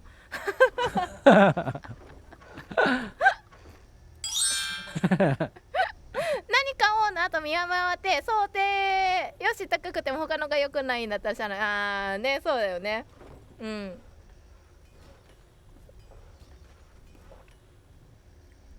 その場でそのものが買いたかったというね、なんだろう、でそこで自分で買えたからええやってね、そこで納得いったら OK なんだけどね。なんかもんよりしたまんまで、なんかあんまりそこをね、よし買うぞっていう決意がないまんまなんか流れで買うみたいな感じになったら地獄を見るんですよ。だからなんであそこで本当に欲しかったものの情報が出てきた時に関してはうわーってなってなぜあの時この情報がなかったんだみたいな。こっちのアンチのやつもそっちにもう持ってった方がいいよね。アンチのやつ、この赤いこの建物の中の銃弾、そうですね。それ銃弾と、ここ燃料満タン入ってる。まあいいや。満タン入れちゃったけど。いや、まあいいんですよ。満タンじゃない方がいいの。いや、もう満タンでいいですけどね。抜けないからね。で、あと何やったかな。全突破ですから私。やっぱり39度、めっちゃ暑いな。ねえ、T シャツ買いに行ってリュックとキャップがなぜか増えてるんですよね。ほのりんさん、この状態の時どんな感じですあります？まずこの状態のこと、ほのりんさん。いや、ないんすよね。やっぱそうなんよね。キャップ買いに行った違う T シャツ買うんやろで、もう鋼の意志なんだよね、多分ね。鋼の意志なんですかね。興味がないんですよ、他のもんにも。その時は。だから意志というか、なんかあれだよね。ほんまにいらんからもう見向きもせえへんというか。あれよね、アウト・オブ・眼中だという話ですよね、多分ね。その時はね、使い方間違ってると思うけど意識的には他のものがアウト・オブ・眼中だということですよね。だから意識に引っかかってこないんだよね。どう言われようとも全然なびかないんですよ、ね、多分意識外なんだよね。そうそう。そうもう俺は T シャツを買いに来たんだドーンだよね多分ね。そうきっとね私はねわかるよ。そのリュックとキャップはわかるよ。なんだろう、そのものを見て思い出すからね。そのものを見て候補に入れてしまうからね私は。でも何も考えてない時になるからですよね。買い物なんとなく来た時になるからですよね。買うもん決めてる時はならないんですけど、でもなんとなく買い物しないじゃないですかまずこの線そうと。ですね私はもう最近はだけど、なんとなくで服屋行かれへん。まずだって前提買い物苦手ですよね確かね。買い物がこの線苦手やからそう気合い入れないと服屋さんに行かれへんんそう気合い入れないといけないから気合が入ってるがゆえにもうそれ以外のことを多分入れないんですよね。そうで私が情報を増やすんだけど、なんて言えばいいんやろうな、難しいな。確かに情報はいなんか私さ店員さんと、なんだろう服屋さん行ったら、服屋持ち屋だから自分のコーディネートに自信がないからこれに合わせる服って何かありますかって他の候補増やすやん大体。店員に聞いてやってますね。そうでもこの線それ絶対やらへんやん。やらないですね。まず人と話すの嫌やから。そうだからなんだろうな、でもなんだろう、服に関係ある選択肢だったら増やしてもらうのは別になんかそんなにあれにはなってないかもしれないけど、他のものの話をした時にそれは今日は買わないからええわって確かにいつも言われる気がする。なんか服買いに行った時にだいたいセレクトショップとかだとさ、バッグ置いてあったりとかベルト置いてあったりとかするから、私もさ聞くじゃん大体、今ってベルトあんのとかね、他のもんあんのって聞くけど、もう今日はええわってすぐやっぱ切るもんね。得意じゃないからですよね多分。まあそうかもしらん。得意じゃないせいでね、T シャツ買うでしょ、近くにキャップあって組み合わせ良さそう。やっぱそうだよねすごいわかるめっちゃわかるわそれ組み合わせ良さそうって思うでしょ。そしたら今のリュック使いにくいなって思い出しますでしょ。そうね、買ったらね髪型変わったら着る服変わるのと同じよね。そう今合わせてるやつ違うってなったらあるかな。なんか得意なもんあったら備えになりそうですけどね。でもあれよ、その場でさ全部さ済ませようとするんよ私も。で、小野線のパターンだと1回1つ買うじゃんアイテムを。で、お家帰ってきて試着するじゃん。で、お家にあるもの現物見て考えて次これやなやねん。どっちかっていうと店舗的には。で私はもうお外に出たら思いついてるものちょっと引っかかったらその場で買う候補に入れてしまって、増えるんですね。そう増えるんよ。そうで多分今のそのチャットの文章を見ててもやっぱりそうやって増えてるなっていう感じがしてて、だからめちゃくちゃ気持ちは分かりますね。そのタイミングで買わないもんね多分ね。多分考えるのが嫌で、そうその場で考えるのがそう疲れちゃうから、もう買い物行くのだけでももう9割方体力使ってるのにそっから思考せえへんねん確か悩むという選択肢捨ててもう帰るんですよ。もう帰る、もう疲れたから帰ろうになるもんねそうだからほぼ悩まないですからね、悩まへん。悩んだらもうなんか買うの多分やめる可能性高いですからね。キャパオーバーやっていうね感じになるよね、だから確かね、両方買うか両方買わんかになるんですよね。確かにたまに私宇宙猫になるのこれとこれ迷ってるんだよねって言った時に即座にほの線がそんなの両方買ったらええやんってなる時あるんですよいつも両方買ってもいいの突然ね、確かに突然いきなりハマりよくなる時あるいつもケチってんのにいきなり両方買ったらええやんってなんかなるんですよね。いいんですか私が引くっていう逆にいやなる時ある。前ポケモン揃える時全部買ったったら嫌なっとったもんね。やつりやったからもうあと何色買ったらええんじゃんみたいな何色なかったからみたいなね。そうだよね、外出たらいっぱい済ませたくなるよね。わかる、すごいそうよね。それすごい私の口癖でありますよねこれ。いろいろやりたくてって言ってね、よく多分この線が聞かされる口癖や私の。これで準備終わったかな。ちょっと待った、もうフォードが近くなってきたけど、お薬置いてないなそっちに。あと食料が今意外と足りななってる。最後の晩餐。壁をちょっと強化しようと思ったね。壁何一番前の鋼鉄だけに。ああはいはいはい、持ってきたよちょっと。確か、前に入れたんですかね。に入れてるかも。前3スタックぐらいあったような。そう今なんかもう後ろのとこから消えてたから。じゃあ前に入れてるかもしれない。前の一番左かな。今ご飯を食べようとしました私は。これか。この炭鉱でちょっととりあえず下2列を強化して。なんだっけ、お水食料持ってこようかな。あとお家から持ってきてほしいもの今あります？なんか思い浮かばんのよなこれもまた。何かあるかな。もう医薬品と食料と最終装備何でいくのかと。バフ系とかあったら。バフね、レコグとかね、その辺だとは思うが、最後の買い物しなくていいんです。そう買い物ね、メガクラッシュとか買ってもいいですけど。私この世界の買い物大苦手なんでお任せしますよ。いやもうお金あるから買ってきてもらっていいですよね。そうか、別にここねないなったとしても別にもうここラストだから、買い物下手も何もないんか。どっちにしろもうそう消えていくお金。消えていくお金、お前悲しい。消えていくお金悲し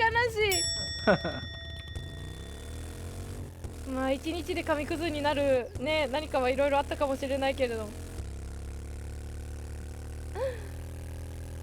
さあ行くぞ行くぞ。朝4列ぐらいは今弾足りてる。そういえば一応ね合わせたけど4列でマシンガン足りるか。まあライフルあるからいい。まあライフルの分だけちゃんと死守しといたら結構マシンガン使える時間少ないかもねそれ。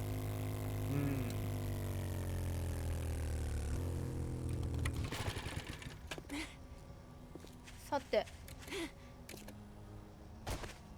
こっちの弾ってもう全部持ってったりとか。まだあるわ。まだあるけどもう9ミリやな。もう9ミリ。そうか、7.6ミリあんまなかったっすか。もう9ミリですね。もう後ろに置いてますわ。そういや僕分けて多分でやろう。後ろあれ新しいチェスト置いたんですよ。どこや後ろ。さっき弾の向かいらへんに多分置いてると思うんですよ。弾の向かい。これほんまや。なんかある。知らんこれ。なんこれ。自分の弾だけストックされてる。なんやねんこれ。最後の最後にへそくり出てきた。めっちゃあるでしょ。ちょっとまだ見てない。まだ見てないけど。あれそんなになかったかな。まだ見てない。ちょっと待った。どうやろう。確かにでも入らんかなと。でも分けたのいつやこれ。中身見てなかったですか。見てない。まあ一切触ってないこれ。多分入ってたから入ってると思うんですよ。いっぱいある。そう最後2人でマシンガン使う可能性あるかと思って。あったまあ確かにね、私の分もね確保してくださってきっと。まあでもね、そら9ミリがなんか今ゴニョゴニョしてたけど9ミリいっぱいあるから9ミリ使ったろかなと思うんやけど、まあ確かにね、まあ最後マシンガンに持ってきたいよねという話はしてたけど。よいしょ。これってこの下はさすがにないよね。ここもあったらビビるけどね、さすがにね。まあ最終的にはここまで貯めようという意思をね見せてたんですねきっとね。もうハイパワー弾なんか使う時ないもんな。でこれはもうさすがにショットガンは使わない。いやまあ万が一を万が一は確かにね。ブリーチ弾は使わないからハイパワー弾も使わへんやろ。ハイパワー弾を置いていこう。あとはそうね、なんかあるかな。結構時間使ったな。ゆっくりやったけどね。全然伸ばしといてよかったな。ね伸ばしといてよかった。伸ばしとかったもう伸ばしとかんかったら全然間に合わなかったね。うん、そうですね。これ全然間に合わなかったという話。もう最後にハニーブリスケット食べちゃおう。てかこれそうか、スタミナボーナスあんのかこれ。この辺も一応バフになるのかってことは。じゃあこの料理持っていくか。ハニーブリスケット2つあったらいいよね。で食材、お水、あれはね、このユッカスムージー持ってったったらいいよね。ユッカスムージー。でもスタミナどうしようかな。よし、まあ炭鉱ほぼ使い切ったな。まあ、でもないいいやろう。もうないかな。まあロニワンチャンあるかもしらんけど。うん、まあまあ壁一応一面目の前のやつだけは全部鉄鋼になったんで。そうか、ないな。もう作炭鉱かり切っちゃった。炭鉱になったんで。はいはい。あとよしは、まあこれでこの辺の飲みもうあ物。とはほんまに戦う準備だけっすね。はいはい。バフね、メガクラッシュってなんだっけ？メガクラッシュなんか足速足なんですよね。速なるだけか。あんまりそんなに走らんもんな。それでもうん。飲んでみたらわかります。めっちゃ足速いですよ。ババババってなる。一応じゃあ、まあ使うかわからんけど。あとバフか。そう、医薬品最悪薬品。もうずっと走りながら逃げられんのかな。行動。うん足めっちゃ速いから多分。なるほど。そういうことか。野戦とかやる人は飲むんかな、じゃあ。多分それ飲んだらめっちゃ逃げられますけうどね。ん。何がいるやろうな。これなんで走ってもスタミナ減らへんねやろ。まあええけど。すごいね、でも確かに。ビタミン剤。なんかダッシュ全然スタミナ減らへん一個も。メガクラッシュの話？いや違う。違う、今の状態で僕永遠とダッシュできるんですよ。なんでやろ、靴か。靴か、あ、そうかもしれない、ね。靴じゃない。靴かもしれんなんか靴ね、スタミナのやつご所スタミナまあ望やしたもんね。軽減、スタミナ軽減みたいないっぱいつけてますけどね。ね、せやんね。あれ、そっちって電気部品とかって足ります？電気部品はもうそうですね。炭鉱ちょっとだけあった。もう250だけあるけど、まあ一応持ってきて、まあ多分もう使うことないですけどね。一応持ってきちょっといたと私あれがないので、多分ちょっと修理キットちょっとだけ。あれ、なんかここに SMG ちゃん作ってくれてる。これそうや忘れてた。これもらっていいの？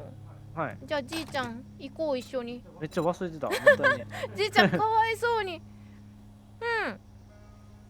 セブンデイズでゾンビを殺さない縛りの人が飲んでたやつかな。すごいなそれ。ゾンビを殺さないか。すごいね。どう生きれそれはすばいいんだろう。ごすぎるな。それって自分が撃ったらあかんだけで、それってウッドスパイクとかで勝手に死ぬのはありなんかな。さすがにそれはしゃあないんじゃないですか。好意的じゃなかったら。さすがにね。どうなん？じゃないとね、やばいよね、多分さすがに。自然死はしゃあないでしょ。自然死はしゃあないよね。そうしやんとこの間勝手に死んでましたもんね。ねそれよりそれも殺しちゃい勝手にけないって、もう取り除かねば。ゾンビに対する脅威をすべて。めっちゃ必死に助けなあかんの。ゾンビ愛護団体の人、そんなことはないよね、さすがに。いやーねえ、何にもなしか。じゃあほんまにやばいな。恋に死んじゃったらひたすら逃げます。まあでもだから置かないってことだよね。自分でなんかあえて自分で何が倒すっていうことをしなければってことってだね。ことだよね。修理キット何個あります？ほの線修理キット今25個あります。25個あれば大丈夫か。はい。マックスであるから。っていうか今もう全部修理しとこうか。もうマックスで修理しといた方がいいかなと思うけど。ロケラン6作るの忘れたけど、まあえっか。何の 6？ ロケットランチャーのロケランね6か。ちょっと今間に合うかもしれんけど、まもうでももうええあかな。ええかな。もうだいぶ妥協が入ってきてる。もうええかなってみたいな。とりあえず25個できたらこれで1回部品も別にいらん修理キし、ットガソリン入れたし修理キッ、トもうあと回復アイテムもあるから、あれ修理キット、これはそうか、ここに持ってるからほんまにそこの弾さえ持ってきてもらって、ぐらいかいね。回復バフアイテムがあれば、バフねレコ回復系ももう、あ、まあ回復系こっちだいぶ持ってきてますけどね。はいはい。お金いっぱいある。確かにお金ちょっとじゃあ握りしめてレクトさんち行こうか。2万あたる。多分何にも欲しいもんないと思いますよ。ない何も欲しいもない。ないかな。まあロケラン5があったらとか、それぐらいですかね。あるかな。まあじいちゃん6売ってないもんな。まあそもそも6は売ってないから。レクト使い物にならへんからね。あー、地面にアイテム落としますって言われた。私も25個あるからいいか、この辺。よいしょ。これで1回行くか、そっち。あれまた知らんうちにスレッジハンマー拾ってたんか。まあいいや。てかほとんどあれやな。鉄入りすぎたせいで、うん、いっぱいある。5いっぱい持ったまんまやな。ティア5。そうか。6全然作らんまんまだいぶいや、終わった。6がね、一時ね、そんなに伝説パーツが落ちなかったりとか、そうねちょっとパーツ足りひんとかで全然作らなかった時期があって、そっからさ、別に今回はティア5とか6とかいかなかったからさ、そこまでさ、ティア3、4とかでもさ、ちょっと倒せばなんとかなってたから、武器と防具以外は5でもなんとかなるんなんですよ。とかしてたんだよね。そうそう。そんなに大差ないから、ね。これでいけるもんやねんな。まあ 3.0 になってハッチが使えたりするのか、ちょっとね、またね、きっとゾンビの挙動がまた変わっていることはあるでしょうから、間違いなくね。それは気になるけどね。さあ、さて弾はちょっと持ってきましたが、最後の手持ちの整頓だけして。よいしょ。うわー、いっぱいあるわ。料理とかどこ入れたら、こん中かな。なんか布1枚だけある。衣料品どこやろうな。なんかいろいろ持ってきたけど、なんかどれがいるかちょっとあんまりよく分かってない。整頓して、あと分からんとあれやん。料理だけ分けようかな。料理とバフだけ分けようかな。ああ、料理バフ。料理とバフ。回復。この辺だけちょっと分けようかな。ここ雑貨すぎてちょっと分からんわ。この辺かな。ちょっとまだ持ってこれる余地はある。よいしょ。まあでももうだいぶと、ちょっと料理バフ系、回復系入れとく。これもらって。言うてももう6時か。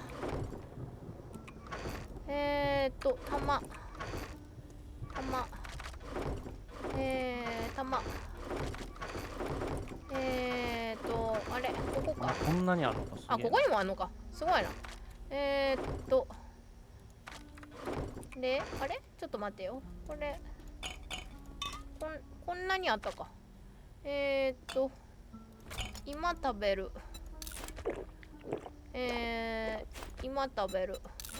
ちょっと多いかもしれないけど、もう関係なし。ちょっとこの辺のちょっとよくわかんない瓶とか。コンコン。あれ、お水どこだったっけ。お水そっち。ヘクトさん家で買うもんあるかな。まあ、まだ行って帰ってくる時間はありますのでね。よいしょ。じいちゃんになんかつけてあげたいんやけどな。改造パーツまだちょっと考えないまんま来てしもうたが、まあ、最終的に使うのはじいちゃん2丁とマチエーテ使わない。まあ、この辺ですからね、多分ね。これに何つけてたっけ。サイレンサーと断層とリフレックスか。まだつけれるよね君ね。ないからつけてないだけで、あったかな。なんかね、つけてあげられると思ってはいるのですが、9ミリ溢れるなこれ。よいしょ。ゼロイドもあるしな。よいしょ。わあ、ありがと待ってね、安全なところによいしょ。関友さん、レイドありがとうございます。配信お疲れ様でしたね。そしてレイドからこんにちは、ありがとうございます。一緒にレイド乗ってきてくださった皆様もウェルカムレイダーズ。そして関友さんをフォローしようのハートマークが出てると思いますね。とってもね素敵なね、声を持つとってもハートフルなね、男性の V ストリーマーさんでございます。いろんなゲームをやってますのでね、ぜひね気になるゲームが1本は絶対あるはず。こちらでねハートマークをポチッと押してチェック&フォローよろしくお願いいたします。そしてナイスレイドもありがとう。そしてレイドからいっぱいねファーストチャットもありがとうございます。さらにご紹介させてください。関友さんがレトロゲームからのレッドで登場。ノボルとデスボが出る熱いプレイヤー。そう、デスボイスすごい素敵ですよね。なんていうの、上品なデスボです喉をね無理してやってるシャウトな感じじゃないのがね、ぜひ生で聞いていただきたい。スポーツやバンド、レジャー好きにはたまらない配信。最近は、6万エグゼ4にハマっている様子。夜もね、昨日の夜もやってらっしゃった。罰ゲームで蒙古タンメンも挑戦する勇者っぷり。そう、食べるって聞いてたね。どうでしたか？日本語と英語を学びながら自社ワイプで楽しむ初心者配信者ですということですが、いや全然もうねなんていうの、もう玄人の風格ございますね。とってもね声の素敵な、そしてねフレンドリーなね配信者さんなので、ぜひねこれを機にチェックしてみてください。貴重なレド枠にね来てくださってありがとうございます。小坂ると申します。今日はセブンデイズトゥーダイのねバージョン 2.6 のね最終回でございます。ちょうどいいところに皆さん来てくださいました。来てくれてありがとう。もうちょっとでゾンビの大軍が攻めてきます。はい、今我々が考えうる一番危険な場所で最終報道をねやろうと思っておりますね。しのさん、レイドからこんにちは、ありがとうございます。来てくれてありがとう。そしてあやなさんもただいまありがとう。そしてねナダルさんもありがとうございます。そしてねサメさんもレイドありがとうございます。そしてよいちさんもレイドからこんにちは、ありがとうございます。レイドレイド。そしてねかぐわんさんもこんにちは、ありがとうございます。先日もね配信お疲れ様でした。そしてガーチュンさんもレイドから失礼します、ありがとうございます。そしてバーサラさんもレイドからこんにちは、ありがとうありがとう。そしてヒアリーさんもハローウェルカム、来てくれてありがとう。あ、すごいね、蒙古タンメン食べきれました。おめでとうございます。辛いのお得意なのかなってことはチーズに救われました。あ、なるほどね。さすがに確かに蒙古タンメンにマヨネーズはきついもんな。なんか激辛極激辛のペヤングとかね食べる時とかチーズとかね、チーズじゃないマヨネーズとかをかけてなんとかしのいだっていう話をねしてたんですけど、こっちでもナイスファイトでございます。まだね私もね食べたことがないので、中本こっちにあんのかなね。あれ、中本って横浜だよね。あれ違ったかな、こっちじゃないよね。蒙古タンメン知ってます？ちなみにほの線。いや知らない。ってことはやっぱり私勘違いしてるわ。ね、まあ横浜住んでる時に食べとけばよかったんだけど、食べないまんまね関西に来てしまいましたそうなんですよね。なのでそのうちまたねカップラーメンとかでもあるってね伺っているので食べれる機会があるかもしれないね。カプサイシン系の辛さに乳製品は大正解ね。本当にね、そう胃を通り過ぎてもね内臓がやられるというね内臓がやられてしまうかもしれないというお話もねありましたからね。もう今からがもう一段階もしかしたら戦いが待っているかもしれないね。健康にはお気をつけて無理せず胃薬を飲むんですよさて今日はですね、いつも通り週末は土日に旦那のほのりんとデュオでねセブンデイズをやっておりますが、もう来週というか3日後に実はセブンデイズ2大大型アップデートがね控えておりまして、昨日ね、その話を聞いていつ来るんだろうと思ってね配信終わって調べたらね、なんとねあさってにもうすでにベータ版が来るっていうねお話がね判明しましたので、この世界最終回です。確かに関友さんねここ整地してる時にね倒壊してたのを見てくださってたと思うんですけど、ここ一回ちゃんと全部更地にし終えてねこの新しい迎撃拠点を、今まで使っていたものではあるのですがね立て直して一応ギリギリ間に合いました。とはいえ今1時間セブンデイズ内の1時間を120分に今設定して、いつもの倍の時間かけてねなんとかギリギリ間に合った感じです。もうすでに玉持ったな。これでもまだあったから今また入れましたよ。ねえ、そう、穴ぼこがこんなに綺麗にねえ、頑張った。もうずっと埋めとった。また今日もずっと埋めてました。どうしようかな。私最初初手じいちゃんで頑張るかな。お腹の中に鉛玉を入れないといけないお時間だけど、ちゃんとゾンビ来れるかな、よう考えたら。試しがないのか。この周りうん。周り壁で覆われてるからゾンビちゃんと湧いてくれるかな。これこの壁でみんな一回立ち塞がったら面白いけど、ちょっと待って、どこの壁？どこのか。この普通のエリアのああ、もともとあったエリアの周り破壊して来てくれないってこと？いや、ないやろ最初手こずってるかもしれない、ね、そうなったら私破壊神の本領であれ撃ちますよ。あこいつをぶっ放しますよ。オートショットガンをこっち来いやーってなんかもうモード変わった感じの。よっしゃー。いやー怖いですね。忘れ物ないかな。ちょっと待ってよ、まだ私あれだ、改造パーツもうちょっとつけられないか一回吟味しにもう一回戻りますね。この2丁とデザートバルチャーとオートショットガンで戦おうとしてるんですけど確かにここの拠点で結局一回も戦ったことないから、もしかしたらゾンビが謎の挙動を示すかもしれません。結局あれだ、みんなも水分取ってね。ありがとうマーさん。ちょっと待ってね、安全なところに行ってから。あれ、こっちで合ってる？なんかこんなに荒れ地だったっけここ。ゾンコマに合わないようにしないと。ちょっと最後の武器調整のお時間。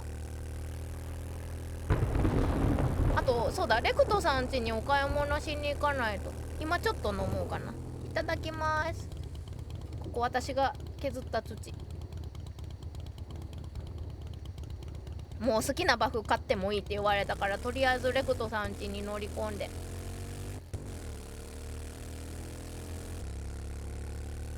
今2万しかないけど買えるかな。よいしょ。さあ最後のレクトさんとのお別れ。レクトさん世話になったな。我々は次の世界に旅立つよ。その前に自販機。メガクラッシュはいらないよね。あったらいる？あったら別にまあそっち飲んどいてもらっていいですよ。僕飲もうかなとは思ってるんですけど。じゃあ2個買っとくか、とりあえず。で隣はお宅のエレズミスカルクラッシャーコソコソ猫使わないな。ヘルスバーってなんだっけ？体力ボーナスか。いるかな。ヘルスバー2つ買っとくか。もうあれですよ、金に糸目をつけない人になってますよ。岩の破壊者は関係ない。スカルクラッシャーは近接だから関係ない。コソコソ猫も奇襲か。しゃがんでたら奇襲入るときあるけど、まあこれも買っとくか。じゃあしゃがんでもしかしたら奇襲ダメージ入るかもしれん。世話になったな。泥酔してるわ。今夜はどうだ。今夜は報道だよ。持ち物見せて。持ち物なくない？バフってどれや？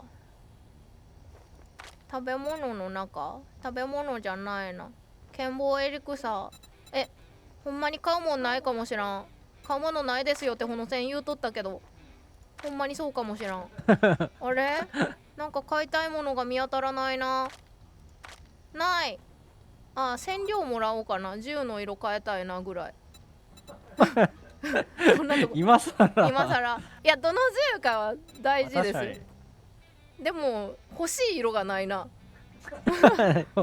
もう何もないやん。もう色のセンスもない。色のセンスなんということでしょう毒が吐かれている赤とか黒とかはあれですよ。男性が好きなこのね、白黒赤のラインナップはね揃えられてますよ。緑とピンクとか買うか。ピンク買うか。はい。ダイヤロも買うか。わかんなくなるけどな、こうなってくると。そんなことやってる時間あんのか。まあいつもより倍やから、まあ言うてもあと10分ないぐらいですね。でも 10分ないよね。I treat you that good and you don't even そうだ、改造 fucking パー tip ツあっ me. たっけ君。ちょっと待った、改造パーツ見てなかった。あんまついてないんじゃん。確かに。そう、改造パーツどこ？改造パーツ。ここ玉だよね。うん無駄打ちいっぱいできるな。いやー、まあ無駄打ちはできますでしょうね。うんなんかない気がする。全発のな I い knew you were a cheap motherfucker. ないです1万発あるしな。先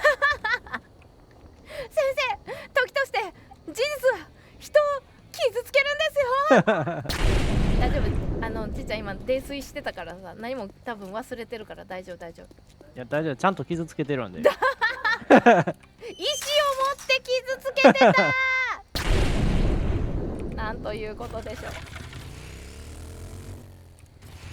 いやーでもね、私もね、冗談というもののねさじ加減がね全くね、自分もできないから自分が言われるもん苦手ですごいね、すべてね、受け取ってボケ潰し率まだ9割ぐらいやと思うんですけれども、難しいよねやっぱりこのねあうんの呼吸というかね、もう常日頃からねこちらの方々は結構トークがお上手なので、もうオチがない会話をねするとなんかえらいことになるというねお話は聞いておりますが、会話のセンスと冗談のねさじ加減はほんまにわからんねまだね。あ、ハイナードさん、ハローウェルカム、来てくれてありがとう。Thank you for coming。ゆっくりしてってね。もうちょっとで報道です。ちょっとギリギリまで改造パーツつけられる改造パーツはないか。ないな。てか作るか最後に。これいる。この照準は欲しい。いやじいちゃんに間に合うかな、間に合うか。今もはいもう戻らなあかんよね。だから放射能除去と放射能除去ある。あとなんだろうな、銃弾増えるやつがない、そうですね、確かにそれ欲しいけどないな。あと何つけてたっけな、こっちのじいちゃん。あー、サイレンサーか。サイレンサー逆に外さなあかんな。そうですね、サイレンサーちょっと待ってよ、こっちになんか余ってないかな。外さなあかんくって。でもちょっと待ってよ、これ入れたら遠距離ダメージあるけど有効射程これってでもちょっと待ってよ、遠距離ダメージがでも増えてるな。サイレンサーつけても有効射程が減るだけでああ、ダメージ減ってないですか。減ってないんやった増えらいいけど。てる、ダメージ増えてる、つけることによって。ああ、増えてるんやったらまあいいか。確かに。このままでよかったんや。であとつけられるもの、ショットガン違う。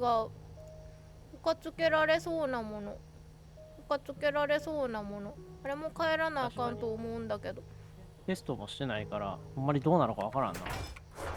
やばいな。いざとなったらだから弾ちゃんと持ってれば前の拠点に逃げ帰るはありかもしらんけど、でもそれはちょっとあれだからなんとか巻いたいよね。しいかもな。てか64体脇にするんだよね。ってことはあ、そうですね。帰らなあかんな。もう一回そうだ、設定も変えらなちょっとあかん待った。改造パーツ今作れるかわからないけれども、断層拡張とか追跡、そっちにもう全部持ってっちゃったから作れないかも。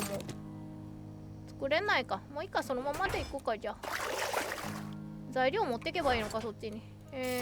これとこれ、断層拡張だけ作れれば他はいけるとして、もうこっちから持ってくるもんないですか。Ready for duty. はい、じゃあもうこれでいこう。これで一回帰ってこれで OK。なんか忘れてそうやねんけどな。怖いな。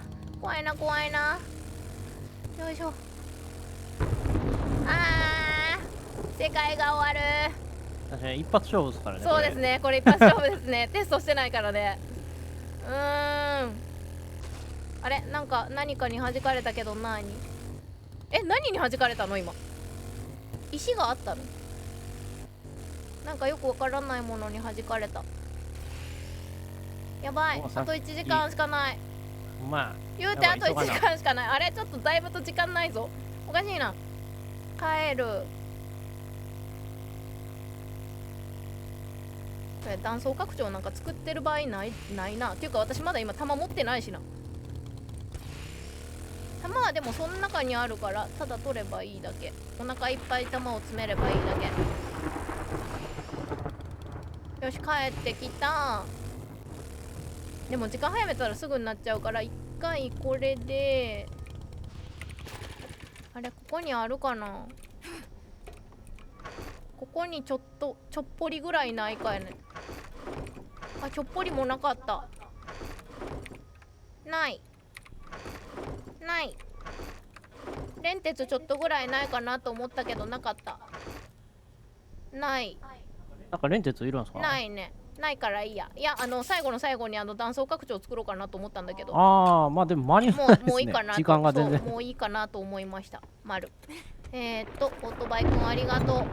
この世界でもたくさん走ってくれてありがとう。さあ、こっちへ行って、もういざとなったら今のじいちゃんひたすらに使うしかないもんな。さあ、ここで一回弾をお腹いっぱい吸い込んで、9ミリ弾お腹いっぱい吸い込んで、で使わなかったこの、ちょっとまたバフどうやって持てばええんやこれ。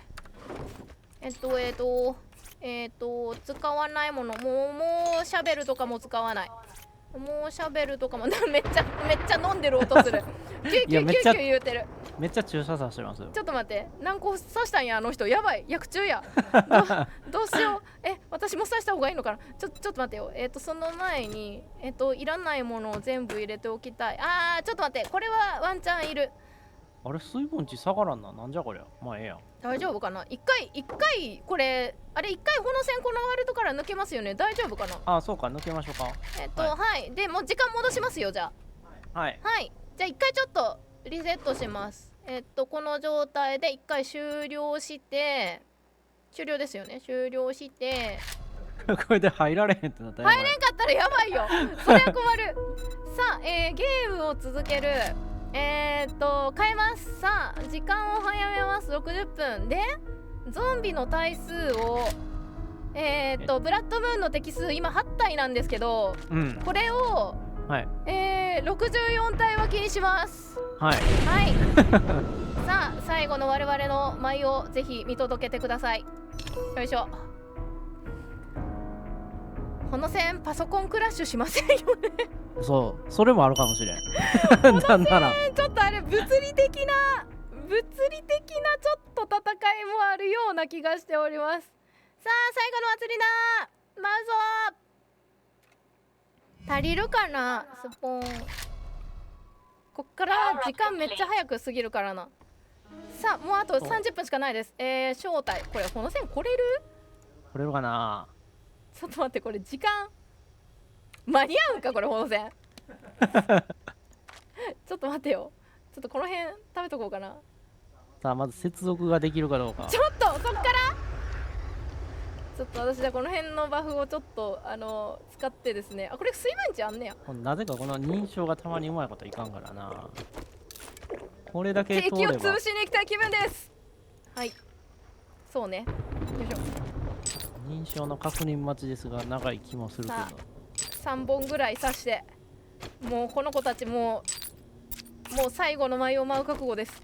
よいしょ。いけそう。よかったよかった。これでくれないとだいぶやばい。でももうね、いいね。今この世界41分です。もう来たらすぐスタートです。お覚悟を。よいしょ。あと何飲まないといけない。9ミリでいいのか。私じいちゃんで行こうとしてるけど、一応マグナムもある。で移動するとき、ちょっと待って、ドローンくん、ドローンくんここにいる。ドローンくんにちょっと詰めといた方がいいのでは。間に合うかな、弾拾うってなって。トビーとかタイムアウトされました。ちょっと待って。入れるかな、ほんまに。これもう始まるけど、もう一回呼んでもらわなあかんな。間に合うのかな。これ始まっちゃうよ。大丈夫かな。招待しますよ。一回止めたらどうですか。今止めますよ。止めたらっていうか、もう一回呼んでもらっていいですか。呼んでいいですか。はい。始まった時に入るけど、まあしゃあないですね。頑張ってくださいね。僕でも中入ってるから、はい。さあ、はい、弾はある。はい、始まりました。報道です。大丈夫かな。私一人でいけるかこれ。ウッドスパイクこんだけしかないんですよ。わー、初手ミュータント。確かにそれ電気つけてないですね。電気つけてない。はい。電気つけてない。はい。片側だけでいい。はい。いて。なんか食らってる。何を食らったんだ私これ。ちょっとこれ下からやらないかん。やばい、全然カバーできない。早く来て先生。なんか認証待ちが長いのまた。いけるかな。これ入れんのかな。これ私一人で戦いこいつ。ゆうちゃんとやばい量いるけど。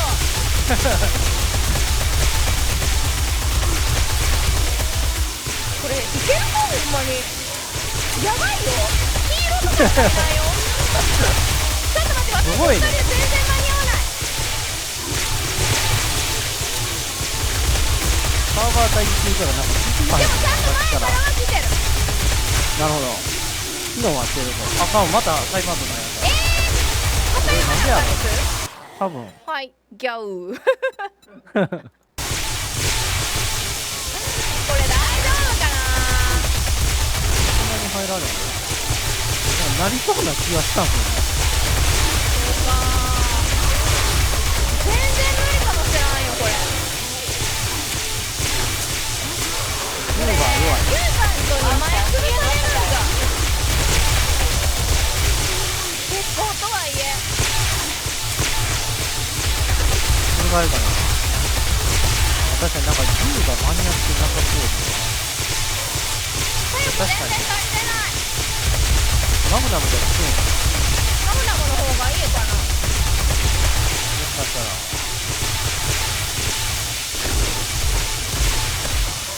なんでやろこれゾンビ多すぎて入られへん。頭を狙え。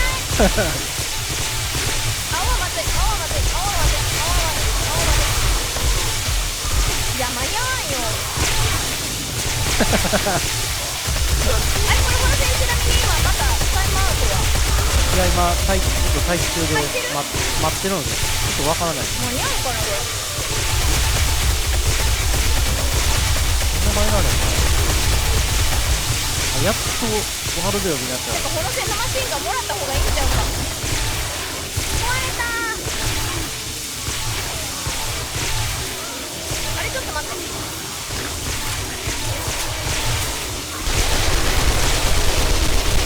入りそう。入れそう。えらいとこまで上がったのにこれほんまに帰れてるかね。全面強くしといてよかった。入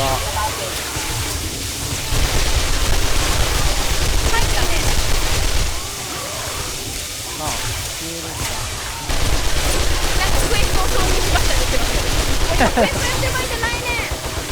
大変だー。前が見えない。ありが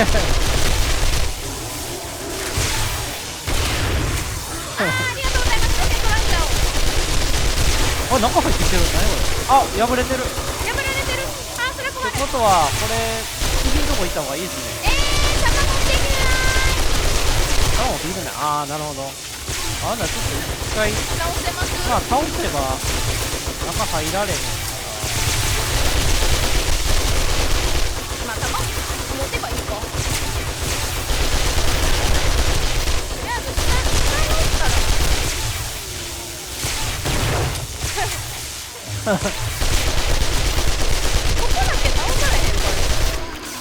直せるかもしれないですけど直せてもらいますが。まあどうせそれか。トランプに弾を入れて、まあ弾取りに来ればいいか。2人になったら。次のとこ行きます。次のとこ行ったら弾ほぐしてもらったら。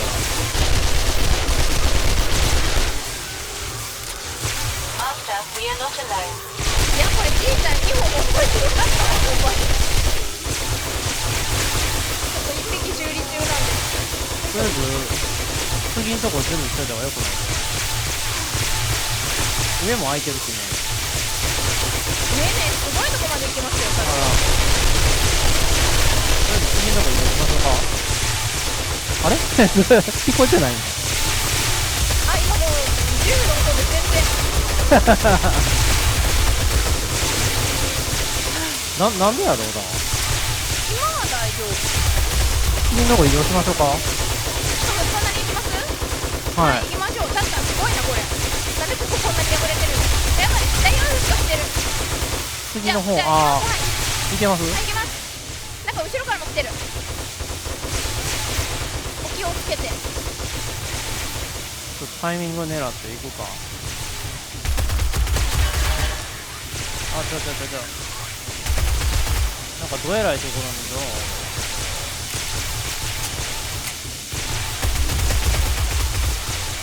こっちつけないといけないんですよ。そう。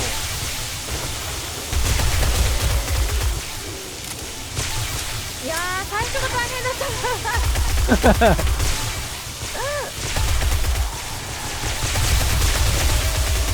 Incoming enemy. Prepare for conflict. 破られたか。いや、破られるよね。あんだけ撃たれたら。あ、いって。まあ確かに間に合ってなかったわ。あれ？あ、なんか撃ったの？周りのゾンビが巻き添えに。オンみたいな。オン。あ、じゃあこっちオンだ。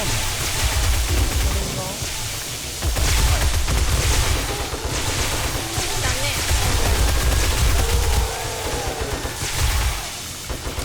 デモリッシャーがちょいちょい来始めました。確かにマジでめっちゃ強い。びっくりするぐらい強いかもしれない。こんなスピードで倒せんの？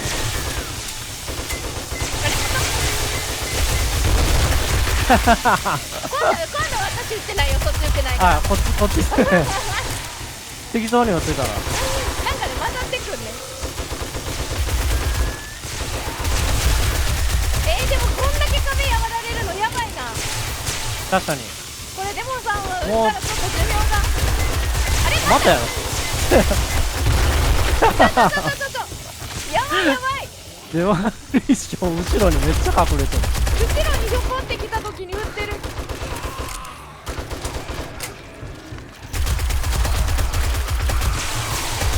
嘘やん。ここか。 I've got a bad feeling about this. 間に合ってない。いや、今ちょっと上登ったりいろいろしてたの。あ、ここか。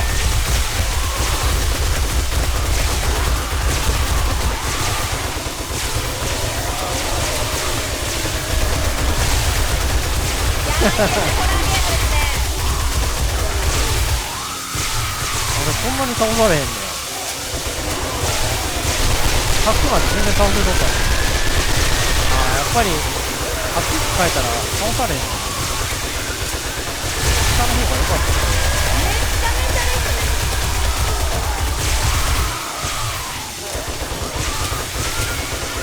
でも考えてここ移動しますよ私は。黄色はやばい。そんなに倒されへん。こいつところに。レベル上がってる。あれ下に降りんの倒されへん。上から撃っても全然倒れへん。全然抜けてきます。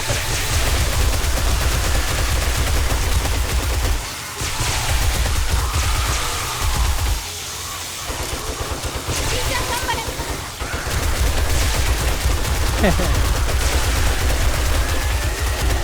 Master, we are not alone.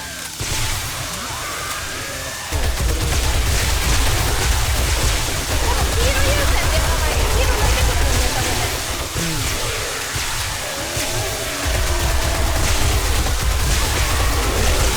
あ、でもいいんちゃいます。適当に撃たれへん。危ない。あ、壊れてる。ああ、そうか、これ潰れたのか。ちょっと撃つか、ロケラン。同じ映画でもさ、撃つ。よう、そっちの壁はもう本当にヒットポイントゼロです。確かに。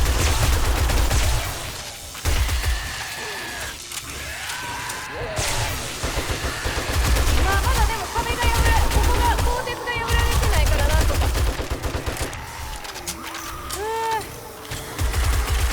これフール出してた時にこの辺りに強い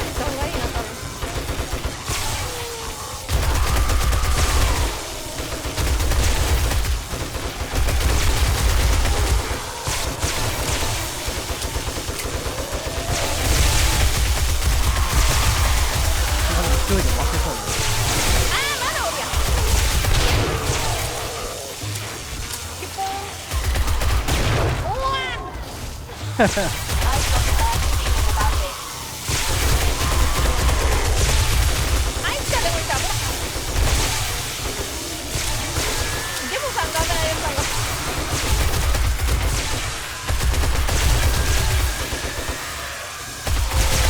ない足やられて横に倒れるの危ないからやめてください。怖いびっくりした。爆弾の位置斜めに入ってくるよ。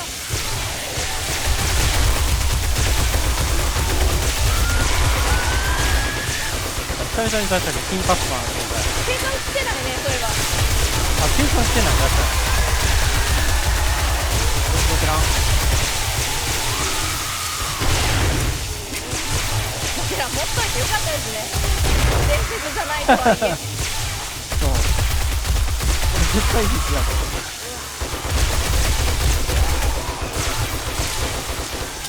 もうそろそろ破られる可能性ある。あと2時間。もう一個あるんやけど、もう一個あるんやけど、相手もう一個ある。もう一個実はちょっと狭いんよ。いやそこまでこれで耐えるか。もうみんなうわー。 Master, we are not alone. なんか後ろに警戒した今の爆発はお、だいぶすごいなんか言ったのすごいなロケランってすごいなやっぱロケットランチャーってすごいんださあ警戒許さないあ、しかもこれ抜けた。これもう一本のとこ行きますか。はいよしじゃあ行こう。はいゴーゴーゴーゴーなんか爆発してんなさっきのやつ死んでなかったんか弾足りるかな。でめっちゃ薄くなってたから。よいしょ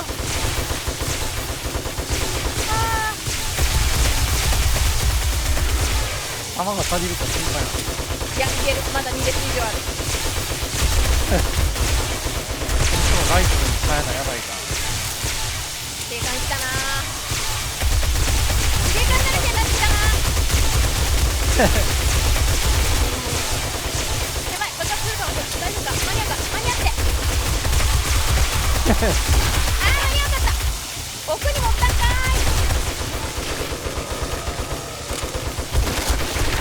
ちょっとかするともう自爆するかな。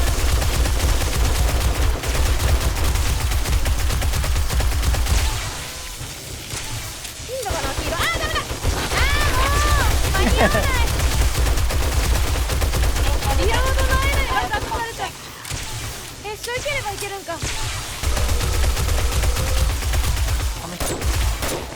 ライフル。もう何回弾け飛んでるんですかみんな。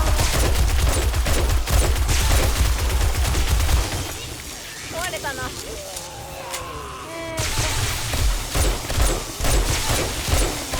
壊れました。あ、いや大丈夫です。ちょっと一回ロケラン。いきますいきます。ありがとうございます。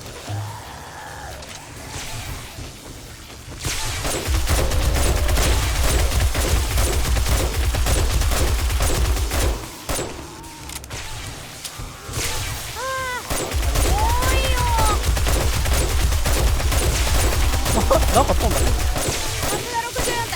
黄色爆発すると。間に合うかな。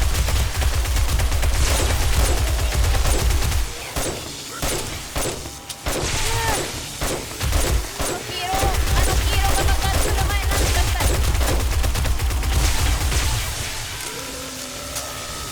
黄色が爆発する前に。でも隣の緑に隠れたもちろん。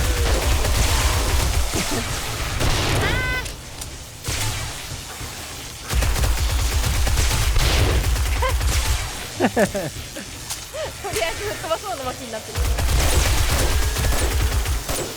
レベルがめっちゃ上がる。このスキルポイントを持ったらもっと強いのかもしれな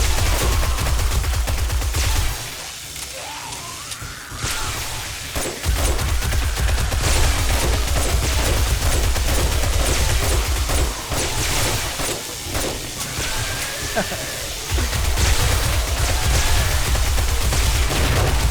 と来るのが早いね。飛んでるこれ入ってるか言うとほら。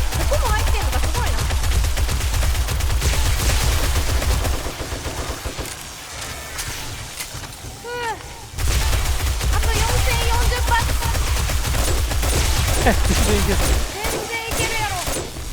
あと30分で朝。あ、じゃあいけますね、全然。多分いけると思っております。正直結局ロケラン100ゾンビ出てこんかったな。確かに。まだ今から出てくるかもしらんけど。100ゾンビの領域通り越してんのかな。まあかもしれない。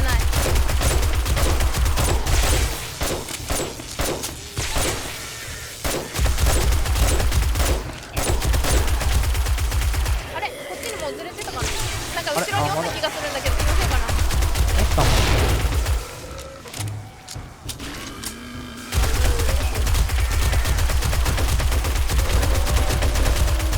My sensors have picked up something. すごい上からなんやねん君その上からうわーってなんかちょっとなんかスターあれ感出した。多すぎてもうすごい勢いでもうのし上がってくれ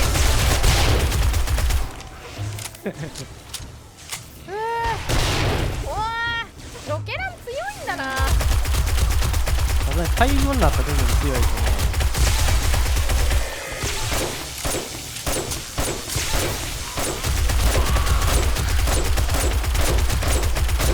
浅いよー。全然赤っぽくないけどレ絶対空作るかな。ベル上がりすぎてあじいちゃん何度かの殉職ありがとうおじいちゃん。多分もういけると思うよ。これで大丈夫。終わったか。絶対もうあったと思うけどどうだ。あれまだ隣でビリビリいってんの。隣も確かにねまだいけるん来てるかだよね。隣切ってないからね、電源。これ切るかいくか。ね、シェリーさん帰りただいま。今ねラスト報道をなんかいるここにいる。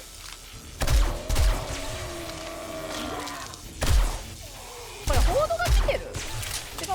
いや、来てないですよ。あ、ここすげえずっと警官どんどん。なんか聞こえる。どこやどこや。うわここやばいな。なんとか勝てました。ありがとうございます。ちょっと戦利品を取るまでがね報道なのでね、もうちょっとだけちょっとすげえ、確かに。言うてもいややばいねこれね。すごいな、ボッコボコやな。もうホロ線が何も気にせず何も気にせずというか、あれはでも入り方が悪いけど、あの人のそう。ねなんて言うんやろ、裏からひょこってくるデモリッシャーをひたすらにうん。ね、じじありがとうございます。さあ拾うぞ略奪品ステージがここはいくつなんだ。よいしょ。じゃあ一応そうですね。それのはい検証487。でだから集めたやつちゃんと分けとくか。そう分けてます一応ね。ちょっともしかしたらちょっと弾は吸っちゃうかもしれないけど、まあちょっとぐらいやろうということで。よいしょ。これあれだな、チェスト作らなかん。追跡じゃない、作りつつ。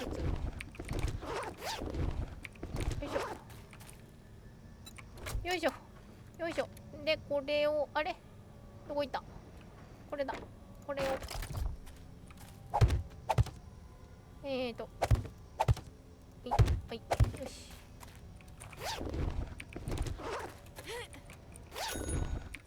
いやーいっぱいある。間違えた。よし。今チェスト適当に置きました。はいはい。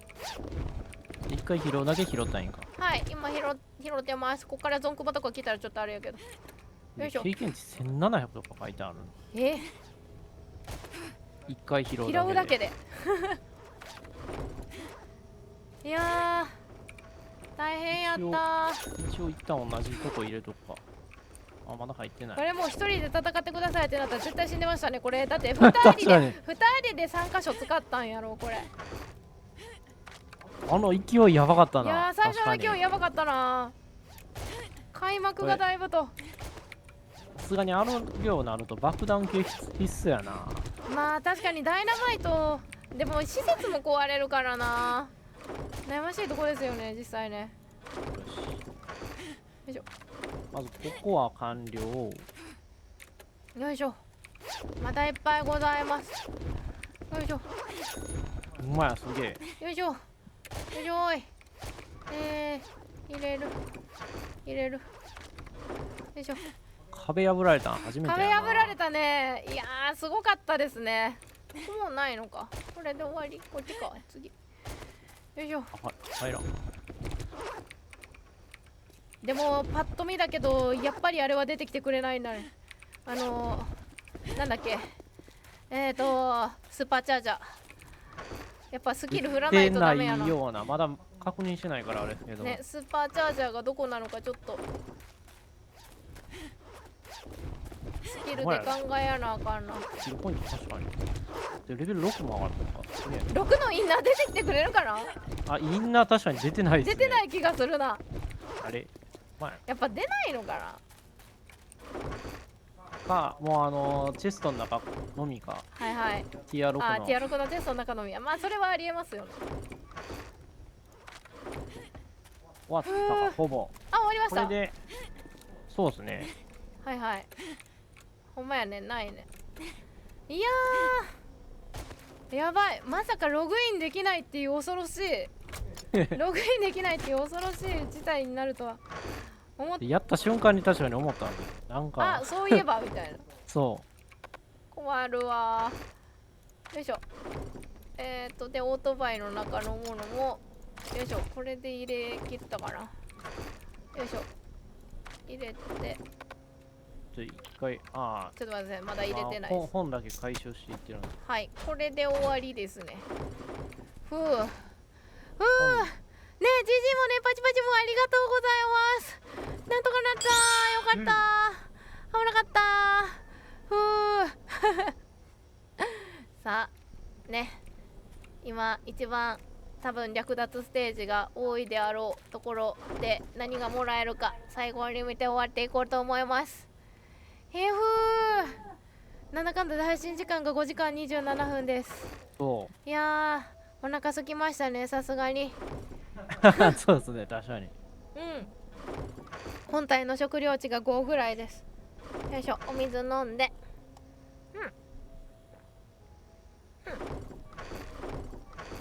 さあどうでしょうか。これでこれやって、これやって、頑張れ頑張れ。弾やな。あれなんか、弾が。弾はまあ絶対にマイナスでしょうね。こんだけ撃ちましたからね。さすがにねこれが帰ってくることは思い残すことはございませんか。もうこの聖地が間に合っただけでね、もうね、私は感無量でございますね。やればできるもんなんですね。まあ本当実際は倍の時間かかったという、あと3日いるっていうね、あれがありましたけれども、ね、グッバイバージョン 2.6。 ふう、どうでしょうか、ほのりん先生。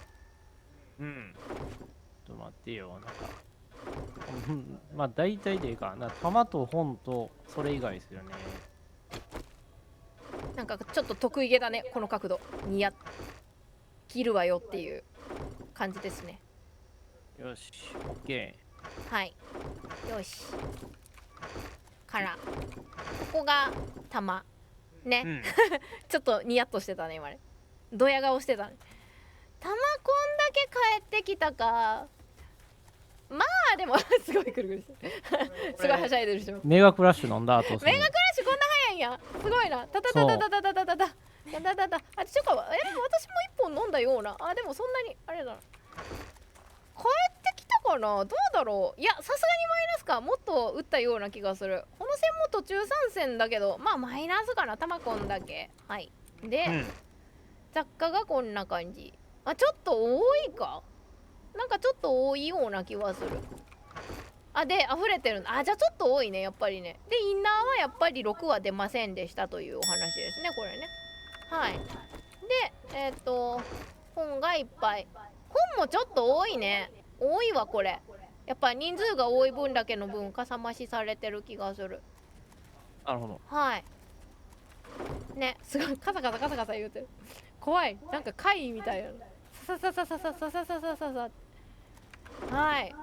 いやーもう私は初手のところが大変でしたからね、もうね、面食らってましたけれどもね、やっそぱうあれだね、一人でこれ64体脇やるってなるとめちゃくちゃ大変なんだなっていうのが分かりました。丸はい、どうでしたかほのりんさん。2.6 はこれもうね思い残すことはございませんか？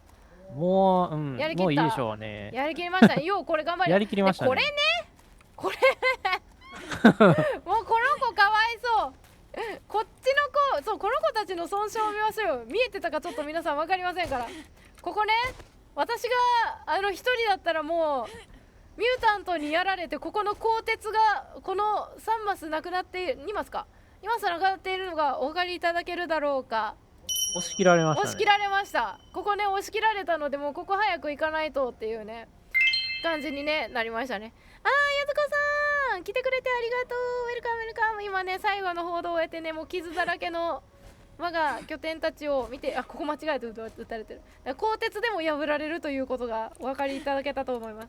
そして第2の拠点、もうこれは見るも無残なねデモリッシャーを3体ぐらいね爆弾撃ってしまうと、たとえコンクリートとはいえこんなに爆破されてしまうんですよというね、これはね傷跡としてね、ぜひね平和記念館にでもねなっていただければと思いますでこちらの拠点はなんとかね、なんとかだけど結構ピシピシしてるからね、この辺ね確かに3個あってまあギリかなっていう感じのね狂気64体脇でございました。はい、まあだがしかしこれがね一応ね3つ間に合ったことで我々はなんとかね生還できたというね円満エンドでございます。ノーマルエンドぐらいじゃないでしょうか。さあどうですかね、どうでしたかね。はい、というわけで 2.6 ねしっかり終われたんじゃないかなと思いますね。来週からはね大型アップデートが来ますのでね、3.0 の世界でねまずはね仕様版からね行こうと思う。この人のドヤ顔感すごいよね。ずっと一生懸命この線入れながらねこのドヤ顔で終わらせようと思ってるんだけどさ、どれ私のドヤ顔すごくない？これめちゃくちゃ強そうやん。こんなに施設倒壊させてる状態でこのドヤ撮ろうかな。もう最後のサムネにするわこれ。はいすごい。シムさんは GG ありがとうございます。いやロケラン必要だった。これね、もう正直これのおかげですね。正直これのおかげですね確かにね、はい、たまないですけどね、ロケランは持って64体脇はやりましょうというね教訓をもとに 3.0 でも頑張っていこうと思いますので、引き続きどうぞよろしくお願いいたします。はい、お願いします。あれしゃがむボタン忘れたわ。しゃがむボタンこれかね、どうぞよろしく。ステータス見てないですよね。そうですね、最後のステータス見ていきましょう。はい、何体になったんや。はい、私小坂最終的にレベル118ホノリン、129ゲームステージ私1050ホノリン1143、敵ゲルス私3412ホノリン4516、そんなに差開かんかったの。死亡数は、私8ホノリン2となっておる状態で、バージョン 2.6 フィニッシュでございます。はい、よかった、2桁死なないで。2桁死んだら嫌やなと思っておりましたのでね、また来週から 3.0 の世界でねお会いできればと思います。というわけでほのりんさん今日もお疲れ様でございました。はい、お疲れ様でした。この人あれだね、ずっとカメラ目線するんだね。ほらほらすごいすごいです、カメラ目線。この辺だったら無理なの。はいというわけで終わろうと思います。ではエンディングいきましょう。いやーほのりんさん入ってこなかったら死んでましたけれども、またそれは違う世界線のお話。いやー大変でしたねあ BGM ならない今日多分これね。戻っていってしまうというわけでね、そのままでございますね。書き込んでくださった皆様もね、ルームで見てくださってた皆様も本当にねありがとうございます。またねセブンデイズ2ダイは土日祝日にねやっていこうと思いますのでね、そうねスロット引いてくださった方もありがとうございます。わー、そしてありがとうございます関友さん30ビッツありがとうございますね。配信に役立当てさせていただきます。そしてねこの時間内でもねたくさんレードいただきましてありがとうございます。スロットも引いてくれてありがとう。ナイススロットでございます。さあこの時間内でね、レードくださいましたチキンライスさん、そして関友さん、そしてお二人のところから来てくださったレーダーの皆様もビツ送ってくださった皆様も本当にありがとうございます。またねぜひぜひねお時間の時にね覗いてやっていただければと思います。ではお疲れ様でした。メッセージも読ませてください。関野さんお疲れ様でした。ジジありがとうございます。配信お疲れのとこ残ってくださってありがとうございますね。もこたんめんもねグッジョブでございました。そしてゆずこさんもガチャもねかわいいねこのスロットのね文字も使ってくれてありがとう。そしてリュウサさんオーツー Thank you for the stream ありがとうございますね。いや本当にねいっぱいね戦いました。そしてサムスロットありがとう。そしてかやさんもお疲れありがとうございます。ご飯食べようと思います。そしてねゆうりさんもオーツーありがとうございます。なんとかいっぱいね倒しました。さ再び松山さんもねスロットありがとうございます。ナイススロット。そしてコマさんもお二人とも配信お疲れ様でした。ナイファイチジハートもいっぱいありがとうございます。パチパチもぐもぐコーヒーもねルルもテヘペロももうね最終的には寝るというねありがとうございます。そしてちいごしょさんもお疲れ様でした。今夜ほのちゃんが寿司代を出すってね私のお寿司代はですね安いですからねきっと出してくれるはず。ありがとうございます。そしてありがとうございます。ファンドンアースさん Thank you for フォローありがとうございますね。ぜひまたね、お時間の時に遊びに来ていただければと思います。また来てくれたら嬉しいな。タモさんもせいありがとう。そして松山さんも川坂さんね声掛けもありがとうございます。スロットも引いてくれてありがとうね。そしてしぶみさんもお疲れ様でした。ありがとうございます。もう次の大型アップデートがとっても楽しみですね。もうね昨日ね分かった時点からねもうずっとテンションがずっと上がりっぱなしでございます。そしてタモさんもお疲れ様でした。ありがとうございます。いややりきったよ。よかった。なんとかなったね。そしてみおさんありがとう。かわいい小坂さんありがとうございます。なんていい嬉しいことありがとうございますね。ハバーナイススナック&コーヒー。本当だねご飯食べる。お腹すいたよ。そしてねタモさんもせいありがとう。そしてあやなさんもおつありがとうございますね。今日皆さん手羽先の日だそうですからね世界の山さん1号店のね記念日として手羽先の日だそうですからねぜひぜひね、手羽先を食べる方もね美味しく食べてくださいませね。そして改めてロボで見てくださってる皆さんも本当にありがとうございました。ではではレード先探していきましょう。どこ行こうかな。一回リロードして。いやお腹すいたね。まさかこんなに時間かかるとは。まあねマックス2時間全部かかると思ってなかったのでねほぼほぼね長くした時間を使い切りましたのでねさてどこ行こうかな。よいしょ。みんな何してるかな。チラ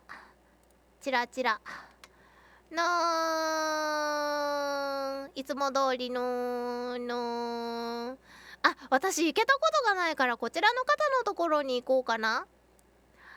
はいでは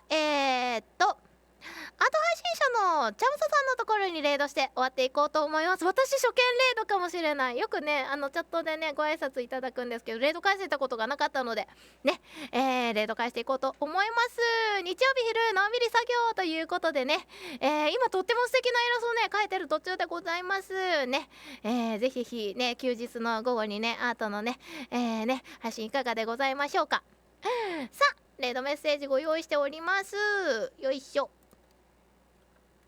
よっはいねなん大好きよかったずっとのーのー言ってますからね。はいではこちらのレードメッセージ使っていただければ幸いでございます。ではラストまでありがとうございました。また次も小坂とあっそもねもうお疲れだと思いますのでねぜひぜひねのんびりね午後もねお過ごしくださいませねお疲れ様でした。一緒に行きましょう。